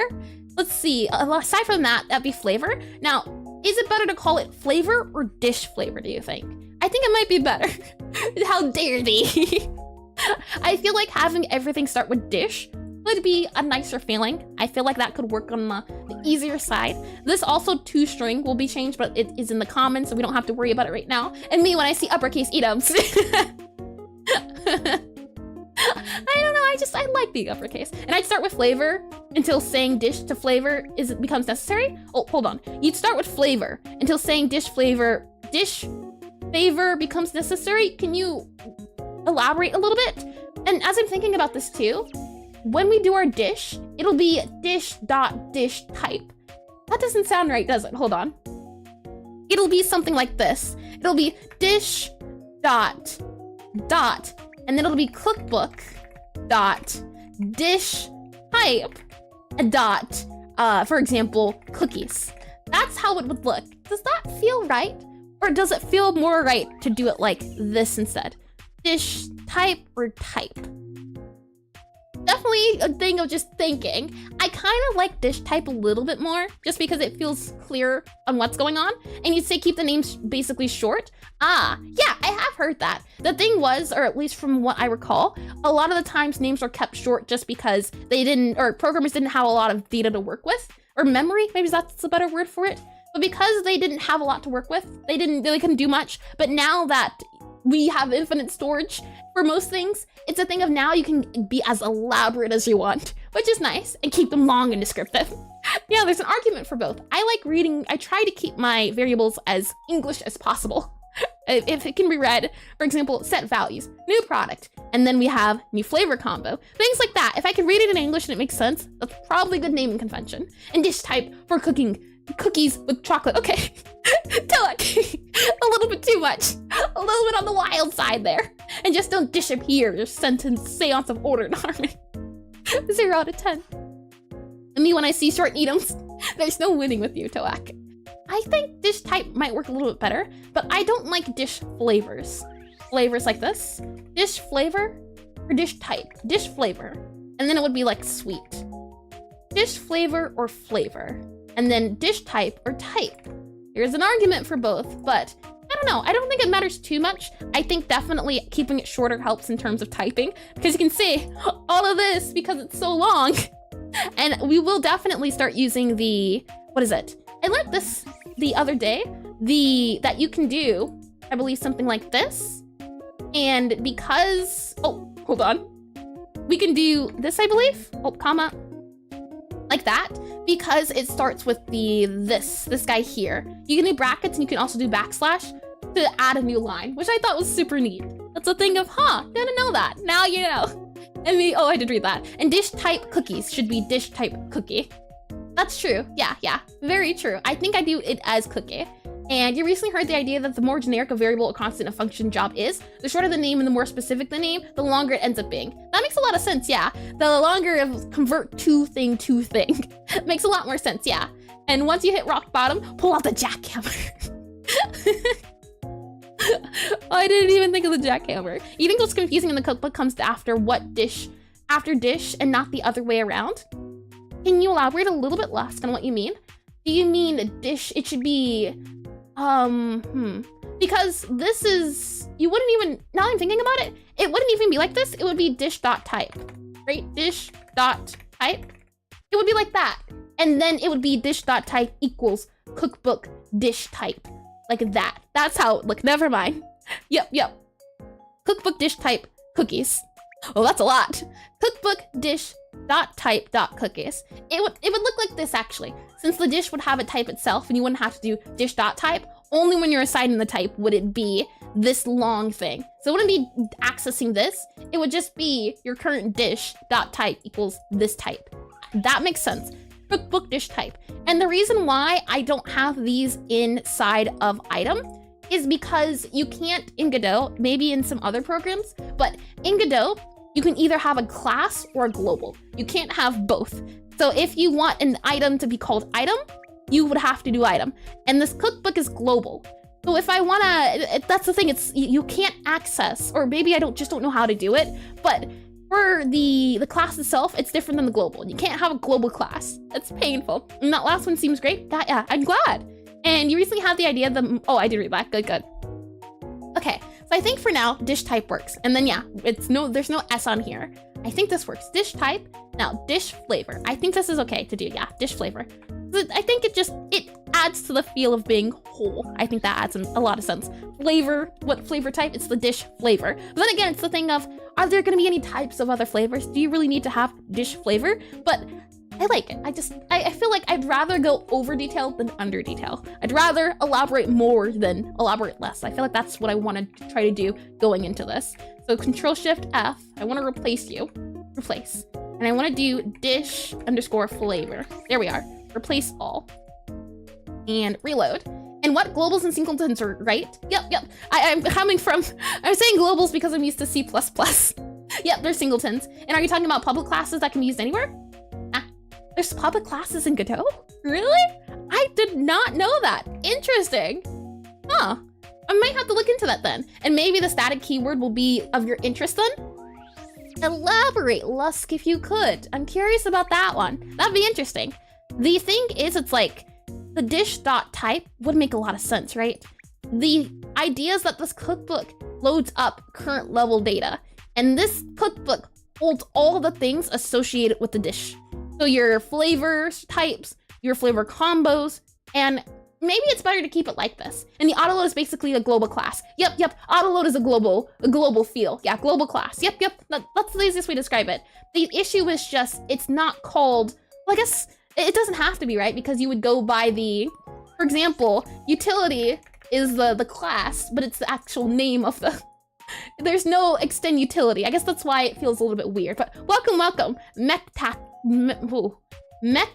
Necrotype, is that how you say it? Welcome to stream. I'm so used to seeing class name up here that even trying to see it as this being the class name itself feels funny. But I can see it. Yeah, I can see it being, and maybe that is a thing we should do. But then you can also see here, I'm keeping level data in here. And the idea is that you swap out the different cookbook access levels, depending on the certain level you have. So that when I'm making levels, I can just say, I want this in here, this in here, this in here. And I don't want those two up here. That's also why I did it that way. And thanks, yeah, you said it right. Lovely. And why don't you use C# instead then? I like C++, and I also want to try to keep things as confined as possible. I don't want to use a lot of programs when I'm making games, so I'm trying to keep everything as confined as possible. You can already see I'm using a lot, but I also like the way Godot looks, and I don't want to go out of script to something like Visual Studio. I didn't... I wanted out of Visual Studio as fast as possible. Hence why I dropped out of college. I didn't want it. I wanted to work in an engine, and I like working in the engine. I like feeling like I'm in a place. When I'm using a different area or different, what do you call it? Like a different program for programming, it doesn't feel like I'm game deving. The feels aren't right. And if you do static variable, var variable access the value from everywhere. Interesting. Okay, in that case, maybe what we can do then is flavor. Oh, okay, I got an idea. And Visual Studio. And Fi Guy, welcome back to stream. And yeah, that's how I felt about it. Oh man, it brings back not the best I could say. I wanted to make games. I didn't want to write to console, but you gotta learn how to walk before you can run. So I can understand why I was taught that way. I really do understand. I didn't like it, but I understand all the same. I'm happy I am where I am now. You just gonna chill here and vibe a little? Sure. Brax the Saint, welcome to stream. And you think enums are always like that though, even through? Possibly, we can see. Current, flavor, dish.flavor. I guess that if we move it, right? If we move this guy here, and I grab this guy, and we move it to here, and we have dish, item, follow, yeah, flavor combo, product, all of those things. If we do this guy here, right, and use Rider for C#, it's faster in some ways. I had positive, welcome to stream. I have never heard of Rider before. One I've heard of is IntelliJ. That seems like, I do like the look out of it. I do eventually want to mod Minecraft. So when I do that, I'll be using IntelliJ. But for right now, I like now following this. And thank you as well for the follow, Megatech. I like having it in here. You can't really do something like this in a what is it? Outside of the thing. I like having these guys here now. Granted, if you look at Visual Studio, they have something like this on the sidelines, but I like having everything in one spot. That's why I like it. And it's paid though. Ah, what a shame.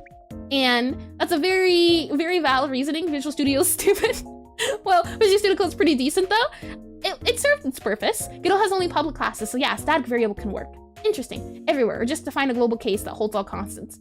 I do that kind of for utility. And Rider is good. IntelliJ and Rider are all the same company. Ah, got ya. Okay. So for this, it would be var, right? This is the item. And, yeah. Item, that's this guy here. And we have item and we have product and flavor combo. So would it be var, well, it wouldn't be a variable of it, but it would just be var product. Could you do this? Var product is product. Does that work? Product? I don't like the feel of that. I don't like the feel of it being current product, but I guess it could, well, I mean, it's not stopping me. It's not unhappy with me. I can't say that much. Okay, possibly. And for a basic IDE for anything, VS Code is acceptable. You just have to step with the right programs. I've heard of VS Code too, yeah. It's the thing of, and like with Obsidian too, it's bare bones until you do plugins. That's where it gets fun. And I can appreciate that. Let me scroll back up to what Lus said earlier about static variables. So, static var variable. So can I do static here? Static enum? Does that work? Can you make static enums? Can you make static enums? Let's see. Oh, also need to make sure it's Godot. Godot 4. Can you make static enums? Do you need static enums for Godot? Or for enums? I think enums are global, right? Yeah, okay. In a way though, does that mean yes? Or yes, you can customize. I've seen Sublime. I do like Sublime. Sublime was nice. Okay. So we'll give a go at it being flavor combo and it being this, like this. And you can access this one through item.dish flavor. Okay, good. That's what I thought. In that case, we'll do it this way. I think it's easier to keep track of all the dishes here. I think that works out better. We're gonna have to do a lot of refactoring though. So we can go ahead and, I mean, this cookbook can still stay with all this stuff. We just have to modify a little bit. You don't think you need to, because enums are class of sorts. Yeah, I think so. I don't know why I did it then. Why I did it this way. That was a past me thing for some reason. How odd. Alrighty. So we're gonna move these guys over to the dish. Now it's called an item currently. We're gonna change that to dish so that it can be flavor combo type. And that makes it, I feel like it makes it a little bit easier to understand what's going on. And then this cookbook dot flavor. Oh, we did that, right? Yeah, cookbook dot flavor. Nope, we did it. And these are your current flavors available. And we can go ahead and do item. There we are. And there are a lot of plugins. Oh yeah. The more the merrier in my opinion. Let me get some tea as well. Let me make sure this tab is working. Okay. Okay, so saying all that, we have in our cookbook anything else remaining. Now we will modify these eventually. The 2-string, I have not basically, what's the word? I have recently, that's the word. It sounds like basically recently, they sound a little bit alike, but I've recently been told about a way to convert to string out of the dictionary. And I'd like to do that instead of these guys, 2-string. Maybe I can just do a function instead. I think that might be a little bit easier to do. But these guys, my 2 strings, these guys have got to go where we're moving them. And VS Code has plugins for GDScript too. Oh, that's lovely. It's always nice when there's integration for Godot. Since Godot is very small, what is it? Yeah, not small. Well, yeah, compared to other engines, Godot's small. It's still young. It's nice when people consider Godot. And you're interested in watching the game creation process right now, but for you, the streamer thinks... I get told that a lot. But yeah, the problem is my excitement levels. It's like an engine. I'll try just a smidge. I'll try to focus and see if I can. I do understand, but I'm glad you're watching along, despite the complications. Alrighty, dish flavor here, flavor combo. This doesn't need to be flavor anymore. That's good news. Oh, enum flavor, like that. And we have enum type, right? And it's almost like you're way into the stuff. What a surprise. Oh boy. And she's constantly connected to an electrical output. Charging. I mean, yeah, that makes sense. When stream's over, I take a nap, and that was me recharging. Okay, so dish type now shall be changed to, if we replace this, dish type shall now be known as item.type. That should be it. And I should be able to replace all, and this should work. Reload? Yeah, item type to string. So expect it initializer after constant. So why is this angry? Const dish type to string. Here we go. Dish. There we are. Okay, so that's for our item. And I like this better. Yeah, item type. That reads clearer than dish underscore underscore underscore. It reads a lot clearer. I do like that a lot better. And then this dot dish grade. Now, dish grade is a little bit different. We might have to move it somewhere else. This grade bit is the scoring system. This is the scoring system for the game. Does it belong in the cookbook? Or rather yet, possibly move this. I should have read my own to-dos. This belongs somewhere else. That gets moved. So I don't even need to worry about this. This should be somewhere else. Look at past self looking out for future me. Okay, the dish type to string, dish flavor. Here we are. Control Shift F. Replace. And wrong. She is an electrical source. Maximum power. I'm as green energy as you get. Even better than radioactive. And the dictionary with strings is the perfect approach. It decouples the keywords from the UI. Good for P, B, and J. Peanut butter and jam, and it's an example. Very true, yeah. I like this, but there's also, I think I do it in scorekeeping. Or no. I do it in game over, I believe. Game over screen, spellcasting minigame over. This guy here. Spellcasting minigame screen, minigame over. This guy here, what I do, I believe, you can see. Now, this is very painful code, but it gets the feel across, and I feel like maybe if I make a function instead, it can do it It can do it automatically, so I only ever have to worry about changing these guys. That could be an approach, and she is the creator of the universe. I am a very powerful eldritch being. I can say that much. Universes have been created, shattered, ruptured, all under my will. Let's see, cookbook.item type. So now this can be changed, and this is nice. And what I'm doing is I'm holding down Alt to select multiple lines. I learned that like a month ago too. I just think it's neat. And this would get changed to dish. So item type to texture. Right now this is dish. Dish type to texture. And now it's no longer cookbook.item, right? And head underscore positive thank you for the following. follow. Welcome to the fast speaking apparently. I was told yesterday was one of my fastest days, and it's also complicated for you. I see. And you're interested in, hold on, did I miss something? Hold on, let's see. You're interested in the arc reactor. Got ya. And it's also complicated for you. Got ya.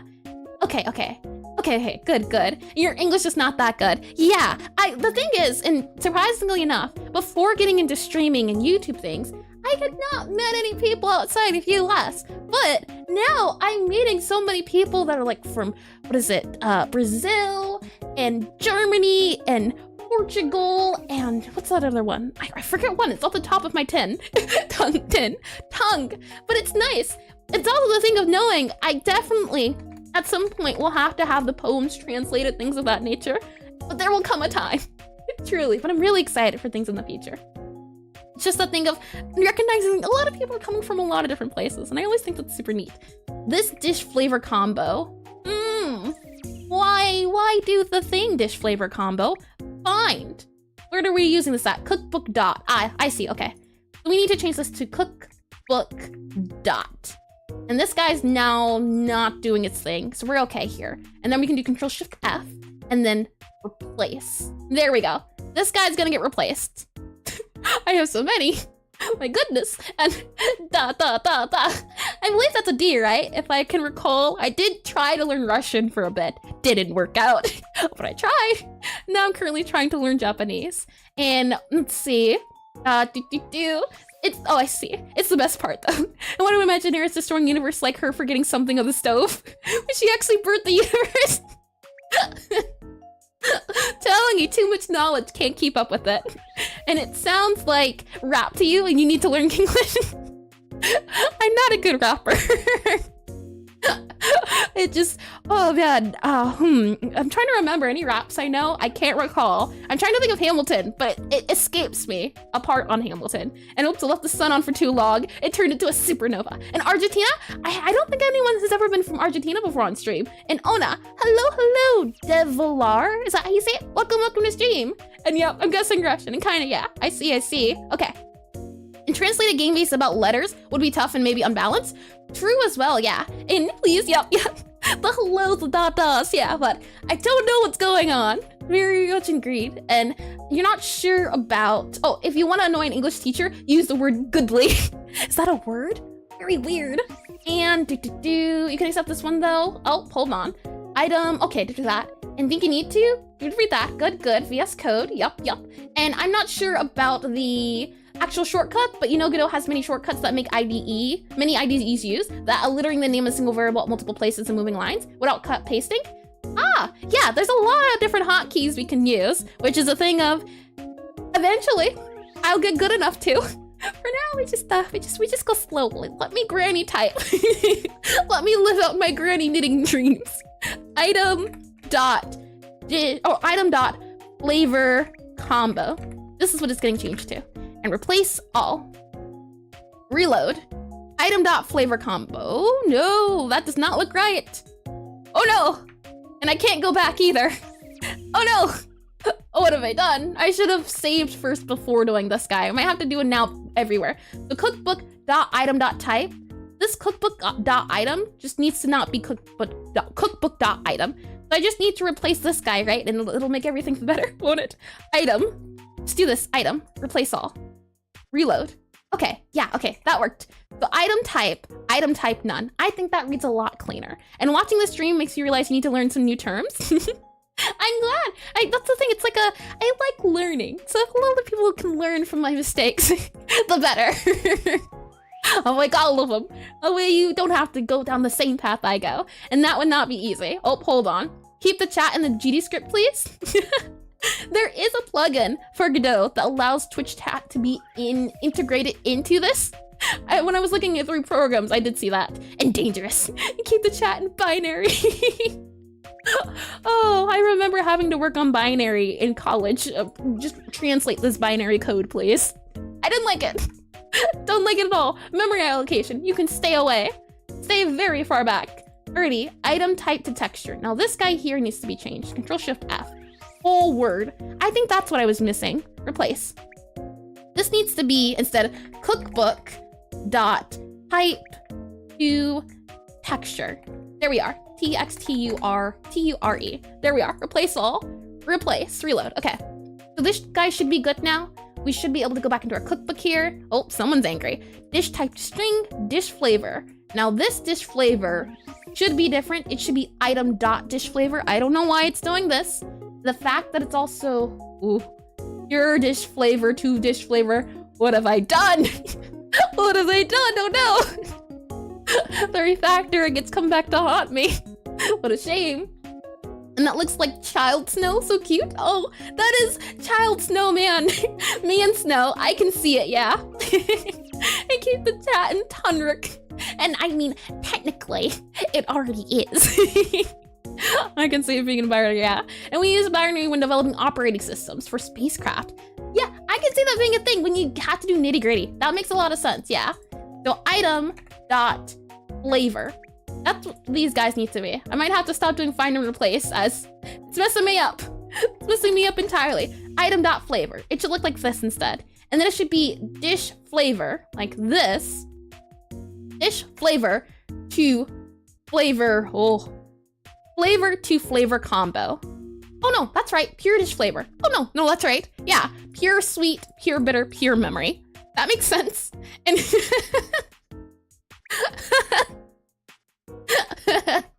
look away.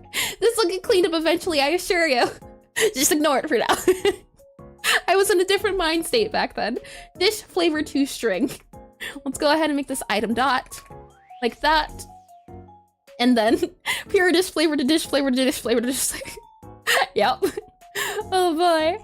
Let's see. And surprisingly, Godot, goodly is a word. But using it to replace words like good or well is like garlic to a vampire. I did that thing very goodly. Oh yeah, that's awful. Don't like it. Dish flavor combo. This would be item. We do here. Item dot dish flavor combo. Yep. And then it would be item dot, yeah. And this would be dish type atlas. Dish, we'll go back and change dish to be item, or the item to be dish eventually. Now, dish flavor combo, not declared. What we need to do here is do item dot flavor combo. I'm glad it's now telling us the errors though. That's good news. So what we have to do here is do item dot flavor combo, like that. And then it would be item dot flavor. We can go ahead and remove all of these guys. Oop. Like that. It sounds like a boss name. Dish flavor double combo. Sounds like hitting a score in an extreme game. There's this plugin as well. I don't know if it's on here, if I remember the name. Do extreme type. Let me see. I'm just curious to see if I can find it. There's this really silly plugin that makes it so every time you type, the screen shakes and 100 pops up and wow, cool. It's like a meme thing. It's funny. And why is this language similar to TypeScript? What is TypeScript, might I ask? I'm not sure what it is. And you are the reason the vein in my forehead is trembling. Good. Let it be a reminder. Dish flavor. Go ahead and remove this dish. Go to its item.flavor. And then dish flavor combo down here. Make sure all these guys are removed. Oh, hold on. Like this. All these are back where they need to be. TypeScript is type JavaScript. I need more elaboration. I'm still very new to languages and everything. I only know C++. Outside of that, I'm learning GDScript. I still don't know too much, but GDScript is actually based on Python. I have heard of that, yeah. People mostly compare it to Python. This would be item dot. Alrighty, anything else is angry? We have cafe in here. Anyone angry here? Anyone angry here? Mini game over here. Okay, let's go ahead and try to break the game. Oh, utility that was great. We'll see. Dandre We'll see how it Martin, works. Pilot0013, subscribed that's on a long YouTube. one. Hold on. Let me get the YouTube name. Oh no, I need to do this guy here. Let me double check the name so I can thank you properly. Let's see. Now I have to say, I still don't know how to do the UI for the notifications. I don't know if you could tell. Something doesn't look right when they pop up. Those are still getting tried. I really hope I can fix them eventually. But it was Dandre Martin. Thank you for the subscription on YouTube. Welcome. Hope you like it around. Oh no, I don't like that. I don't like that just popped up. And also today we are talking about awful languages. Fair enough. And did you do your homework today? Yes, I did my homework goodly. Ugh, that's bad. Terrible. Okay, click play. What happens? Game time to do, oh, never mind. Order. Ooh, I see. Customer profile. This already var could not parse. Ooh, I see. Okay. So if we go to our customer tab here, customer scene, and oh, I see. Oh, never mind. I didn't read that. The thing about your streams that make the audience so diverse is the time you stream. For example, you can't watch stream on your favorite YouTubers because they stream. What they stream at is ideal time around 6 p.m., but your streams are relatively early, so it allows people from different time zones to join in. That is a surprise. I can't say I would love to stream more times. It seems to be I stream too late for a lot of people, because a lot of people leave to go sleep, which is surprising. I used to stream at 2 p.m. EST my time, now it's 1 p.m. EST, because a lot of people were leaving late. So I thought, you know what, let's move it up a bit. So I'm glad people have been able to join. And PHP is a money language. Welcome, Colic Garlic. Maybe that's it? Colic Garlic, maybe? Welcome to stream. 12k Stardust, you need 3k more. Did we miss anything? So today I did read that, and there's a language called Chef, where you write the code in terms of recipe items, like flour, sugar, etc. Wonder if there's a plug for that? That'd be really neat. That sounds like fun. And you hate the language. I see. Okay, so this order guy here, if we go into our customer scene, this guy here, they're angry because their order is funny. So let's look at our order here. Why are you angry?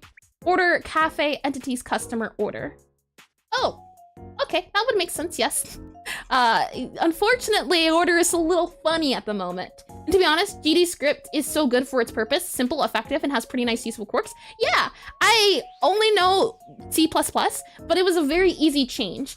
And I just like the UI feel. It's been very, I also like how if you can do is and instead of the equal and the and sign, so you can do, in terms of coding, you can do and instead of doing this. I like that. And you can do, let's see, not is, you can do not instead of this. It's nice. That's the little things I like.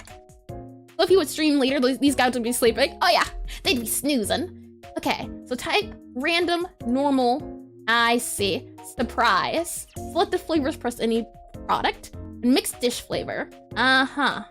Is that right? Mixed dish flavor, is that correct here? Maybe. Type equals mixed dish flavor. Yeah, mixed order, mixed dish. Yep.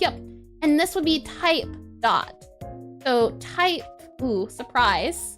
Surprise type. Yeah, some of this is a little broken because of me and changing everything in the code. What a shame. And or. Yeah. That's another one. Or versus this. It's nice. That is nice too, yeah. But there's something charming about the little bars. I did like them. I liked how they looked. And it's close to 2 a.m. here. We'll be going to sleep soon. Yep. The issue is I cannot stream early. I sleep early. I wake up at like 11 a.m. Right? That's a.m. So yeah, can't do it. Can only go up so much. And I think I read that. Good. Yep. Okay, good. And the problem's that not okay. Good. Yep. In summaries. Yep. Indeed, I do agree, Lesk. Okay. Item dot flavor combo to string. This needs to be cookbook. Cookbook dot flavor combo. Item dot flavor combo. Okay. And if we go down here, item dot type, item dot flavor combo. That makes sense. Item flavor combo. Type dot surprise type. Yeah. So type dot surprise needs to be type dot surprise, like so. And then down here we have cookbook dot dish flavor. All of these get changed to item. We can go ahead and modify that. Item, like this, item. Oh, why are you angry now? Item underscore dish flavor. Oh, it needs to be item underscore flavor, like that. And that cookbook also needs to be changed. Flavor, like that.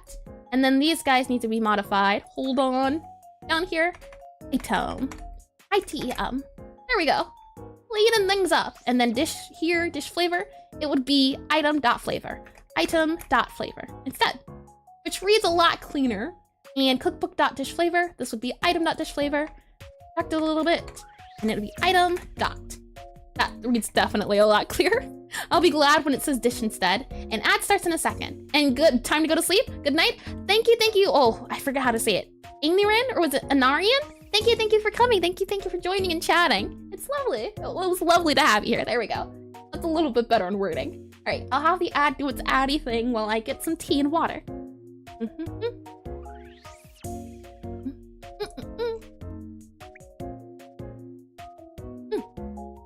Always so tasty. Though I think I don't have enough sugar in this this tea. It tastes a little off, just a smidge. It's iced tea today. I was gonna do coffee, but I just woke up and I thought, not in the mood for coffee today. So it's iced tea, but I had iced coffee the other day. It was tasty. I can't agree to that at least. And the refactor went smoothly once you got the hang of it. Yeah, eventually. I'm hoping I'll only have to use this week to refactor. And do you think starting stream 1 or 2 hours earlier would work? Well, like I said, Zero, for me, I start streaming at 1 p.m. and I wake up from 10 to 11 a.m. So I don't have much time to prep for a stream when I do it like that. If I were to wake up earlier, like at 9 a.m. or 8 a.m., we wouldn't have these issues. But my sleep schedule does not agree with me. Not in the slightest. I would love to try to do earlier though. I would, just because it seems to be a lot easier for most people. Let me get some water. Saying that though, eventually, yeah, maybe we can move it up to 12 o'clock and 5 a.m. That is too late. Early or late, I don't know. I usually go to bed around 2 a.m. So I sleep from 2 a.m. to 10 a.m. So I get the 8 hours, or at least should. My body does not agree. We do not get the 8 hours of sleep. 5, sometimes 8, sometimes, and then decides, you know what? I don't want to do 8 hours. I'm going to make sure that you go to bed and you wake up at 2 p.m. Yep, I'm just feeling like one of those days. It's awful. I don't like it one bit. An early bird, better than night owl? Oh, worse than night owl. I don't know. There's just something about being productive in the morning, and there's also something about being productive at night. They both have different feels. It's nice. And 4 a.m. sleep enjoyer. I am usually asleep by then, and you see the stream time as an absolute win. Currently 9 p.m. in EU. Lovely. I'm glad. It works out for most people, and you sleep 2 hours daily. Oof. That sounds awful, Toak. I'm not happy to be you. An early bird supreme. And the pandemic changed your schedule? I can understand that, yeah. Especially with, like, people who usually wake up to go to the gym, having to change their morning gym rituals. And there's joy in sleeping 16 hours. Oh, there is. I didn't complain about that part. Sleeping is a favorite activity of mine. And it's permanent. 4 a.m. sleep enjoyer. It's permanent. I'm glad you have a constant sleep schedule. That's nice. That's really good. That's step 1 in being productive. Having a consistent schedule. Let me get a little bit more water, and then the ad break should be over and we can continue. And 2 hours is 1 hour more than the human body needs. Reminds me of how Batman sleeps. Alright, water. Okie dokie. An ad break should be over now, so let us continue. Alrighty. I think this guy's good to go in terms of everything here. So if I stop and play, are you going to get angry? It did. It did indeed. This needs to be no longer cookbook.flavor. It needs to be item.flavor. This item dot's gonna get a little bit painful to refactor, but we'll save first before. And there's a joy in sleeping. Oh, our have to-do list. Timetables is overrated. I do like a to-do list, but I also like timetables. I try to find the right tool for the job. This needs to be item.flavor instead. This guy down here needs to be oof. Oof. I don't even know what I'm looking at. This is a little scary. That's a lot. All right. This needs to be cookbook, I believe. Cookbook. Yeah, okay. Yep, that's what it was. We'll definitely come back here at some point. Not today. This is another day. It's in the manager, and we won't have to touch manager for a second. If I collapse these guys, you can see it's not even in this one, it's in kitchen. And I'm going slowly down. Once we finish our objects, we'll then move on to managers and then entities, and then we go down. Slowly over time, we'll get there, and we're factoring. And hello, Jose wants to sleep. Speaking of sleep, welcome to stream.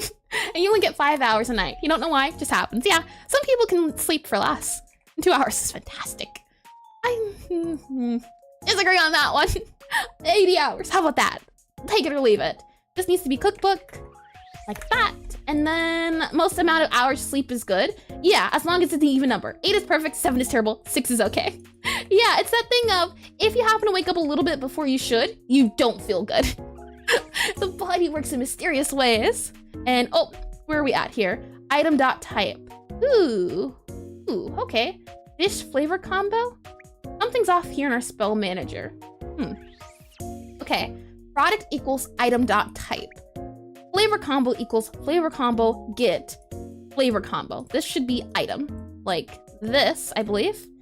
Or spell flavor combo, I think like this. And then it should be flavor A, or maybe like this. Try this. See if this works in terms of parsing the data. Does it work? No. Item.type based on dictionary. Product item.type? Is it somewhere up here? Oh, okay. New spell dot product equals item.type get spell item type. Spell item type. Oh, you know what? I realized what it is. Our spell is in here, right? And the issue is, if we go into our spell list, you can see here, the type is different. You can see the, what is it? The, ID product. Yeah. Now we need to change this to type. So can I replace this type here? TYPE and replace all?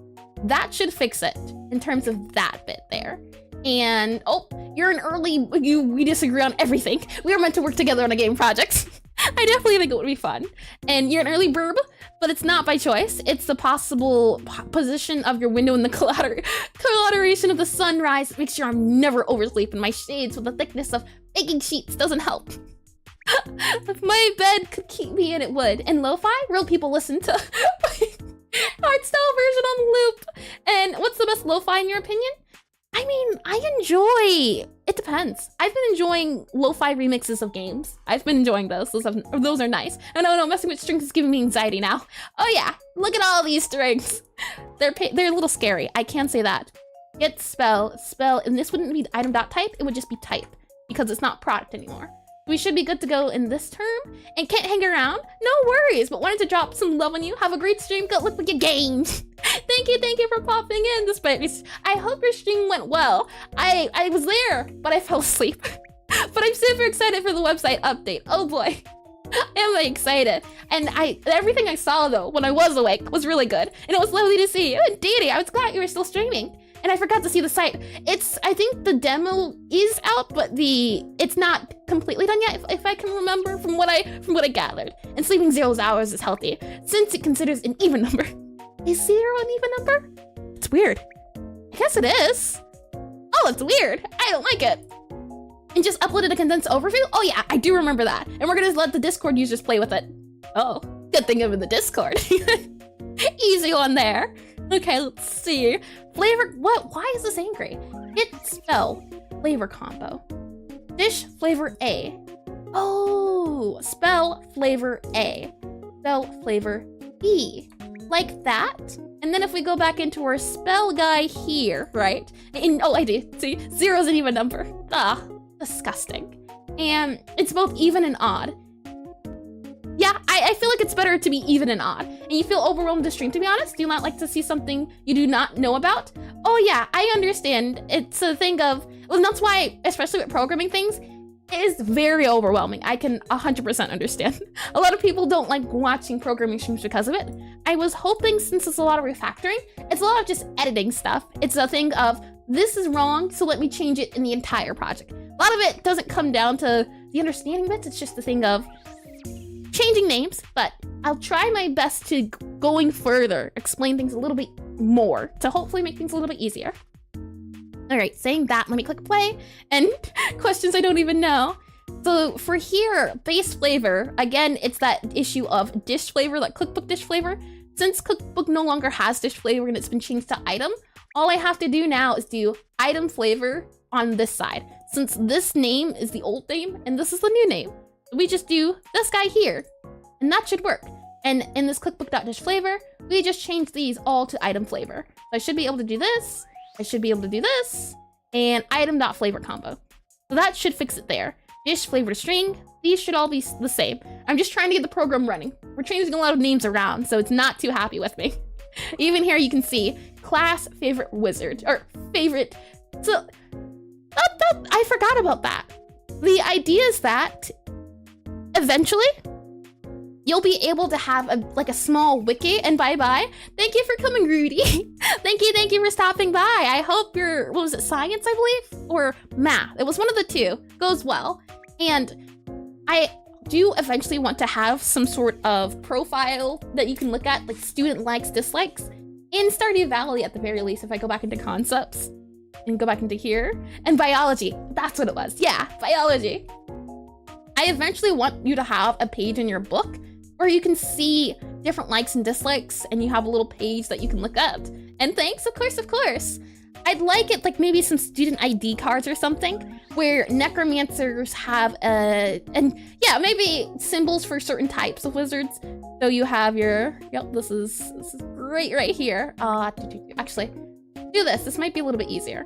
Your little skull here, yep, and then you have your little mouth here, yep.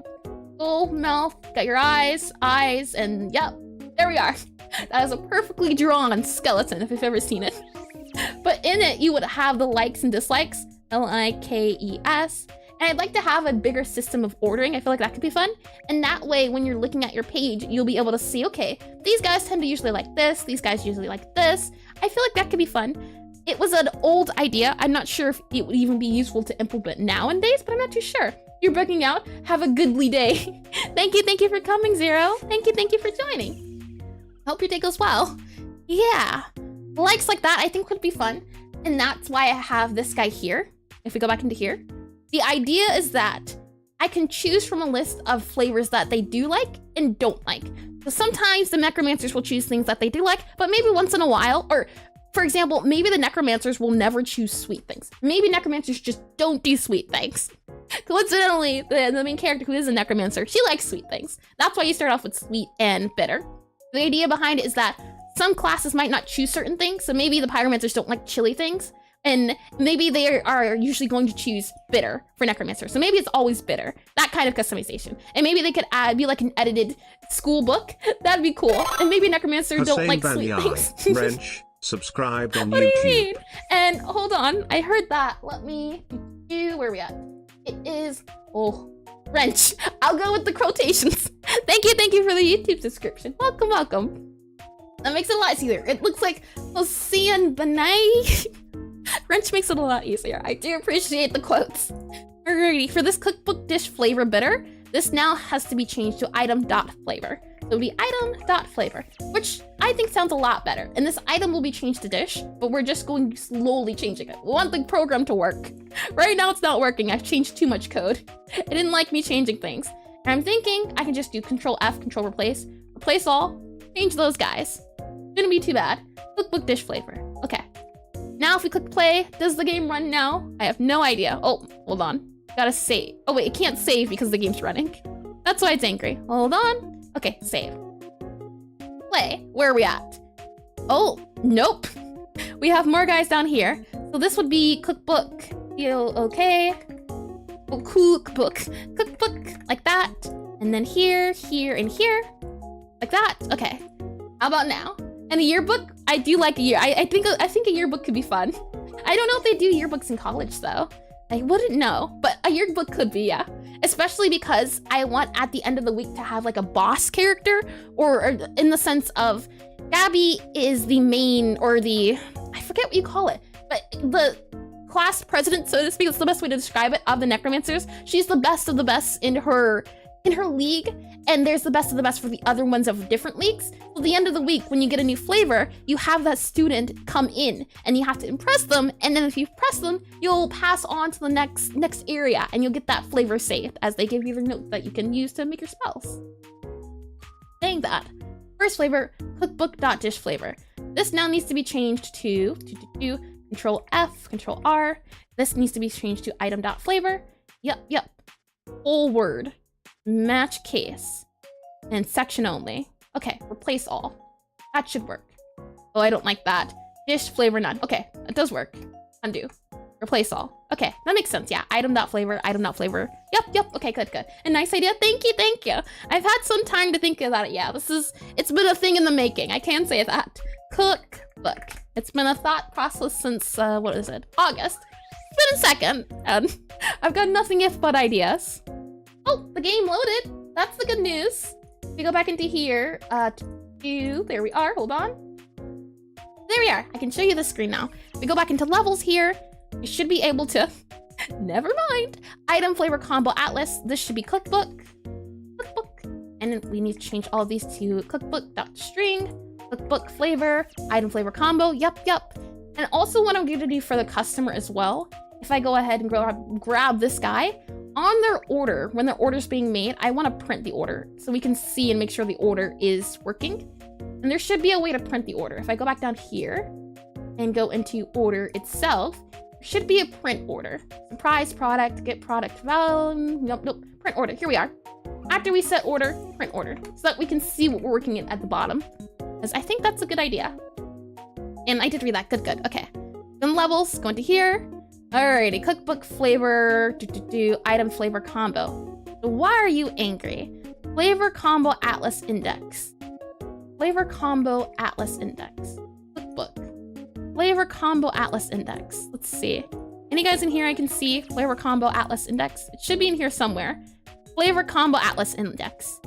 Dish flavor combo atlas index. Got ya. Okay.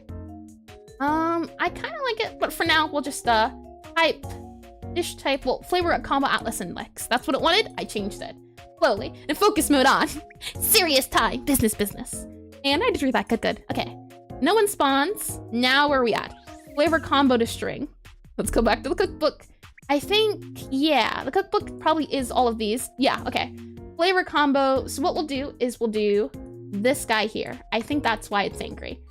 Your dish, I think that's okay. Dish type to string. Dish type atlas, dish flavor combo to string, yep. I think that works, we'll see. And then whenever I hear cookbook, I imagine a sort of wizard having a cookbook in a book which resides in his personal cook. What do you mean about that one?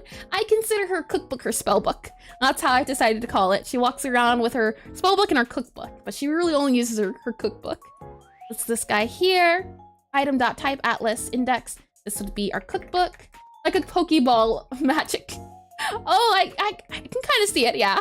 Pokeball type of magic. Type to string, type atlas index. Type to string, okay. If we go back into our cookbook, where are we at?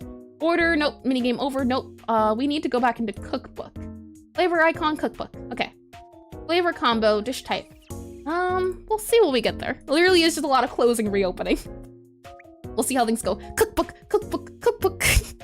I I've become a Pokemon.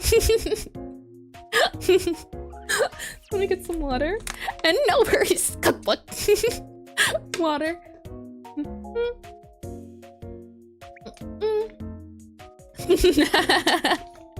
Exactly. I can't even say it that fast. Cookbook. Cookbook type atlas index. Go to copy here. You go back into customer progress tab. Don't need you anymore. Control F. Oh, type atlas index. Yep. That would be this guy here. And against it is a silly word. And what did I just hear? Cookbook. Cookbook type to string. Copy. We go back to this guy. Where are we at? Is it this word? Oh, no. Oh, I don't know what I'm doing and I don't like it. Never mind. Type to string. That should be a hotkey I set, but I guess not. We'll go ahead and close U and we're back to here. We're looking for flavor combo, type to string, all of those things. So if we go back to when this is a customer, we can close this guy. Close this guy. We're closing. We need to open the cookbook. I don't see it. Cookbook. There we are. And it has a hard word to repeat. It is. And you need 10 hours of speak loop for 10 sleeps. Or 10 hours of speak loop. I don't think I can go for 10 hours. That sounds insane. This type to string. So this is type to string. I see. Okay. This is grade to string. And then this is flavor to string. Flavor combo atlas. Okay. How about now? Are you happy, Godot? And what about a book cook? Somebody who makes food out of old books, like Gabby does for Dead Things. That would be neat, wouldn't it? Someone who could write down what they want their books to taste like, and then you eat the paper. I feel like I've seen that before. You write down what you want it to be, and then bam, it is. Alrighty. Cook dish flavor to string. Dish flavor to string. I think if we go back into here, yeah. Dish flavor to string. If we go into our, where are we at? Spell manager close. Global data close. Cookbook, oh, there it is. Dish flavor to string. We just need flavor to string. Yeah, oh, yeah, flavor to string. That's what it needs to be instead. Yeah, flavor. Alrighty. So this would be control F, control replace, flavor to string. And it would be cookbook dot. And that is a bracket. Let me redo it. Control F, control replace. It is now cookbook, oh. I'm gonna replace the whole thing, but it's okay. Flavor to string, like that. Replace all. That makes a little bit more sense. And that's just the winter edition of Raining Man. That's a good song. I remember playing Just Dance on it. Oh man, the old Just Dance on the Wii. Those are the good days. Let's see. Levels. No one spawns. Okay. So far so good. Me after tasting some of my books just in case. Ah yes, it's cardboard flavored. How unique. It's loading though, right? It's doing the thing. That's the good news. I'm going to now spawn a customer in, and they have the flavor combo and product. That's good news. Hold on. How long is this? 22 seconds.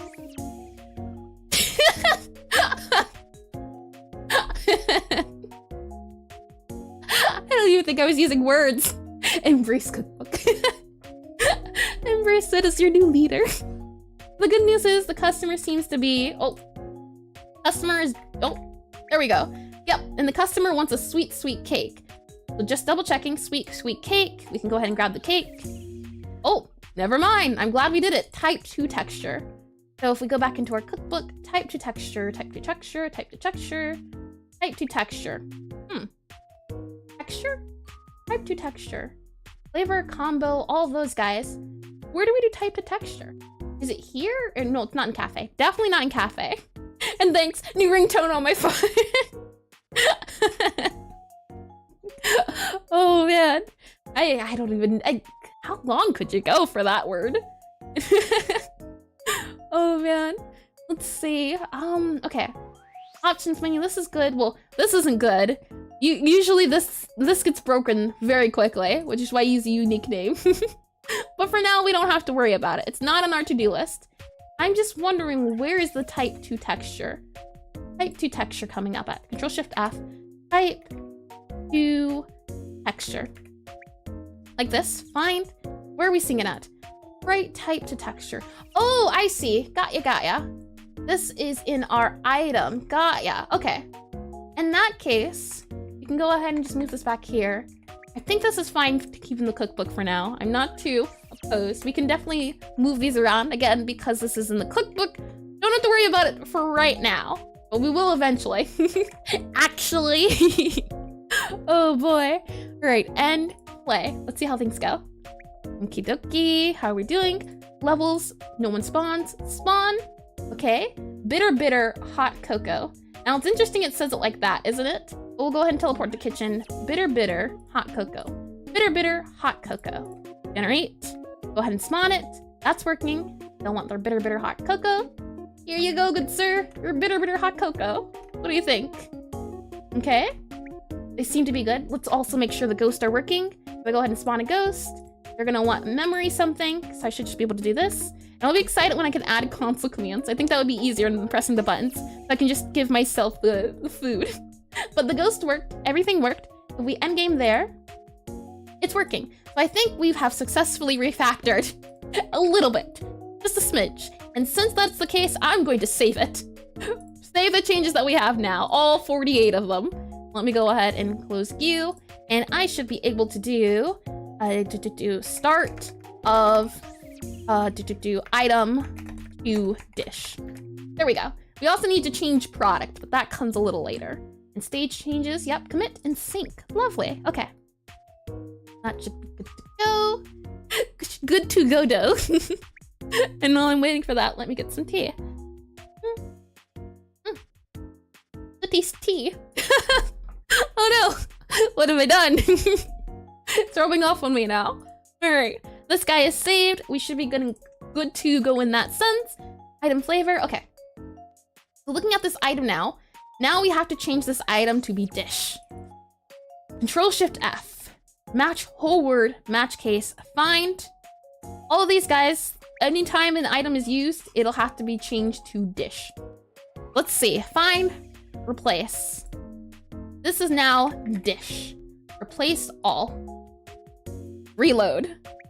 Now that this is our dish instead, cookbook.texture type to texture.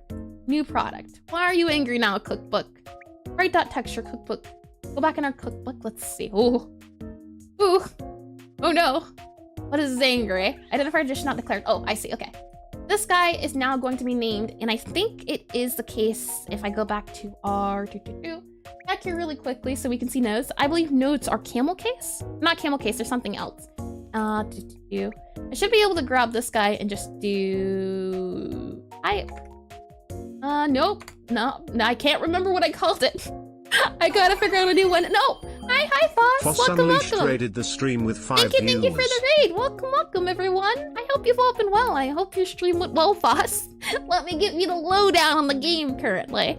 1 second, I'm looking for a word, and I cannot, at the moment, remember the word. It is something to do with style. Style? Found it. Style guide. I'm also going to call this the type guide, so that I can remember where it is. Saying that, I hope you had a fun stream. And since that's the case, let me give you a lowdown of the game. Right now, I'm creating a rhythm typing cafe called... Did I say that right? Rhythm typing cafe, yeah. A rhythm typing cafe game called Necrotype Cafe. And you're switching your sleep schedule, about to crash out, so emergency raid. Emergency raid, go. I do appreciate it, and I do hope you get some good sleep. Oh man, I am excited for my nap. But it is a rhythm typing cafe game, and if I click this guy here, and I go ahead and mute this guy here, I should be able to play the game. And let me make this guy a little bit bigger. Go ahead and make him a little bit smaller up here. Oh, never mind. That needs to be cropped like that.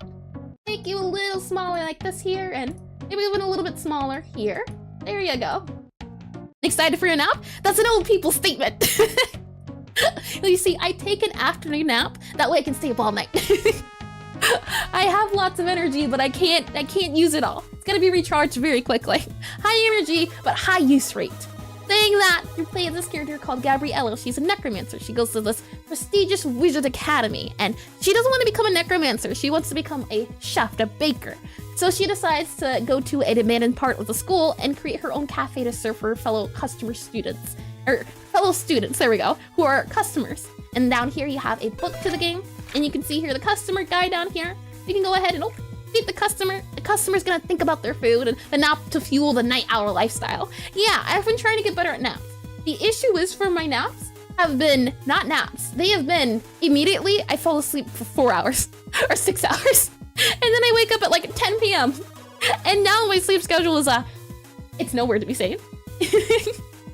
From here, you can have the customer reads their book, thinks about what they want for their order. And you can see down there the customer's notes, what they're thinking about. And if we go ahead and grab that order there, you can see it's a pink purple cake. And if we go here to our atlas, you can see it says sweet bitter cake. And the idea is that as you play the game, more flavors will be added, more foods will be added, more drinks, and 6-hour nap. Yeah, I've been trying to get better at that, more cat naps than anything.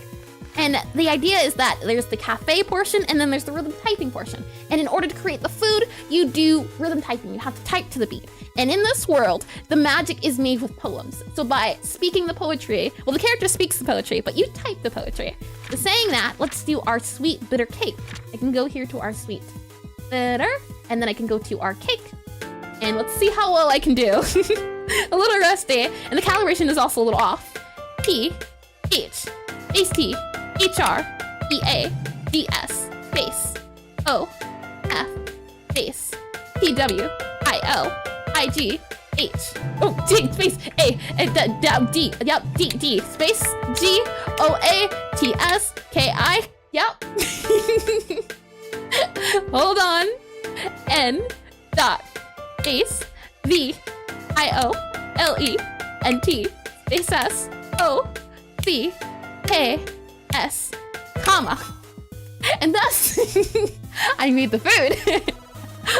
Oh boy, I got an okay. I'll take it. And welcome back, Ajigal. And where is the line between nap and sleep? Naps are usually 2 hours. I think no more than 2 hours. And someone said poems? Oh yeah. So you go ahead and serve this customer here. They eat their food and go on their merry way. That is about the, that's about the basics of the game. There's other things like ghosts in the game, different upgrades, but that comes later. Right now what we're doing today is we're refactoring the code. And you can see the ghost there. That's the gist of Necrotype Cafe though. And let me make sure this is muted. There we go. And undo the move. Undo, undo, undo, undo. There we go. And this should be unmuted. Lovely. And hey, the money. The idea is because this is a prestigious academy, these students are already rich. You can't give them more money, but knowledge is money. So when you serve customers, the idea is that they'll give you papers so that you can get study notes. And the idea is also, there's a lot of ideas. In this world, you're only supposed to learn one type of magic. In this case, this character is a necromancer. She's only supposed to know necromancy. But in order to create these different foods, she studies the notes of other types of magic. So when she serves more necromancers or more pyromancers, she gets notes from the pyromancers to create spicy foods, things like that. And oh, is that you from the other side from YouTube? But if it's, maybe it's a different psychedelic kitten. But welcome all the same. And in Cookbook we trust. Oh boy. And let me scroll up a little bit. To do random 14-hour naps and then the intense confusion from all the 12-hour clocks. Yeah. Naps are oof. And that's a nap. That's not a nap. You should use an alarm clock. I've tried Escobar. I really have. I've tried to set my alarm clock to 45 minutes. That's what I've been doing recently. It hasn't been going well, but that's what I've been trying. 45 naps, cat naps, because if you sleep for too long, you'll also wake up groggy. It's best to keep your cat naps 30 to 45 minutes. Yep, 100%, I do agree. And normal people, I break the rules to be powerful Eris characters. I break the rules to bake desserts. Indeed, she's already really powerful, but she's not gonna use her powerful magic for powerful things. She's just gonna make good food. That's her goal in life. That is indeedy. Now, I forget why I'm over here. I'll be honest, I do not recall. So, we're gonna go back to items. Subscribed on YouTube. And go back and figure it out. I'll figure it out eventually. I wonder why I didn't say the name. It is, oh, I know why I didn't say the name. Irop, and then there's Russian at the end. I have no idea how to pronounce that. So I will just say Irop. Maybe it's not even Irop, maybe it's Irop. Thank you for the subscription on YouTube though, and welcome to the stream. I forget everything. But that's okay. You know what? It's fine. We'll just go back to our... I was an obsidian for a reason. I don't recall it. So, If it wasn't, if I didn't remember it, it wasn't important. As easy as pie. And have a good stream, night. Thank you for coming, boss. And I really do hope you have a lovely rest. And you have to go to bed. You too as well. Oh, was it Devil Air or Devolver? I hope you also have a lovely rest. And so glad you found your channel. Have a nice stream. Thank you. And I hope you do too. And what app do you use for the pixel art?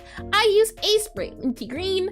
I welcome as well. And if you wouldn't mind a moderator on YouTube linking the getting started, but that should be all the programs I use, things of that nature for programming and not programming. Things of that nature for pixel art. There we are. And ASMR plus earbuds plus 10-minute timer second. Ooh, that sounds very complicated. An alarm? A hotel's fire alarm didn't wake me up once. Oh boy. And you may have mastered the art of 20-minute naps during college because your sleep schedule is garbo. I can see it, yeah. And I also was told I shouldn't have timers that are 10 minutes, 15 minutes, 20 minutes, 25 minutes. Very bad idea, apparently. So I stopped that as well. I'm trying. An attempt is big. Well, thank you. Erburb?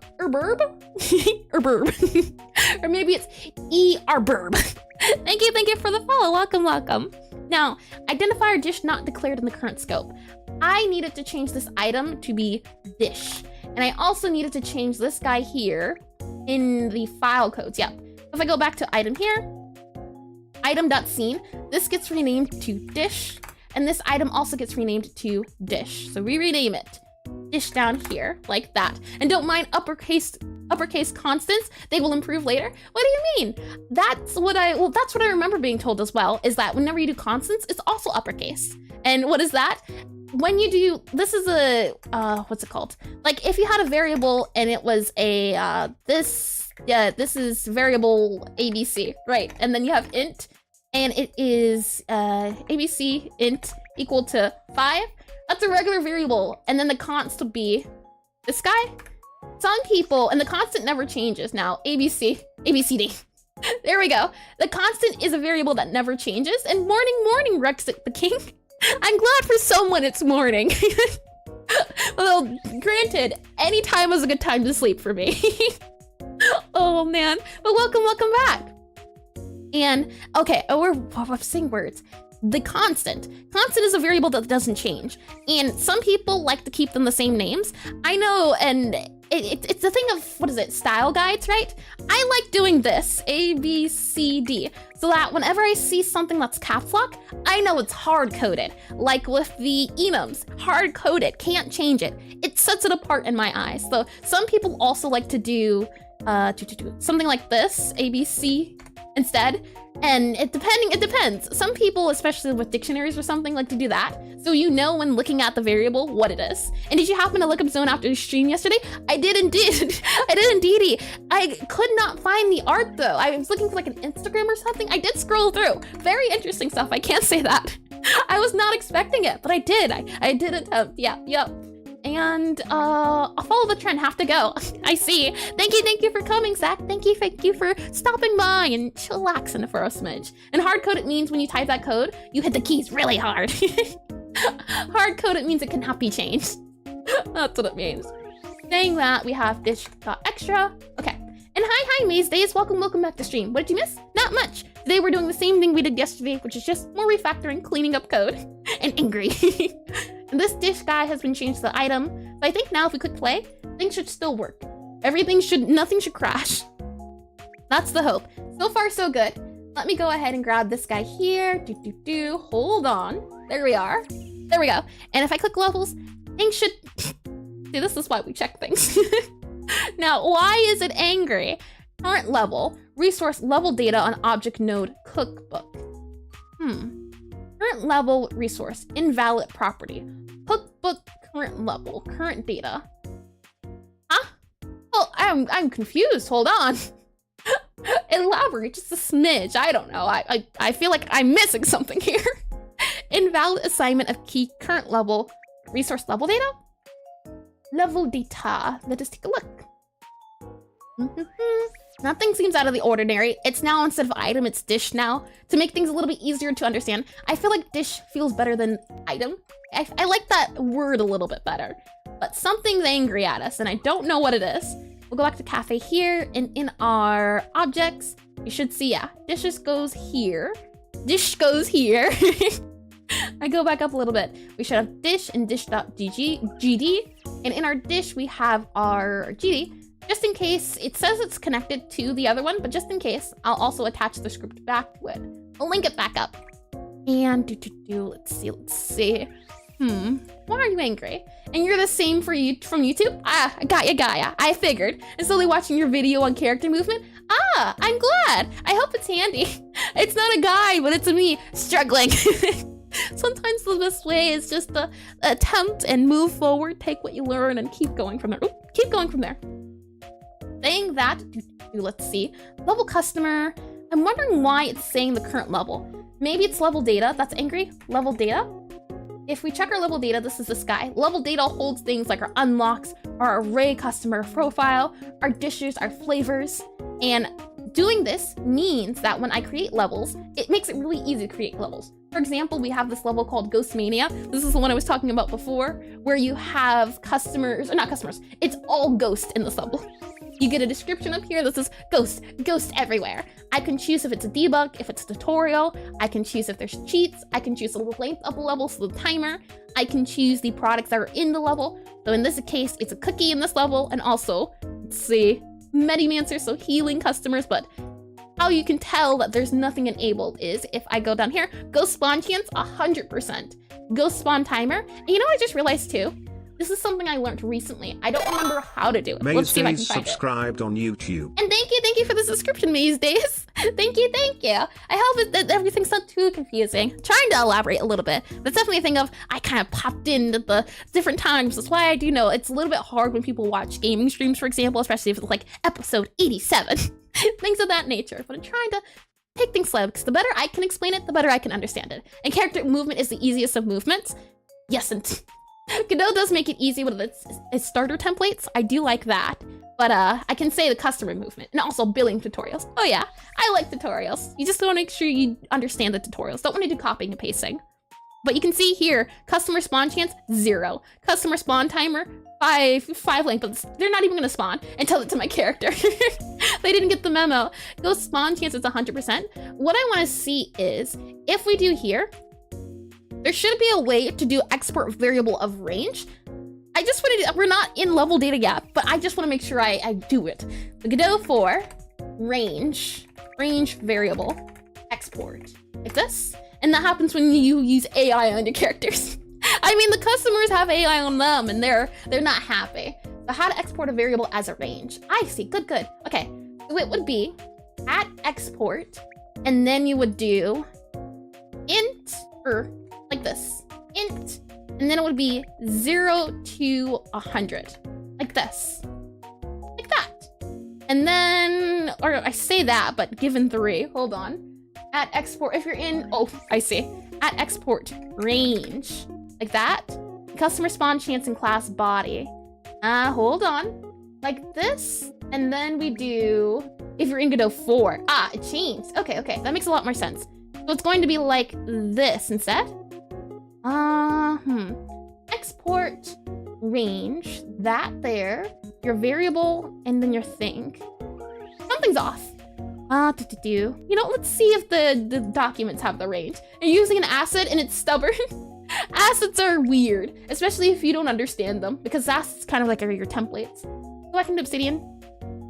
I want to quickly see if maybe the documentation can help us with this. Export range like this. Let's see, export range, export properties. Here we are. Export range. I just wish I could do Control F, but I can't. We're looking for export range. Here we are. Export range, the variable, and the name. Okay, what did I do? Export range. Nope, hold on. The name or the number, yep. Oh, like this. Did it, figured it out, real good. And I see, I knew you learned Mixamo. Never heard of Mixamo before, so you learned how that works. One, you got side to side, but you can't get them out of the T position. The dreaded T position. Oh boy. Let's see here. I think now what I can do is range 0 to 100. Custom respawn length timer. Nope. Spawn chance here is 0 to 100. That works like that. So now I can choose the range. Now I wonder if there's a slider I can add. I feel like there is. And I'm wondering as well, if I make this 101, yeah. I feel like there's a way to add a slider to the range. When you export, yeah. Export range, slider. How do we do a slider? There should be one. And so he's just going side to side with himself. He's asserting his dominance. That's just how it has to be sometimes. Okay, hide slider. Values that are meant to represent an easing factor floats with easing hints instead. Export range. EXP hint can be used to have an exponential slider instead of a linear slider. This is me when dragging sliders toward the right choice. Let's give it a look. Maybe that's what I'm looking for. EXP. If we go back into this guy here, EXP, what happens? I'm so curious. I do this, and then I do EXP. Like this. Oh, that did not like it. It is not EXP. No, it says EXP. I guess it's for float. Okay, never mind then. Maybe I didn't do it correctly. Add integers, add suffixes, hiding angles, export colors. I guess there is no way to export it when it's not a slider. Hide slider can be used. Yeah, I was hoping there was a slider I could use. I would have liked a slider for an export variable slider. Maybe there is. Godot 4, export slider variable int. Perhaps. Let's see. Export syntax. Sliding variables. Godot export range. This does not give me a slider. Yep. In Godot 4, it does not work unless, oh, hold on. Like this? 1? Does that work? TLDR export, well, that's old. I think, and then we have to do EX, or, oh, told us there, or lesser or greater. Hide slider. There should be no slider though. Float, max float. Hide slider or greater or lesser. Does this slider work? It should have a slider in our export range. Customer range? Customer spawn chance. Still doesn't have it. Maybe if we do .0 here, .0 to 0, we do 8.0. Does that work? No, I would like it. And again, it's the thing of, this will eventually come, won't it? We'll eventually get to here, but I just wanted to see. I really like the idea of export range though, because it's supposed to be percent. So by making sure I have a range that can be exported, I don't have to tell myself, hey, this shouldn't go below 0. Hey, this shouldn't go above 100. I do like that. I think that's handy. Godot export variables. TLDR. I'm just not sure why it's angry at my export variables. Control Shift F. Export slider. Or less or greater. The limits to be made can affect only the slider. Nope, that's not what I'm looking for. Adding suffixes. Handling degrees. Hide slider. I guess maybe sliders can only be floats. Floats are the only guys that get sliders. Just a little odd, but I guess, you know what? I understand, Godot. You just don't want it today. Sometimes you just don't wanna. Now I'm wondering the tutorial, it seems to be that things are working in here, so I'm just wondering why it's angry. I click play again, let's see. Let me go ahead and grab some tea.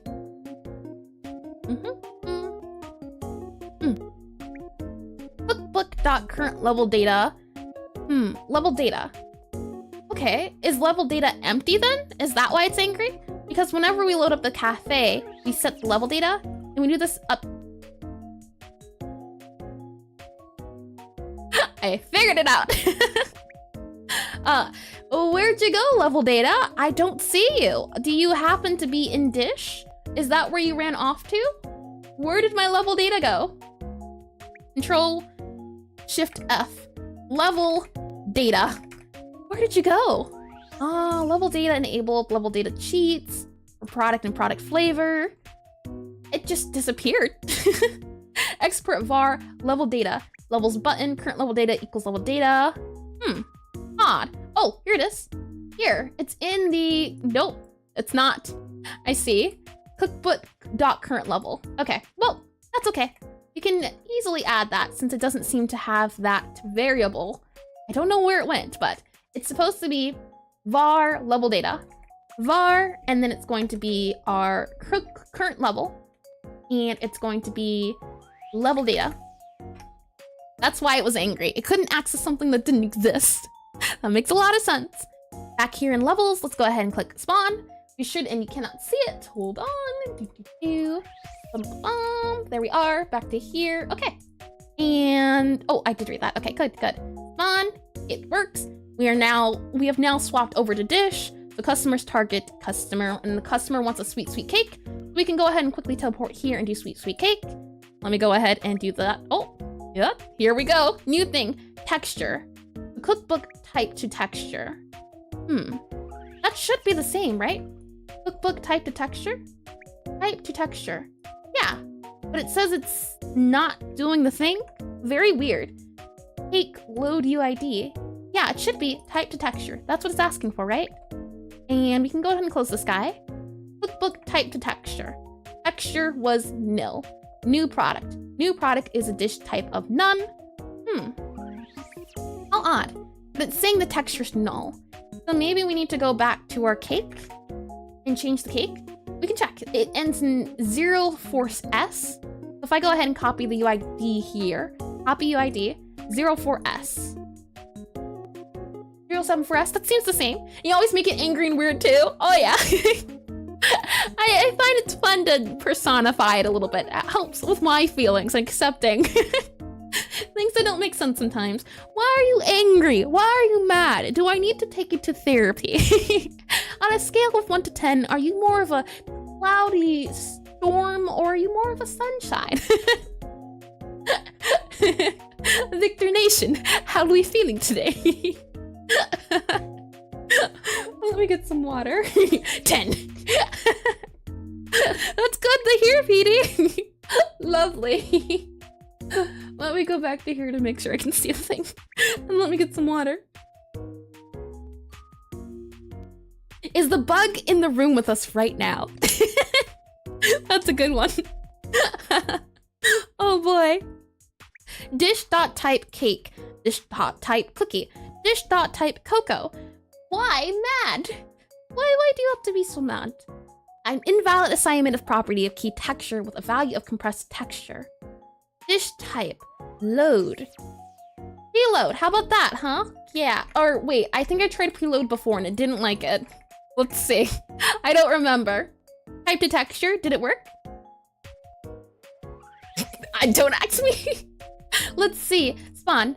Sweet. You want sweet hot cocoa. Teleport to kitchen. Sweet hot cocoa. Ha cha cha. Oh. It sounded like something didn't do the thing properly, but that didn't do the thing. I thought it was going to work, but it did not. Sprite.texture equals cookbook.type to texture new product. New product. New product is dish.type. Should be dish.equal to none. Oh, you know what?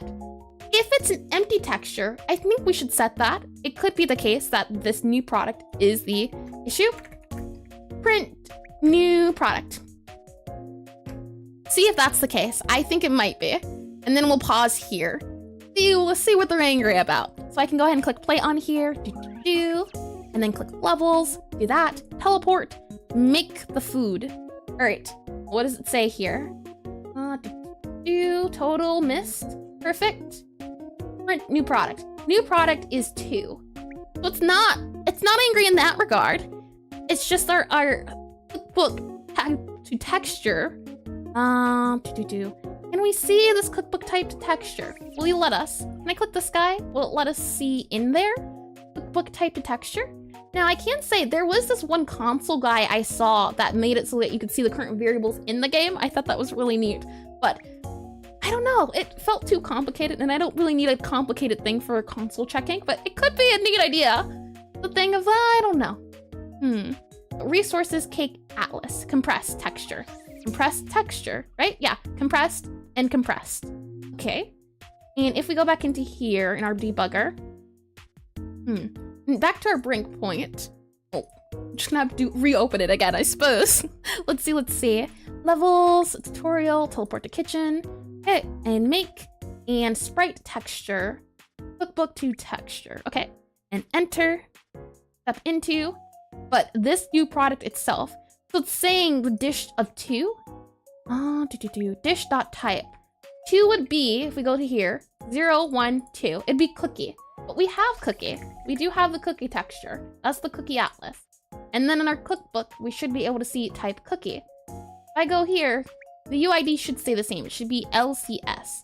If I grab this guy here and do this, I should be able to do cookie and then go ahead and copy the UID and paste. So LCS, it stays LCS. So that's not changing.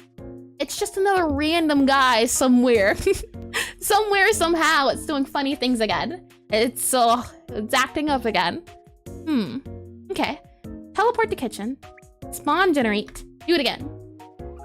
Sprite.texture. Is a sprite not a thing? Is that it? Is sprite error? No. What are you saying no to now? And debugging's really confusing, but also really powerful at the same time. Oh yeah, my favorite way to debug is to print like there's no tomorrow. A lot of people don't like printing, but I like the colors. You want the simple answer? Once I found out you could color the text in the debug, it was over from there. I do it all, and I like it just because it lets me know. But there's certain tools out there, like your Minecraft debugger, if you've seen that before, where you can do the slash commands. You can also do it in Skyrim too, but the console, I do like that. I really do want to add that. Right now I have a plugin for it, but I haven't added that feature. So I can do here, if I click this guy, it's in here, but I haven't implemented it yet. So that would be neat. And there's some other plugins I saw for that. This is a plugin, and we'll see. And you can color the text. Oh yeah, hold on. I'm about to change your world. Hold on, where are we at? Utility. Welcome to the cool side of things. Where's my utility? Utility. What you do is you do, here we are. And I might have to zoom out just a smidge. You do, and I'll copy this guy to maybe make it a little bit easier. If I do print rich, that might be Control-Shift-F. Print rich. Let me find one that's already made, like this. Okay.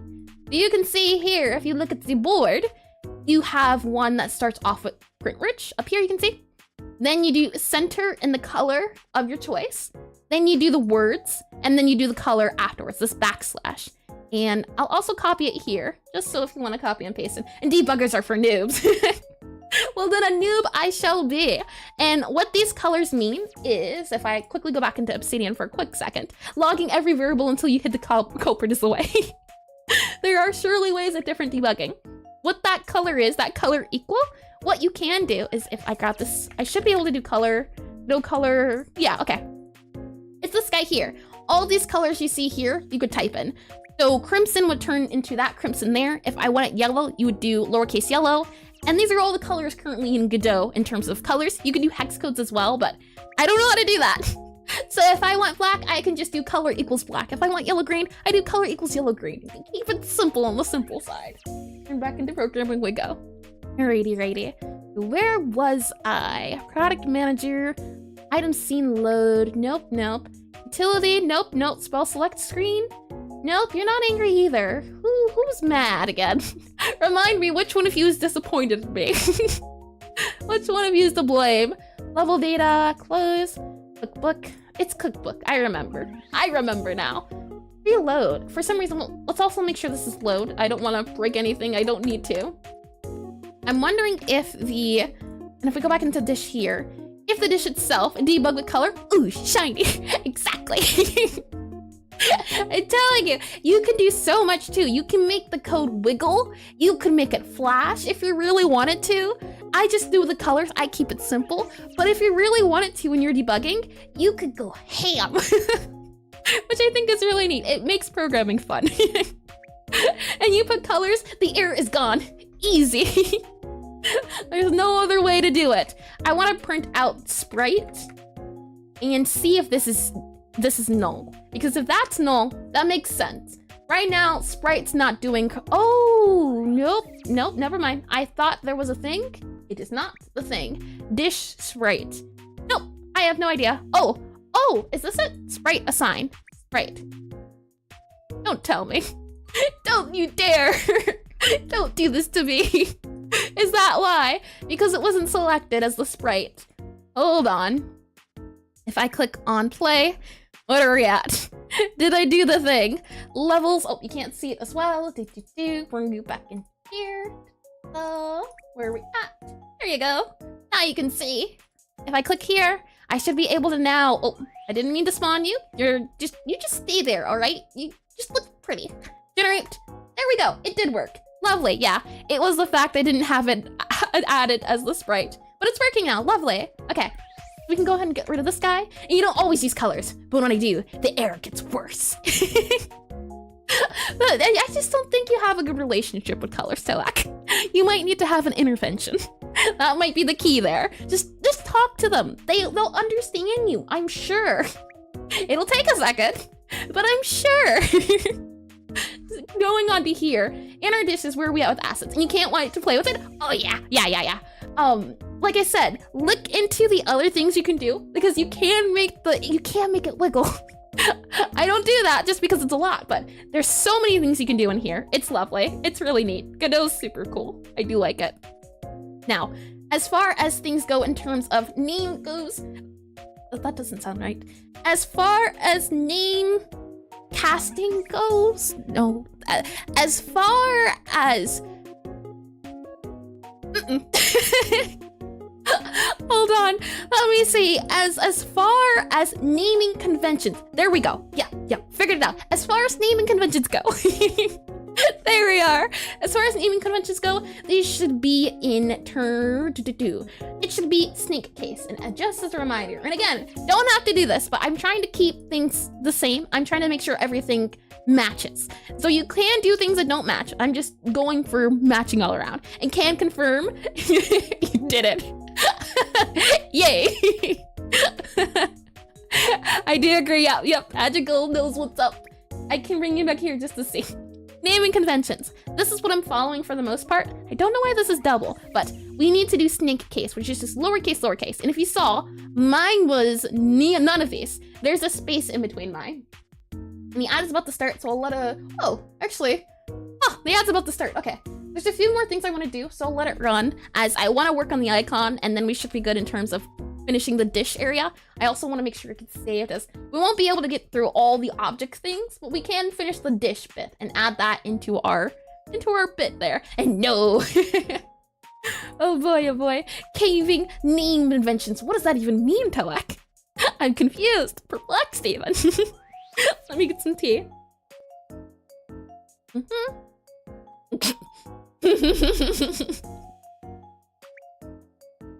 You're gonna make me spit out my tea!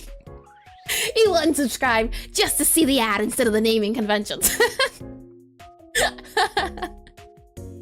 How dare you!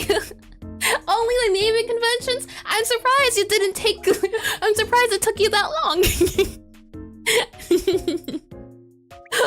Alrighty, let's see, and don't spit the tea out on your computer. Oh yeah, there was one time, a few months ago, I accidentally, while moving my coffee, spilled it on the keyboard. The keyboard acted up a little bit, and some of the buttons weren't working for a smidge. They're working now, but I learned my lesson. I shall keep coffee on the right side of the table so that I don't have to go across the table. Very important, gotta have an economy system here. Alrighty, let's see. And, well, that's bad. Oh, yeah. My lesson has been learned, don't you worry. All we have to do here, though, is, Now, what do we want to call this here? Right now, you can see this is how I keep the colors and everything. This will be changed eventually when I add special effects and different things. Right now, it's just different colors, depending on the type it is. So this is sweet. This is memory, and it goes in terms of this. So depending on the array form, it does that. And I think I can show you as well if I go back into Obsidian. Because now I have the cool features. It makes it really shiny. I can go into here, and this is what I was talking about earlier with the Pokemon stuff. This guy represents the image you saw earlier. So if I quickly grab this guy and open in File Manager, I should be able to drag and drop very quickly. I can explain it while the ad's going on. Look how small it is. There you are, the highest of quality. So the idea is that this is sweet, that top left one. This is sweet bitter, and it does it based off of index. So this would be 0, 0, and this would be 0, 1, this would be 0, 2. And the more I add onto here, I can keep it in terms of the index. So when I add more flavors onto here, I'll be able to keep in track in terms of I add spicy will go here and here, and then I'll be able to add the flavor. And just because of the way things are, you can see up here, we have, and I'm realizing this now, I try to keep things the same. You can see it's sweet, bitter. This is another thing with naming conventions. It could be modified, but I try to just keep things sweet if it's sweet. This would be, because it's sweet goes this way, sweet goes this way. Bitter goes this way, bitter goes this way. That's how I have it currently. And that is, that's the idea at the very least. And okay, there's that, good. Saying that, let's wrap this up. I should be nearly done with the dish bit at the very least. We can go back into programming here. And now this cake atlas, for now, I think it's okay. I'm going to rename it, and it's just going to be cake. And do I want to call it item? How about that, right? It's supposed to be dish atlas, A-T-L-A-S, atlas, and we'll say cake. I think that's a little bit better. Because if we have a list of dish atlases, we'll be able to tell. If we have atlases for something else, we'll be able to rename it. I'll go ahead and rename this to our cookie atlas. Oh, if it'll let me. Cookie, C-O-O-K-I-E, cookie, and then cocoa. So this gets renamed, cocoa. Oh, png.png, oh no. C-O-C-O-A, cocoa, and then this guy needs to be renamed. One moment, like this, yep. And then this guy gets renamed as well, like this. There we are. And this should still work the same, since it's not based off of name, it's based off of the UID. But it is the code itself, and the cocoa. I could go for some hot cocoa. That sounds lovely today. Some hot cocoa, a nice nap. I'd love some marshmallows, but I'm not doing marshmallows currently. I ran out of heavy cream. That's another reason why I didn't do coffee today. I like a little bit of heavy cream in my coffee. There's lots of cream. Well, not lots of cream. Enough cream. It's way more than you should do usually. Can't say that. So teleport to kitchen. Sweet. Generate. It still works. We have the icon here. Lovely. Okay. Well, now what we can do is we can go ahead, and I'm wondering how we can also do this. I mean, I guess we could have Excel sheets and marshmallows. Isn't your name part marshmallow? Marshmallow, if I remember last, or am I not remembering correctly? And as far as this goes, we can go ahead and grab this guy, and now we're going to name a few things now that our dish is complete. We have this here, this is good. Our dish for our assets, and D-I-S-H-E-S, yep. I see, you're biased then. You love them. They are tasty. I would love to try making my own sometime. I feel like that would be delicious. And Mallow's mentioned. Hi, Disco. Welcome back to stream. Let's see. So in our dishes here, we have, dish, we have the assets, and we have the dish GD and dish scene. And then in the dish, we have all the dish colors you can do. I think that's okay. For now, at the very least. The assets are good. Saying that, how would you describe a dish? It is the object that is served to entities. E-N-T-I-T, that does not sound right. I feel like I've been spelling entities wrong too. E-N-T-I, oh, I spelled it up there. When I spell, this is easier, right? E-N-T-I-T-E-S, E-N-T-I-T-E-S. Served to entities and other objects, O-T-H. I think it's better described as an object that can interact with other objects and entities. E-N-T-I-T-E-S, right? No, E-N-T-I-T-I-E-S. Okay, I did it. Took a second, and simplicity is key. Exactly. The simpler, the better. Don't want to get too difficult. And you were drawn in by the idea of mallows by the campfire. Oh, roasted marshmallows are delicious. I can say that. I think this can describe our dish pretty well, though. An object that can interact with other objects and entities. Because if we go back to our cafe, when we have a dish, and don't know why I'm all the way down here. When we have a dish, the dish can interact with your ghost, it can interact with the player, and it can also interact with your trash can, which is an object. I think that works. And ooh, did I make it back in time for the mallow roast? welcome, Oxidized. And you know what? I feel like marshmallows would be just a good food. Yep, just put in there as flat out marshmallows. That sounds delicious. Enter the cafe's room, marshmallows shine, awesome fluff, a taste divine, bitter edges tease, they twist and sway, delicious haunts that fade away. You're scarily good at that. I do say that. An object that And then for these enums, that seems good. Okay, let's go down this list. I have enums, which are flavors. Yep, flavor combo. These are all the flavor combos you can have. This is the type. Yep. And yeah, let's do that. I think that's a little bit easier. Flavor, how they taste, what their combinations are, and entities. Electric Boogaloo. Entities, version 2.051436789. You wouldn't expect that. Entities, type, enum, so var follow. So for this, what this means is this represents should it track whether WETHER, whether or not it follows the target. In this case, if follow was enabled, then it would follow the player. If follow was enabled and the customers could move it. So in the case of when we have our skeleton servers later, they'll be able to be the target of the food, and that's how it can work. Target is who currently possesses the food. Let's see, who currently possesses it. POSSES, possesses it. And served, for served, it's if dish is served or not. Whether has been given to, That might take a little bit more on the naming convention bit, possibly.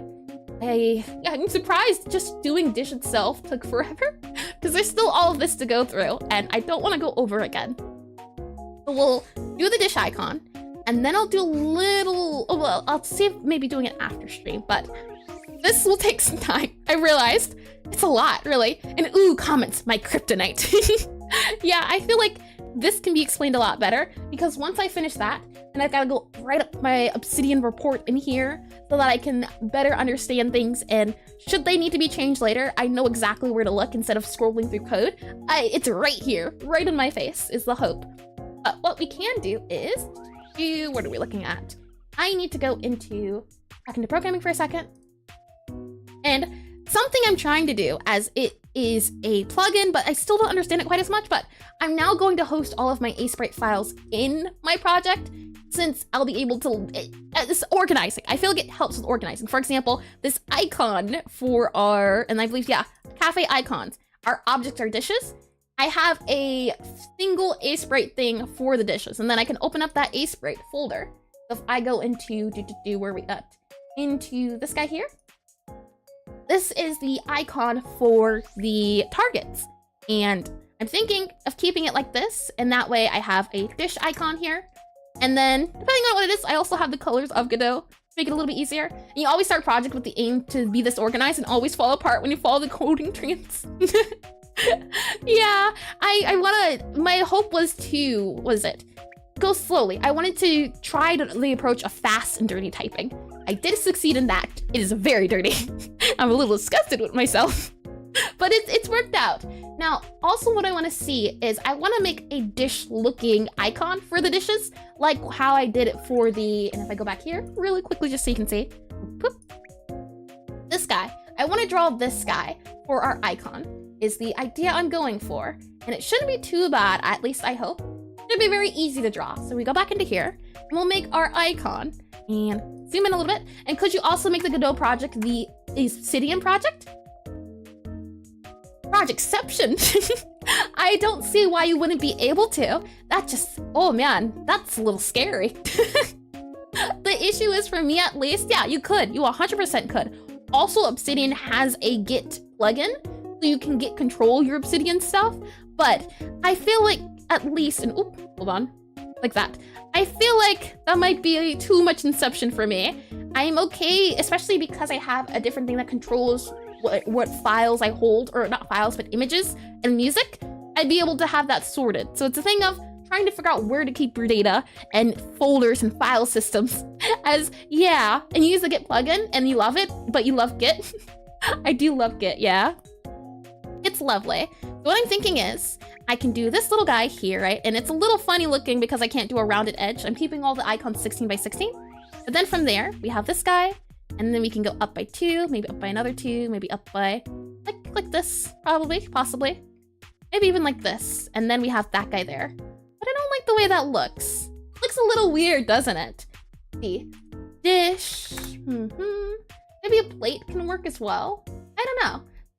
From what I'm looking at, this one also is a little bit flatter, and it's also a single line, so maybe instead what we can do is do this guy here, this guy there, like that. And then from there, we have it be a little bit rounder on this edge bit. You fail to understand what this is? Can you elaborate a little bit less? Do you mean my art? Is that what you're a little bit confused about? Or if you wouldn't mind elaboration. I'm trying to keep this small too, so I know what I'm looking at. Saving as well. And it would be this little guy here on top for the dish bit. There we are. It'd actually be like that. Ah, I see. When you look at, and I'll bring you into concepts for a second. Waiter holding dish.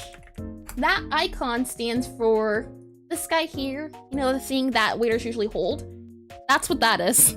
That's what I'm trying to draw.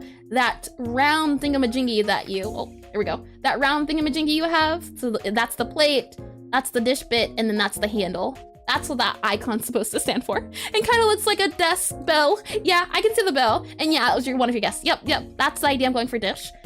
I'm wondering, what are other ideas you could go for? I guess you could go for the classic knife and fork for your, this is a lovely fork. Your classic knife and fork for your dish. But I'm trying to keep it on the simple side, and I think that's fine. But I can always change it too. Don't have to keep it the same for right now. So that's my attempted drawing. We go back to draw. And then from there, I think this works. If I'm looking at it from a glance, I think it's okay. Though I think the sides might need to be a little bit rounded, like this, possibly. Like this, and maybe even two here, two there, and then there. Like that. Oh, no. 1, 1. There we go. And you like it? Looks nice? Thank you. Yeah, I think this is okay now. From a distance, I think, oh yeah, that's a dish. And what I can then do is I can file, export, and would a spork be too obscure? Perhaps it would be a thing, I can tell you that much. A spork would be interesting. I can export, and I can export visible layers, and it would be layer dish, all frames, current frames, yep. And then I can go into the files and make sure I do icon_cafe dish. Since we're keeping the things the same. Icon_cafe dish, and it would be a PNG. Oh, let me make sure I see PNG. And you want a pitchfork. Oh, that's even sillier. Eating with a trident. There you go. The best thing of all. So I can go ahead and export this guy here.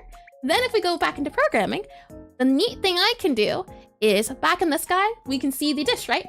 And then at the top here, we can do, and I forget how to do it.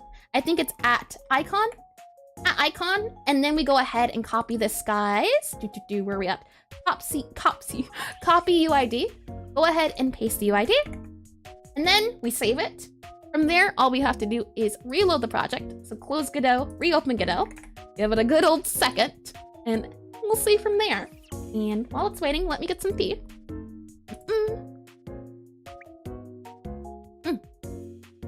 And then from there, what you can see is, if you give it a good old second, Dish now has a different icon. Look at that. You see it up there? Isn't that cute? Dish now has a little dish thing. And now you understand the color choice? Yep. This is the Godot basic color. So this would be the Node 2D. You also have your UI green, and then you have your red, which is your 3D nodes. This should hopefully make all of this a little bit easier when I'm looking at it. So if I have, you can see, I know that's a wait spot. I know it's a target. That's the idea behind adding these symbols instead of the circles. Once I do the trash can, I can do a trash can symbol. And this should hopefully make looking at all of these nodes and circles easier to understand what's going on. At a glance, that is the hope. But that should be that for the dish. Definitely still needs work. And that's cool, you didn't know you could do that? Me neither. I searched it up on, well, I didn't search it up, but I watch a lot of Godot tutorials, a lot of Godot tips and tricks and things of that nature. So I'm really glad I found that because I really do think it's neat. That little dish icon, it's cute. And okay, do that. And lovely, yep. And custom icons, yep. You don't even have to use the color I did. You could do any icon you want. You can make the icon big or small. I'm just trying to keep to the feel of Godot and make it not stand out too much, hence the color and hence the size. Saying that though, that should be it for now. Oh, well, nothing's crashing, so it's a good state to save things. So I'll bring it back over to here. That'll be it for me for this week. It's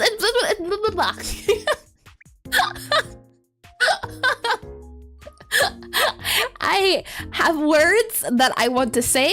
My mouth does not agree. It has been a long week. There we go. Saying that, thank you for joining me on this stream. Thank you for sticking around. Next week, we'll be doing pixel art armor studies, seeing how that goes. We'll also be doing probably more refactoring, as I don't think I'll be able to complete the whole project this week, but I'll give it a go. And let's see, what else? We'll also be playing Undertale Yellow, though. Maybe that'll change, we'll do more refactoring. I don't quite know just yet. Thank you for coming, thank you for joining. If you're on YouTube, I'm going to end it now, that way I can have the end screen on the video. But if we're on more refactoring, yippee. Exactly, I'm glad I like your spirit. If you would like to be my current development, or what's the best word to describe it? What's the best way to describe it?